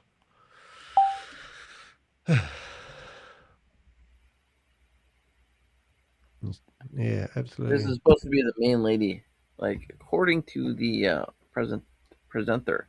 Yeah, and is a well-known person.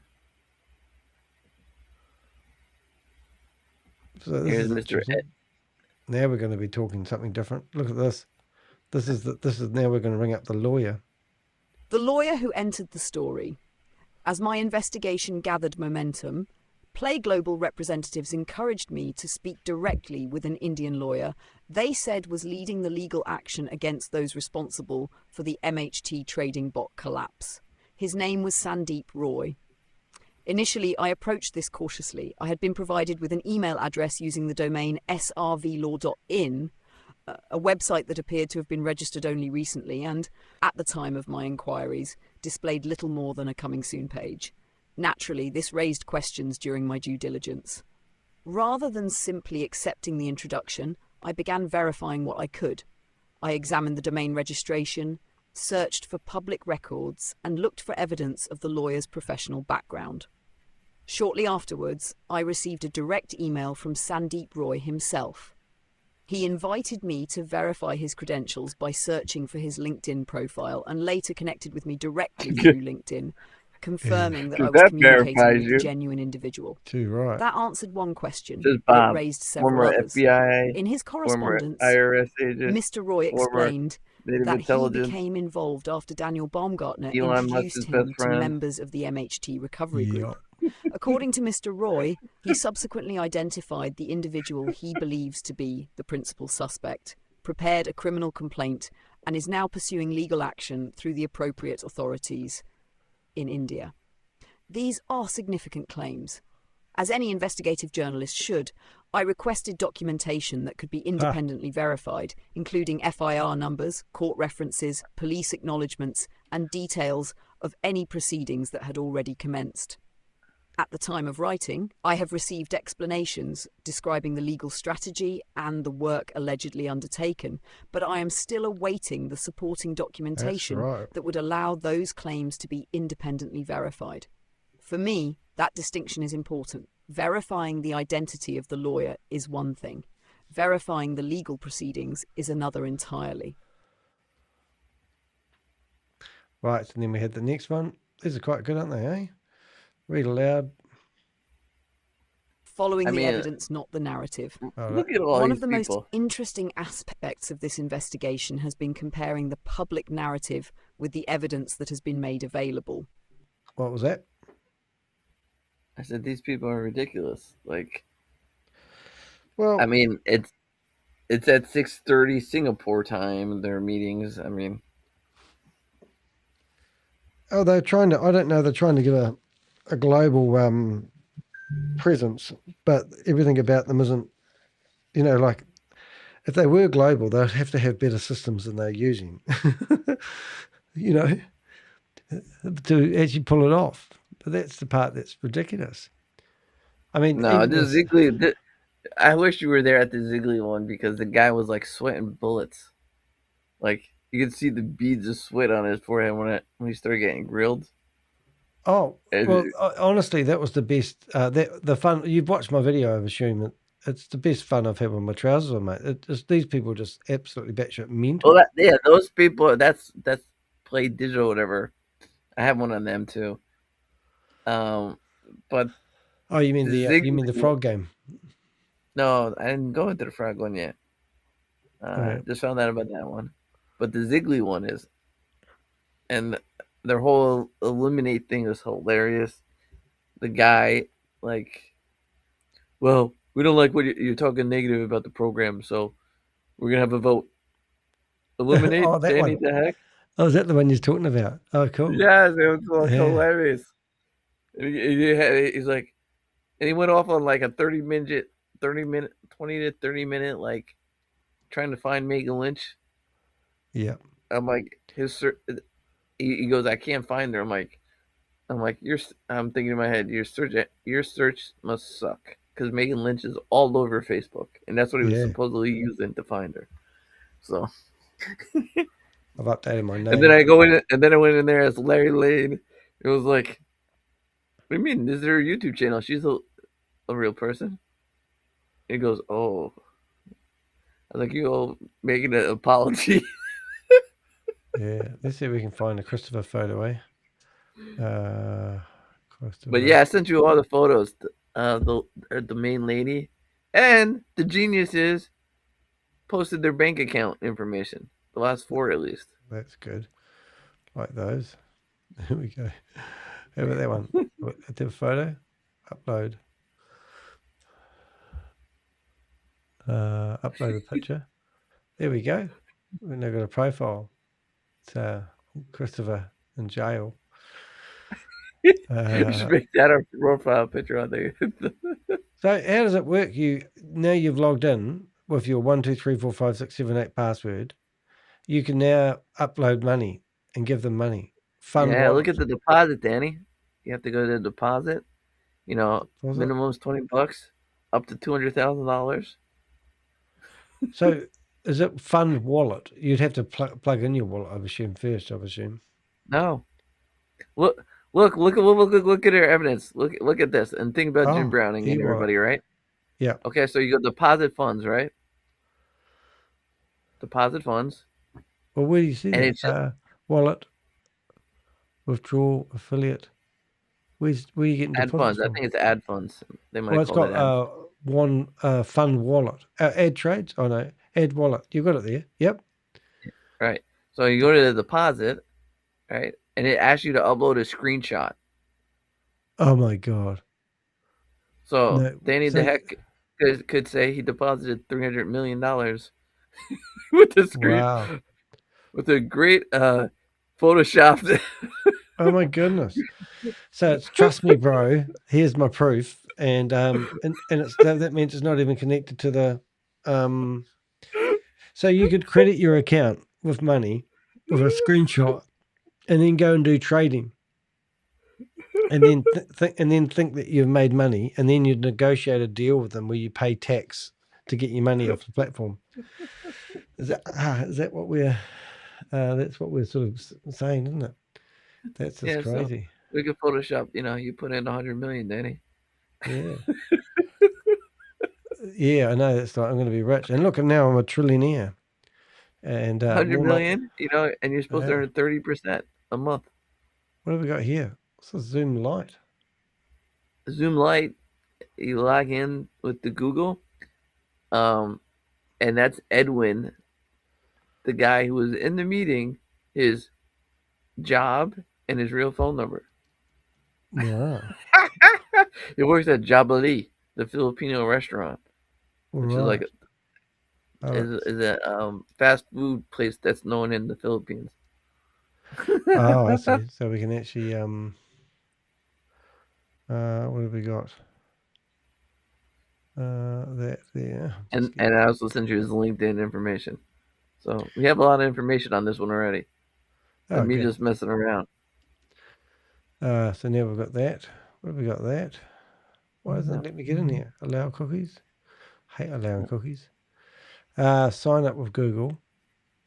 Do you put your Google address in there, do you? PG World non-millionaire. Yes, it's correct. There we go. Please provide a valid business email domain. Must have a space at the start, have I? You must have a space. No. Sign up with email. Let's do that then. Business email. Full name, Alex. Look at that. It's telling me it's not a real name. It doesn't like numbers. It's not a business domain. Oh, so you have to sign up with a proper one. Like this. That's interesting because I have never. Oh, look at that. Oh, crazy. So what other name have I got here? Let's have a look. Danny Charles. So you use Danny at dheck.com. Yeah, but I don't really want to use that. But what the hell? Wow. I'll just put Danny the Heck. Password. Well, 1, 2, 3, 4, 5, this 6, is 7, a good 8. tool because when we look people up, a lot of people are on this site, so you can get a lot of people's phone numbers. Oh, I see. So what password should I have then? I might generate one, eh? Generate. Yeah. So this is actually a real thing, but not to do with the scam. That's what you're sort of saying, is that right? Yeah. So this is and like so I found out the whole organizational of the one past scam that it said who was the marketing director and everything. And it's not. Is it connected to Zoom? Zoom? It's not. No, I don't think so. All right. So they've used they just call it Zoom info. Crazy, isn't it? Right. I'll get my name here, and that one there, and let's go. Right. So we go save. And then we go, and then we've got a password. What's this first time? Password. Phone number. Let's go. What do they call that place? US. See? Then you get to this. Edward Armorglis, blah, blah, is an IC design engineer. United. And he freaked out when I said that. United States.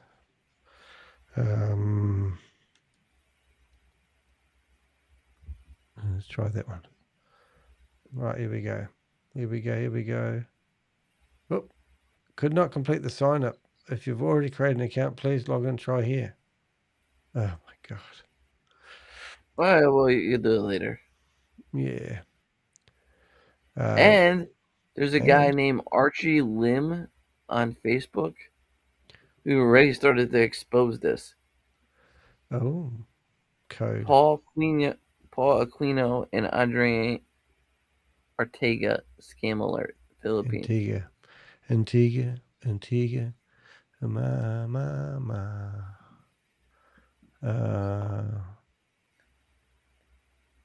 Right, okay, here's Zoom. So I have been here before. Wonder if my account has been banned. I always wondered this. Wonder if I've been here before and been banned already. New password. Let's have a look. Oh my god, all these boxes that keep popping up. You have to spend all day long trying to get in things. There it is. Create a new one. That one there. Okay. Save. What the Now I have so funny. Delete. Right. It's just an odd time. Like the guy's in Singapore, so it's a weird time. Yeah. Oh my god. Do I have to come up with a username now? I now have to log in. Okay. So now we're getting closer. I hope we're getting closer because everyone's going to fall asleep who's watching this. There we go. Okay. Send me a friggin' thingy. Oh my god. So you put your phone number in, but now you have to put it in again. You have to authenticate your phone. Okay. Right. Then push your thumb against the Mac. Country. Well, that's pretty obvious. So now we should. Yeah. No. Now we should have. Hold up. Now we have to find the friggin'. Oh, I have to find the recording, Danny, because I made him do the Jim Brown ink test. Oh yeah. Oh, that'd be cool. 3 fingers in front of your phone I said, number. "Can you put 3 fingers?" He's like, "I normally wouldn't do this, but I will indulge you." Wow, that's cool. He was awesome, mate. That's my video of the month, that one. Me and Jim get on like a house on fire. Ooh. It said we asked for all that. Did we get in? Oh my God, we're in. So now we can go back to, oh, we never lost it. So now we can go back. Who the hell's this? Oh, so this is like a community, a Philippines community. I think I've got that. So what you do now is obviously my contacts. Would that have lists? And does that have his list? Oh no. Schedule emails, visits, generation, hotspot. Quite cool. So so now I've got to somehow figure out how to use this. So now you click on the Zoom info. Zoom link that info. I sent you. Okay, I did have that and it did pop up, but let's have a look. Ooh. Okay, now we're logged in, and before you know it, boom. There you go. So now what do we do now? That's all his information. Oh, right. Mr. Edward. But he's not running any Zoom. He's made $78 million though.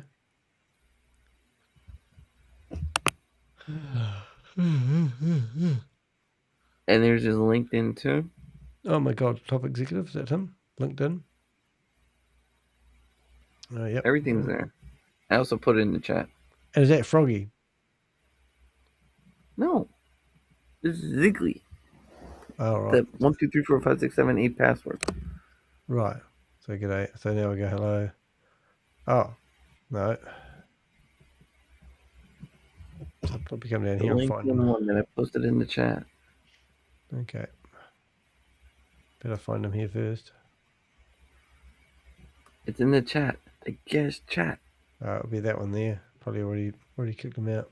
I'm working on it. Ziggly's. Brownie. Look for LinkedIn. Got it. See it? You can't click on these links in the stupid guest chat. Why don't they make it so you can click on shit? You have to cut and paste it. No, you could click it. Oh, we've seen him before, haven't we? Oh, maybe not.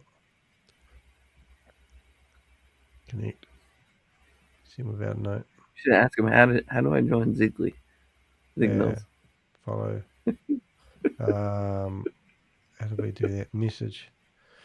Yeah. G'day, mate. Wondering how you go about joining Ziggly. Zig. Is it LY? Signal? Where is it? Scan. No. No, I'll have to go back to your stuff. Hey, Fridge. You got friends? Can't believe that's your phone. I can't find that now. Ziggy. Anyway.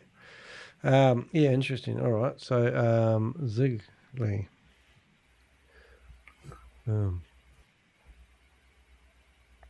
He's going to correct my spelling, but it doesn't matter.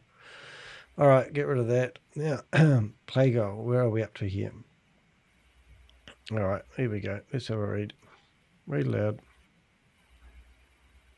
The investment language is difficult to ignore. One of the most important parts of the Play Global website is the way it speaks to potential participants. Although the company repeatedly frames itself around values, innovation, and sustainability, the language used throughout the website is heavily centered on investors, exclusive access, asset portfolios, returns, value appreciation, and long-term financial benefit. That matters. This is not a website simply describing a social club or a technology incubator. Play Global describes itself as a platform for developing, financing, and implementing exclusive projects. It says access is restricted to a selective group of investors and that projects are chosen because they are not available on the open market. The website also speaks about scarcity driving value through limited availability. That phrase stood out to me because scarcity is often used in investment marketing to make people feel they are being given access to something rare, privileged, and urgent. Right. Play Global also refers to stable returns over the long term, natural value appreciation, exclusive investment opportunities, long-term benefits for investors, projects not available on the open market. This type of language raises important regulatory questions, particularly when Play Global Digital is also discussing tokenization, master tokens, sub-tokens, and access to real-world assets. If a company is promoting tokenized access to investment-style opportunities, especially to people in Europe, it is reasonable to ask what legal and regulatory framework applies. Is there a prospectus? Is there a regulated fund? Is there a MiCA-compliant white paper? Is there a licensed crypto asset service provider involved? Who is responsible if the claims made to investors turn out to be inaccurate? Can't even make Those a questions are freaking not garage sale technicalities. sign. They go directly to investor protection. When people are being asked to trust an exclusive ecosystem with ambitious claims about funds, assets, and future value, the legal structure matters just as Look much at that. as the The marketing. growl of the truck. It's rawr. The big mean beast of a Danny, truck. did you miss That the was an critical airplane. information? Oh. Did you hit one on the motorway? Don't touch my chopper. Did you miss the critical information? Yep. Did you see that we could find out Mr. Edwards' business colleagues? Oh, no. So we would go BG Wealth non-linear. Stolen by India thing. Yeah. Who was laughing? So we can notify his colleagues that he's promoting a scam. Yeah, we'll do that. We'll do it all. Just got to fuck up the world. People won't be able to do ungenuine business anymore. We've just destroyed it. It's like, it's over. It's over. Dear now. Filipino boss. Yep. Your employee is committing fraud. I will be going through the papers how your company allows and endorses this. Yeah. If I do not see him fired, have a good day. Sincerely, a.k.a. Bobby Lane. Bobby Lane? Oh, Bobby Lane. Where's Richard gone? Is he still No, I'm going to post a picture of my shirt. Richard fell off. He's holding the phone. He's trying to be a good boy. You can use your headphones, mate. We love the roar of the truck. Rah. You should have bought headphones on Amazon Prime Day. Yeah. Richard. Have I done that one already? The super fast fun and billions. Have I done that? But Super yeah, fast. Danny, Yep. save all the photos or I'll just drop them to you. Oh, okay. I could be like a walking photo album. It's going to be good. Let's have a listen to this paragraph, see what we're up to now. The Luxembourg company behind the claims. Play Global's website identifies Play Global SA as the Luxembourg company behind the brand. Its imprint lists the address as 70 Grande Rue, L1660, Luxembourg, names Daniel Baumgartner, Manuel Neuwirth, and Thomas Liebert as authorized directors, and provides a commercial registration number and VAT number. That is useful information, but it is only the starting point. A company registration can confirm that an entity exists, but it does not automatically verify the scale of the business described on its website. It does not prove the existence of a $100 billion fund, completed global projects, institutional investor relationships, or the value of any asset portfolio. Those are separate claims requiring separate evidence. The public website describes Play Global as an international organization with activity across Europe, the Middle East, North America, real estate, healthcare, luxury goods, technology transfer, renewable energy, and digital assets. Yet the basic corporate information available on the website does not, by itself, substantiate the full scale of those claims. This is an important distinction for readers to understand. A registered company can still make ambitious claims that require verification. Likewise, a polished website and an impressive list of locations do not replace audited accounts, regulatory filings, fund documents, contracts, ownership records, or independent project evidence. For me, the question is not simply, does Play Global SA exist? The more important question is, do the publicly available records support the scale of what Play Global says it is doing?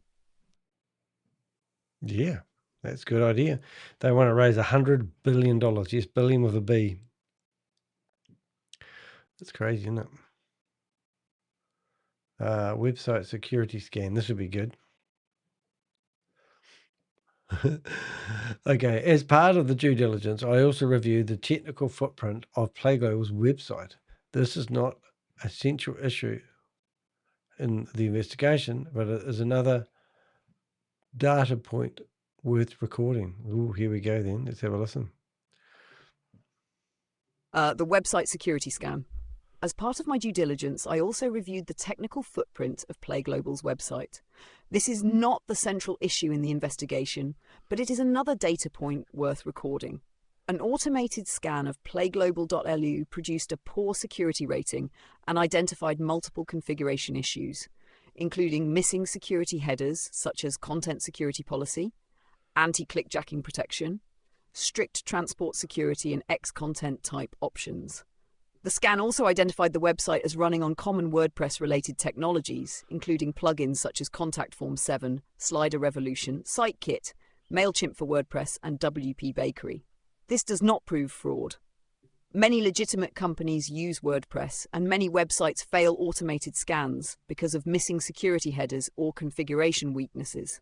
However, when a company presents itself as an international organization dealing with digital assets, tokenization, investment structures, and exclusive financial opportunities, its technical infrastructure becomes relevant. At the very least, it raises a reasonable question.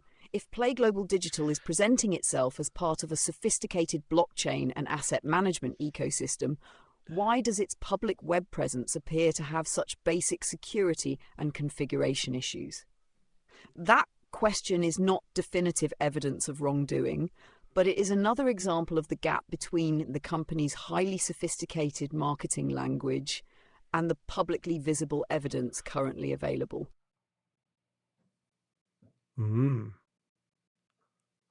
Final observation. Oh, I don't know. I don't like that word. It says we're almost there, but I think one final section. Well, excellent. However, for the final section, having a heading reading final observation doesn't do it for me. Have you got a better heading? Heading. Let's see what it comes up with. I just don't like the word final observation. The final breakdown. So that's a pretty extensive blog. Oops.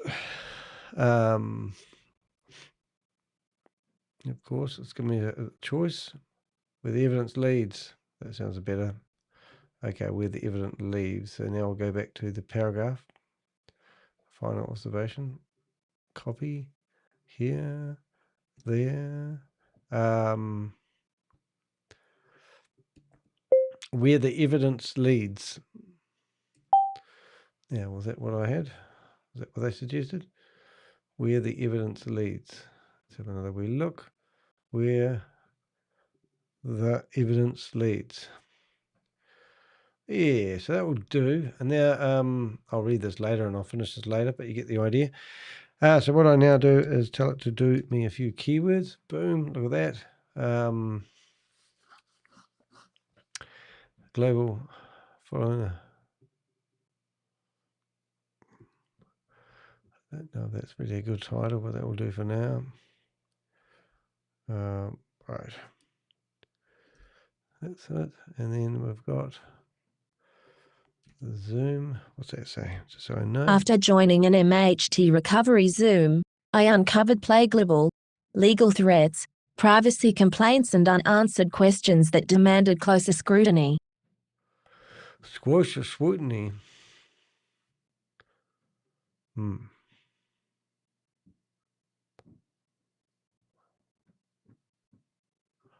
I'll get tired, aren't I? Yes, I am. I thought I slept really well last night, but obviously not. I have to take that doggy for a W. So that's the address. And now we need to create an image. Alrighty, so let's go back. Oh look, they've got new fancy lines in here now. Huh, interesting. Let's go back.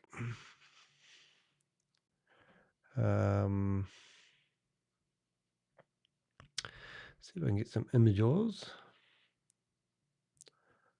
Getting some close images. There we go. So there must have been images there. That's good. Right. So now we need to get these images off the internet so I don't keep the backup. I try not to fill up my hard drive with stuff I don't want. And then we're going to be looking at. We definitely want this guy. Or it's not quite the photo I want. I think I might have other ones. So we'll have them two. This one's definitely the best one of him. I'll do me while I'm there. Oops, two of me now. No scam logo. I'm just dragging them onto my desktop because you wonder what I'm doing. And then their own logo. That's good. And I will track that into the bin. And I think that was about it before I got too carried away. Yeah, that'll work. And yeah, I think I got those guys. No, I got them all. So now we want to go down there.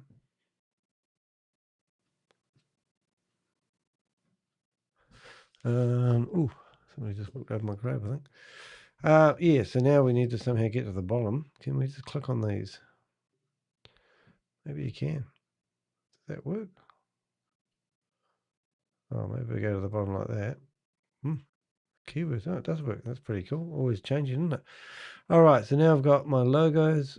I've got the 3 individuals that were involved in it. So I've got him. We've got these 2 individuals. I feel like adding a frog. And I tell you what, I might as well, if that's the same guy, that's going to be great. Now, awesome blog. I would like to create a thumbnail for my blog. Using the information that you've provided, I would like to create an eye-catching thumbnail which generates questions about who this company is and will even include the Indian lawyer's image who's been corresponding with me.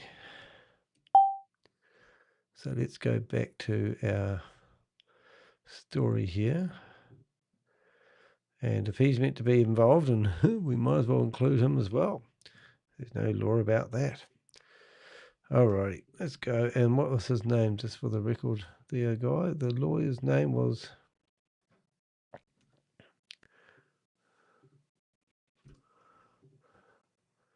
They also gave me a photo of them all, and I wonder what I did with that. So that would be quite interesting. I think I did actually. That is batshit crazy, isn't it, that one? So that one there is, we go to here, we should have received a few images. Did we receive? No, what did I do with that? So was it screenshots? No. So I wonder if I go to persons of interest, and this guy's been corresponding with me. Did I keep the screenshots? No, I didn't. So now I need to go search for him and find his blog. Let's see what we got there. Right, so he gave me an image. Oh, here we go. Reply.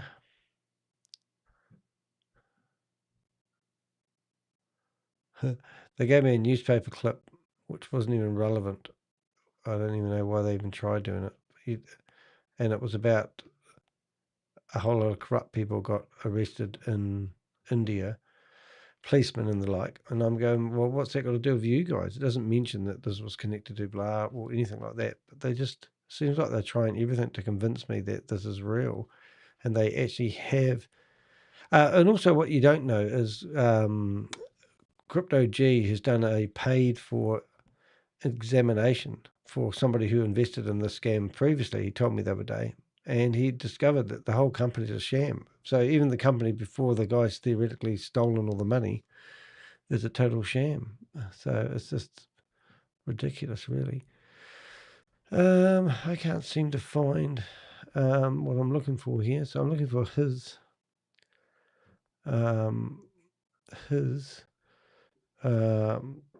screenshot he sent me, because he sent a screenshot of them all standing outside. Just want to see if I can find him.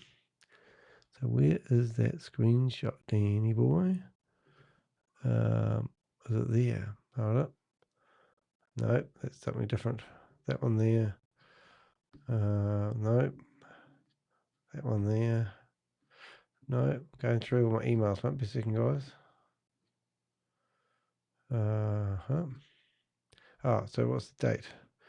So this will be here, if anywhere. No, not much luck. So what are they doing here? I'm just having a wee look to see if I can find the pictures, because they showed me a picture of them all standing outside they're trying to pretend it's outside the courtroom of some sort, I believe. Don't know. All right. Okay. No, it's not going to help, is it? So let's go back to Avengers. T-shirts. Avengers. No, let's go back to my Avengers over here. See if I pasted the picture. If not, we'll have to carry on. Bob's gone crazy. Oh, Bob, what are you doing? You're filling up our chat room. All those deleted posts. No, unfortunately I can't find it. What a shame. I wish there was a way of finding all your photos somehow. The guy that was talking to me, wonder what his name was. I might be able to search for him. So his name, it is Christian. Okay. So, maybe if I think I put it in somewhere. No, I can't figure it out. Anyway, it's not really relevant. Anyway, so it will be all right. So anyway, so now we're going to correspond with me, and I was going to the lawyer. So let's go here. Awesome. I would like to catch a thumbnail for my blog using the information you've provided in researching this company.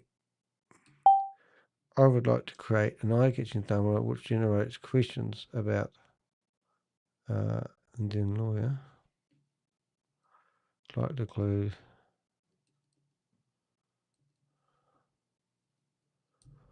there we go. Correspond with me. So now I need to do something clever.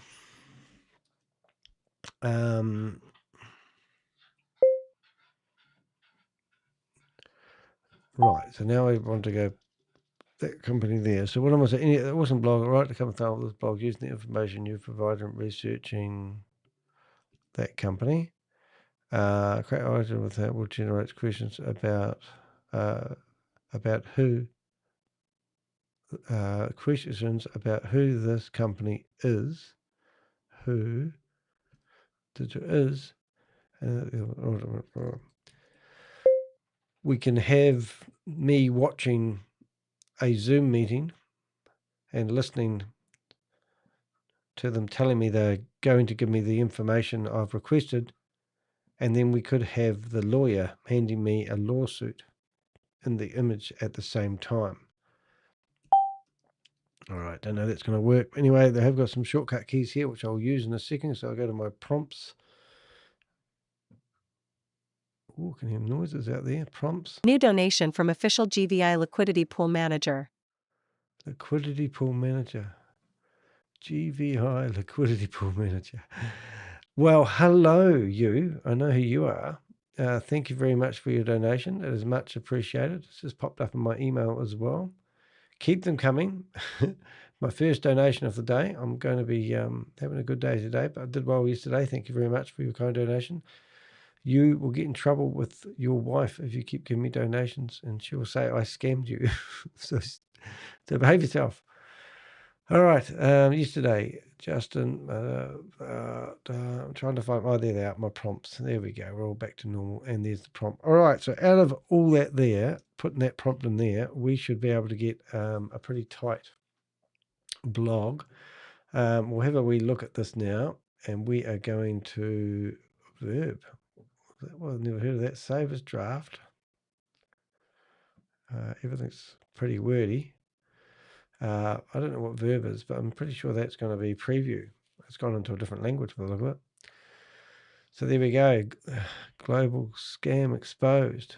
I do like being able to publish blogs that quick and also that factually information. There's nothing in there that's accusing them of anything major. However, it's just looking at the evidence, drawing your own conclusion. It's pretty exciting. How it was a bit of a marathon. It's really cool. So what I like to do, investigation goes from here. Boy, it is massive. Where the evidence leads. It's a bit big probably, but doesn't really matter. I like to have big blogs. Right, so let's go down to install investigations where the evidence leads. There we go. Alrighty. Disclaimer. That's a pretty hefty blog, just saying. But I'm not save publishing. Right, so now we can go back and see what the image is doing. Should have been cooked by now. There it is. Lawsuit. Okay, so this is going to be, oh, yes, it's similar. Indian lawyer. We're missing the main character. That's a problem. No scam. Let's have a look. I don't know if it's graded. Is it graded 2? No. Global trade. Sort of looks like, it's cut off some of it. There it is. Legal threats, privacy complaints, scam hunter, lawsuit, legal action threat. Oh, that's good enough. It doesn't have to have the real photos. Yeah, that would do. All right. I don't want to get too much into it. Let's go out of here. First hit wonder. You got to sort of be, in my game, you can do this all day long, but you never get a life otherwise. You've sort of got to be willing to compromise on what you actually want to produce, to be honest. So QVI, 3D utility, global, there we go. We've already got global play over here. So some of the other images we have had previously. This one here. This one here. I quite like that one myself. And that was recent. And then we'll go copy. So they can, they can request to have my videos gone, but they can't get rid of my website because it's protected by Google Project Shield, ironically. And it's got, right, Plagiate Global, who are they really? A lawsuit. We'll give you the information. We will give you the information you requested, and to date they haven't, so this is quite good. And I'll just go here. Yeah, that's good enough. Blog, get the idea. don't want to get too carried away with how long it takes. So now what I need to do is I need to come to here, and I'll do this blog on my Sunday. And we come back to, where did it go? There, and we'll put the title in there. So now we're asking the question, following, there you go.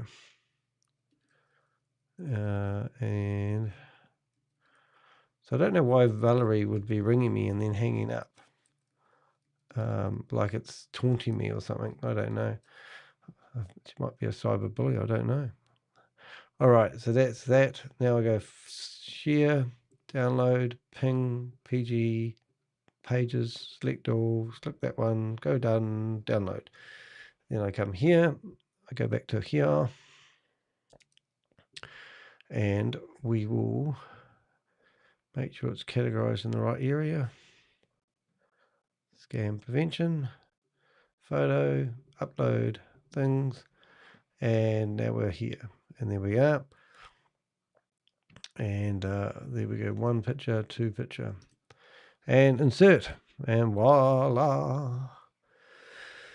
And we're just going to go publish. Oh, I didn't even proofread it. So now that's published, and that's how that works. So now what I'm going to do is I'm actually going to just ask ChatGPT to make sure I have it right. It is a very, very long blog, and then I will probably sit on the sofa and listen to it. Even though it's published, it doesn't matter. It won't do any harm yet. Hey, extraordinary claims require extraordinary evidence. I love that saying. Okay, and that's one I use quite a lot. I thought it was Rob Willies. Okay, so now we're going to go back to the blog. We're going to get rid of him. I'll keep that open for a bit longer. So where's my ChatGPT gone? Get rid of me smiling in my face. Oh, did I take it offline? Maybe I did. Hold it 1 minute, please, caller.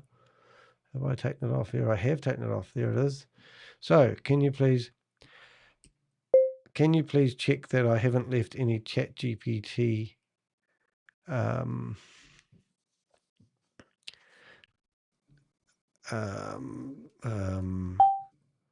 comments? All right, so that's quite cool. So that's good. So I've just pasted that whole blog into there. So I'll put that back up there, and I'll put that over there. And then we go send. That's how that works. Alrighty, so that's quite cool. So now I'm just going to shut down these meetings because I'm not going to leave them open. Nothing really happened. Sometimes things do happen. There's no Zoom meetings.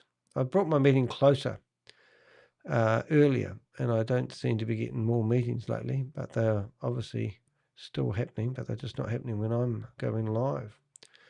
I do have them up late at night sometimes and do a few recordings offline. Just in case you're wondering, that one there is good. It looks like they're all webinar. Nothing's happening. That will give me some of my resources back. I'm now down to 56 RAM instead of 81. I'm shutting all those down. It did start to sometimes it crashes the computer. Alrighty. So now, who are they really? And what I'm going to do is I'm actually going to see what ChatGPT says, and let's see. Oh, look, there's only 2 paragraphs. Let's have a wee listen and see what it says. Yes, I found one obvious ChatGPT note that should definitely be removed. Open quote, I think we're almost there, but I'd add one final section before the article ends. Your investigations usually finish with a powerful observation rather than a conventional conclusion. Close quote. The heading, where the evidence leads, and everything after it is fine. Just remove the sentence above it. I also found one other AI-style phrase that I'd tighten up. Current, open quote, here is the updated version, close quote, simply delete that line if it appears in the published article. The revised text should begin immediately with the actual content. Other than those 2 items, I didn't spot any obvious ChatGPT commentary left in the document. The rest reads like a finished investigative article rather than AI-generated notes. The heading, timeline, I found another, just remove the sentence above. All right. I also found an AI style tighten up current. So here's the updated version. Okay, have a look at that. No, that's not anywhere.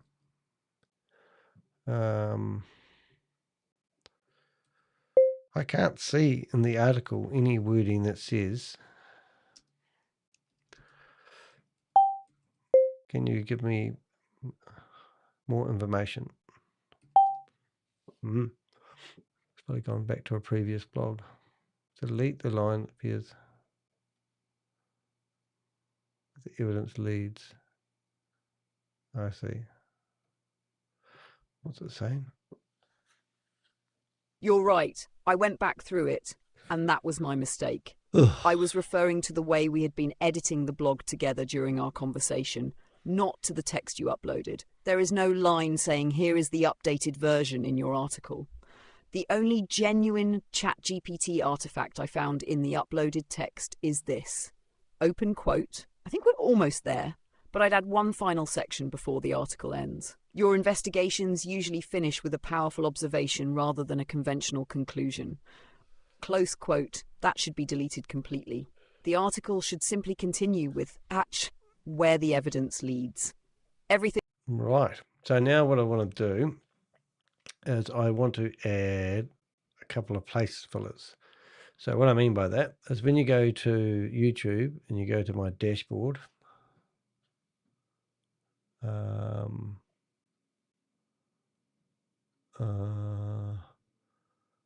sorry, actually I want to go to my front end of my website, so it must be there.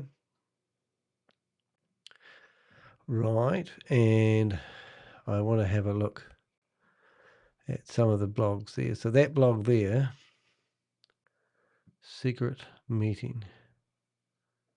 Yeah, so these are still relevant. So this meeting and this meeting are the actual meetings. To finish developing the app for us. Nice to see you, mate. And Ruben, thank you so much. Alamin, thanks so much. Keep your eyes open. So I want to publish that and this meeting. Play Global Digital. Right, so the whole meetings are here. So I've got 2 videos that I want to include in the blog. So what I'm going to do is I'm going to put it into block mode. And if you ever do any website development, you come here and you want a couple of half columns, and then you want that paragraph to be at the top. So now we've got, whoops, I lied. So we're going to drag that down there. It's going to be better doing this up to the top. It's too long, you see. There we go. So now we've got a left and the right column. So I go into that, and then I've got elements. I go YouTube, and I want to grab my first video, first blurry video. So they've been battling like anything to get this offline, and they would have been better just keeping their mouth shut, but they didn't. So because they've been battling to get it offline, I've decided that I'm going to go full on 1020x. And also, a company doesn't do a lawsuit like they're claiming against me because I've asked questions. They answer the questions. So that's why I get really pissed off with these idiots, because if they were really genuine, they wouldn't be trying to suppress somebody who's asking questions, because theoretically, if you answer the questions correctly, then I'm going to publicize, them as a company that looks legitimate. Probably won't, but because I don't do that, but you know what I mean? Like, it's like you would think that was a good idea.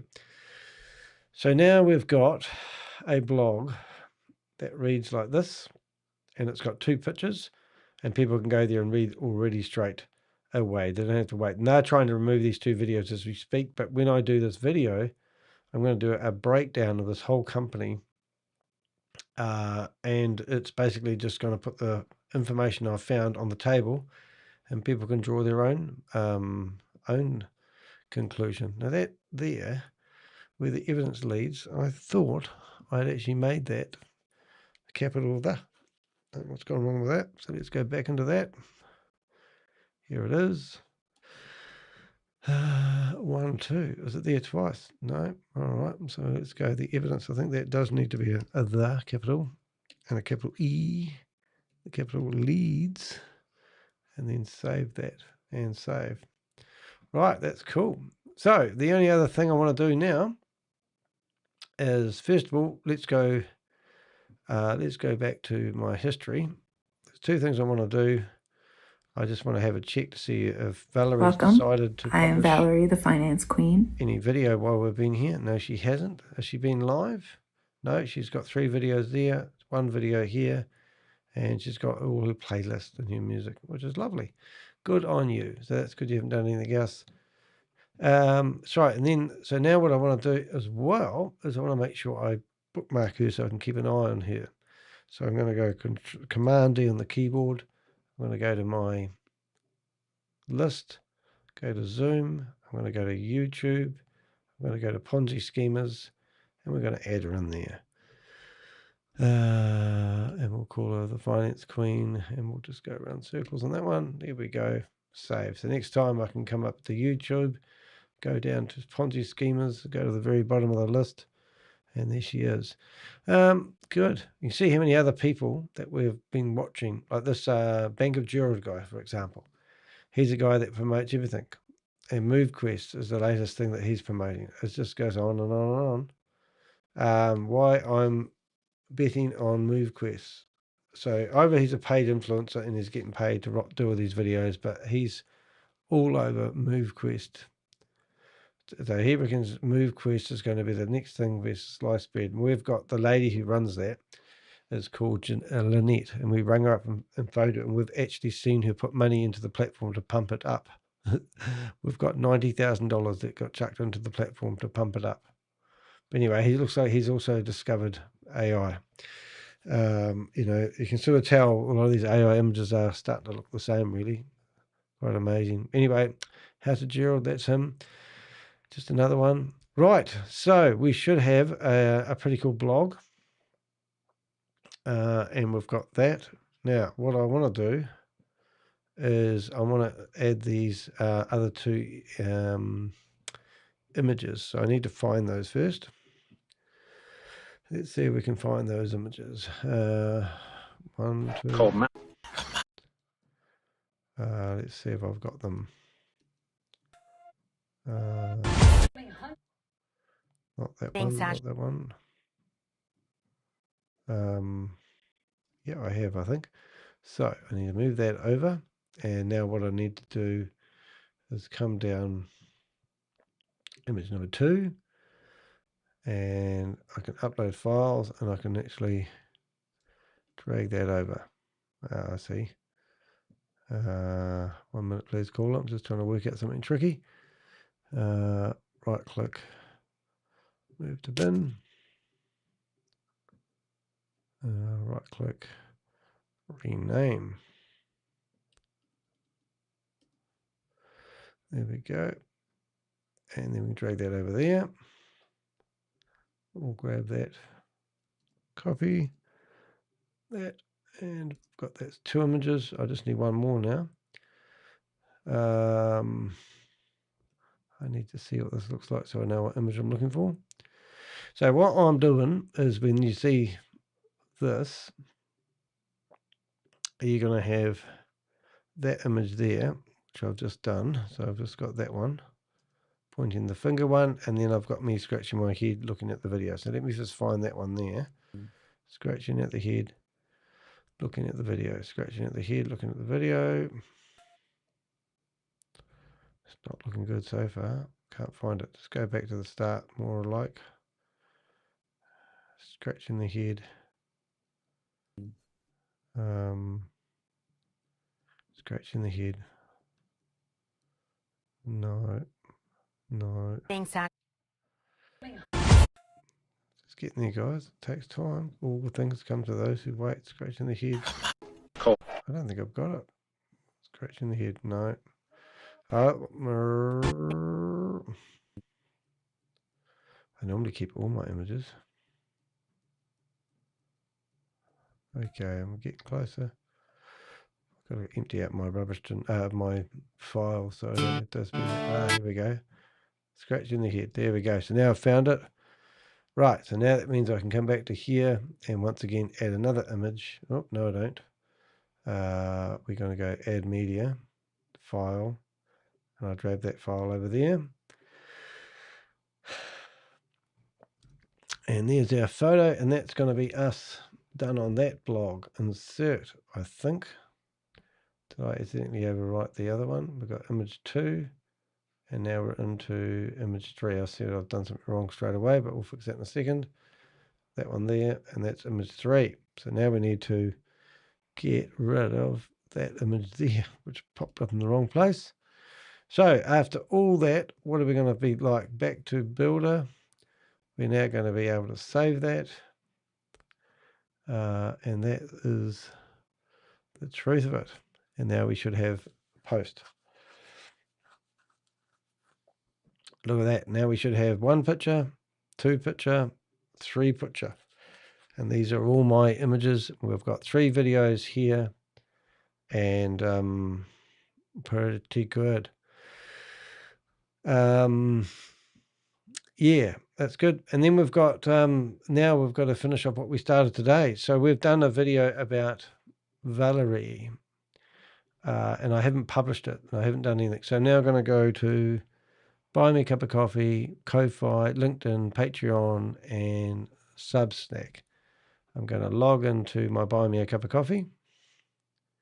We've already got Patreon ready. And we'll go down to the video I did today, which is this one here of Valerie. First thing I need to do is grab the publish post. And then we go to post. First thing we do is bid the URL on that one. There's a wee system here. So what I'm doing is I'm republishing the blog that I did today. So it's on the internet multiple times. And that will help get the name out and give me a bigger footprint on the internet and endorse what I do. So if I go to post, then we go here, it's my Patreon account, and the other one is Substack. So see it's got add a subtitle down here. So what I do now is I edit. And grab that. So there's my wee thing. That's what I need to edit. Now the next thing I need to do is grab the video from today, link, because I'll use that as the video for Valerie. So I go to YouTube, I go to dashboard, I go to lives, which I'm already going to be on, edit, and now I'm going to copy that, and I'm going to copy that URL, and then I'm going to go YouTube, and there we go. So that's the YouTube video link. And then I'm going to go dunk like that. And there it is, the video I'm doing right now about Valerie. And then we've got videos, embed link. I'll put that link in there and that one. Enter, that's that. Next one, video. Everyone's different. Embed, apply. That will pop up in a second. No, it didn't. Murphy's Law. There it did, a bit late. And then Ko-Fi, well, it's a bit different again. So this one here, you're going to insert an image, insert a video. There's my video. And then this one here is going to be with, I think we need to, I think we can do the image first. So now I need to find Valerie. I think it's that one there. It is. And then I think from memory, if I just put that at the bottom, sometimes it just works, but other times it doesn't. So let's go back here. Whoops. That's tricky. I'm just going to go to there and put that there. No, it's not going to work. But anyway, it's a bit tricky. You just have to trust me on that one. Alrighty, so now we need to go to the blog. It's going to be too long for some platforms, but most of them it's going to work out. And, oh no, this one's not too long. This is today's one. Right, up and the most dangerous. Right, so now I can start pasting. So I can paste that one, paste that one, paste that one. Whoops, now there must be something, I know what's wrong with that, because there's a phone number in it. So I'll do that one last. All the stuff I learnt just by doing stuff. That one there. Now we're looking for logo worked. That's good. Near email length. That's good. There's Valerie. She's in there. Graphics in there. It's looking pretty good. Tomorrow's email is going to be a bit long. Right. So now I need to go back and grab that URL that I've got at the top. Now, because I've done that, it will probably let me put that video I was trying to, there it goes. See how strange, it's just got to know how to work these things sometimes. Alrighty, so that's them, and this do not, oops.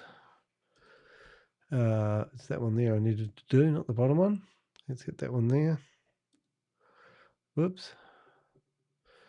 Now we need to go bigger, bigger.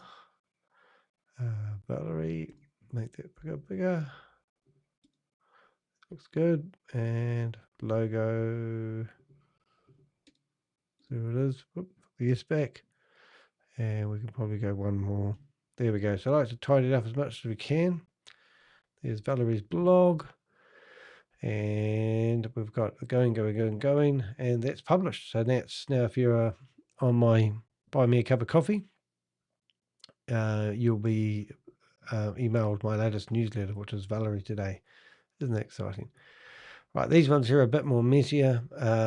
We can probably use tags if we want. So we can put Valerie's name in there and put Danny the Heck. And then we could make the first paragraph italics. Second paragraph could be bold. And then the next paragraph, actually I've done that wrong. That one there should be bold. And then what I normally do is make that one there not bold, but make it a bit bigger. There we go, and that breaks it up a little bit. I'm not going to go through and tidy it all up. As long as I've got the text in there, I'm quite happy. And we've got featured image. So now we'll go find Valerie, and we add her into the feature image, and then we can go publish up there, publish now, and that's another one out. So do about publishing of 6 different blogs at the same time, and there's my blog. Good enough to read, but more importantly, if people search for Valerie's name or QVI Markets, we should have a pretty good present. It'll take a wee while for that to happen. But there's her tax accounting. And there we are. You can find that her name already comes up. So if anyone's searching for her, they're going to click on that 24 hours ago. And when they click on that, what do they get? Ready to knock. Our blog and videos and a song, a quote, and a scam that she's promoting. Hopefully she will stop. All right, and that's the goal, and that's what I'm doing it for, guys. I'm not doing it for any other reason other than her stopping what she's doing, because she has no right to promote these investment schemes, especially when she obviously doesn't know how to read them. So and then that one there, and that's good. And I've forgotten to get the text of that one. That's a pain. Anyway, I've left it highlighted, so that's good. Go copy here and paste. Oh, that's right. I remember why we did that now. We now go back down to here and we find where it says telephone. Telephone.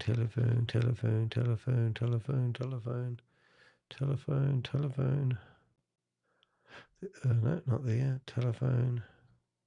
There it is. I telephoned her.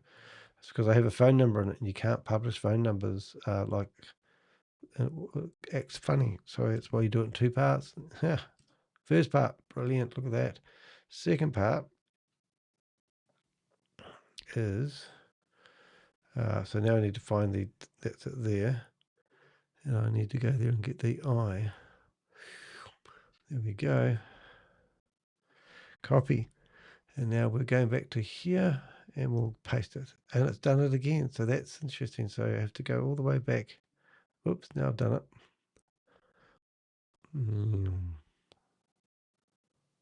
think it's there. I said there it is. Her copy.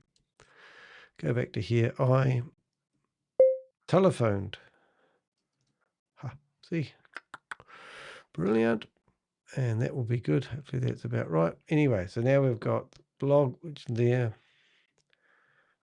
and the only other thing I need to do now, oops,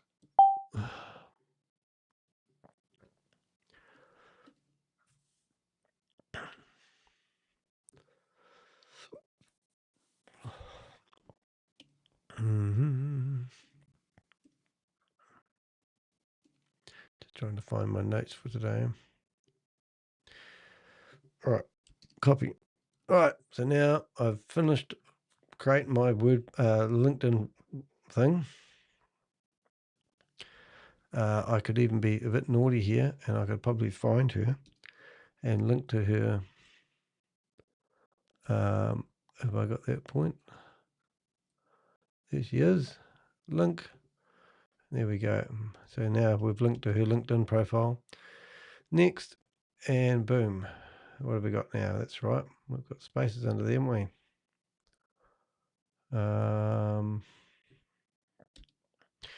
There we go. So we're using the intro that I read out as my pre-lead into people reading my blog. So that's on LinkedIn. That's great. And now we need to do this one here as well, checking the things. That looks good. So we're going to publish that. That's on Patreon. And hello, Pickles. You want to go for a W, do you? I don't blame you. You're very good all day long. And that one there is got the video, but no picture. So we'll need to add a picture. So we're going to go here. And the picture that we're going to add, we'll click on that. We've got image gallery. And there it is. And then we're looking good. All right, so then we go continue. So there we go. That's just about us for today, guys. So hopefully you've enjoyed this long run. I will republish the shortened version of this video. This is recorded live. This is me working, and I really do appreciate people being here as I sit here in front of my computer with an aching neck, which I must fix. But if you ever wondered how it works as a YouTuber, that's what we do behind the scenes. So, Valerie, I don't think you'll be promoting anything to do with scams soon. And if you are, we're going to come after you, obviously. So that's me for today. Thank you very much, guys. If you can support the channel in any which way or form, much appreciated. People think I make millions of dollars doing this. Today I received one donation of $5. Thank you very much for that. But if you can support us in any which way, please go to deheck.com. And more importantly, just while we're there, if you are on my website, you can go down to ebooks. See the ebooks under my head here?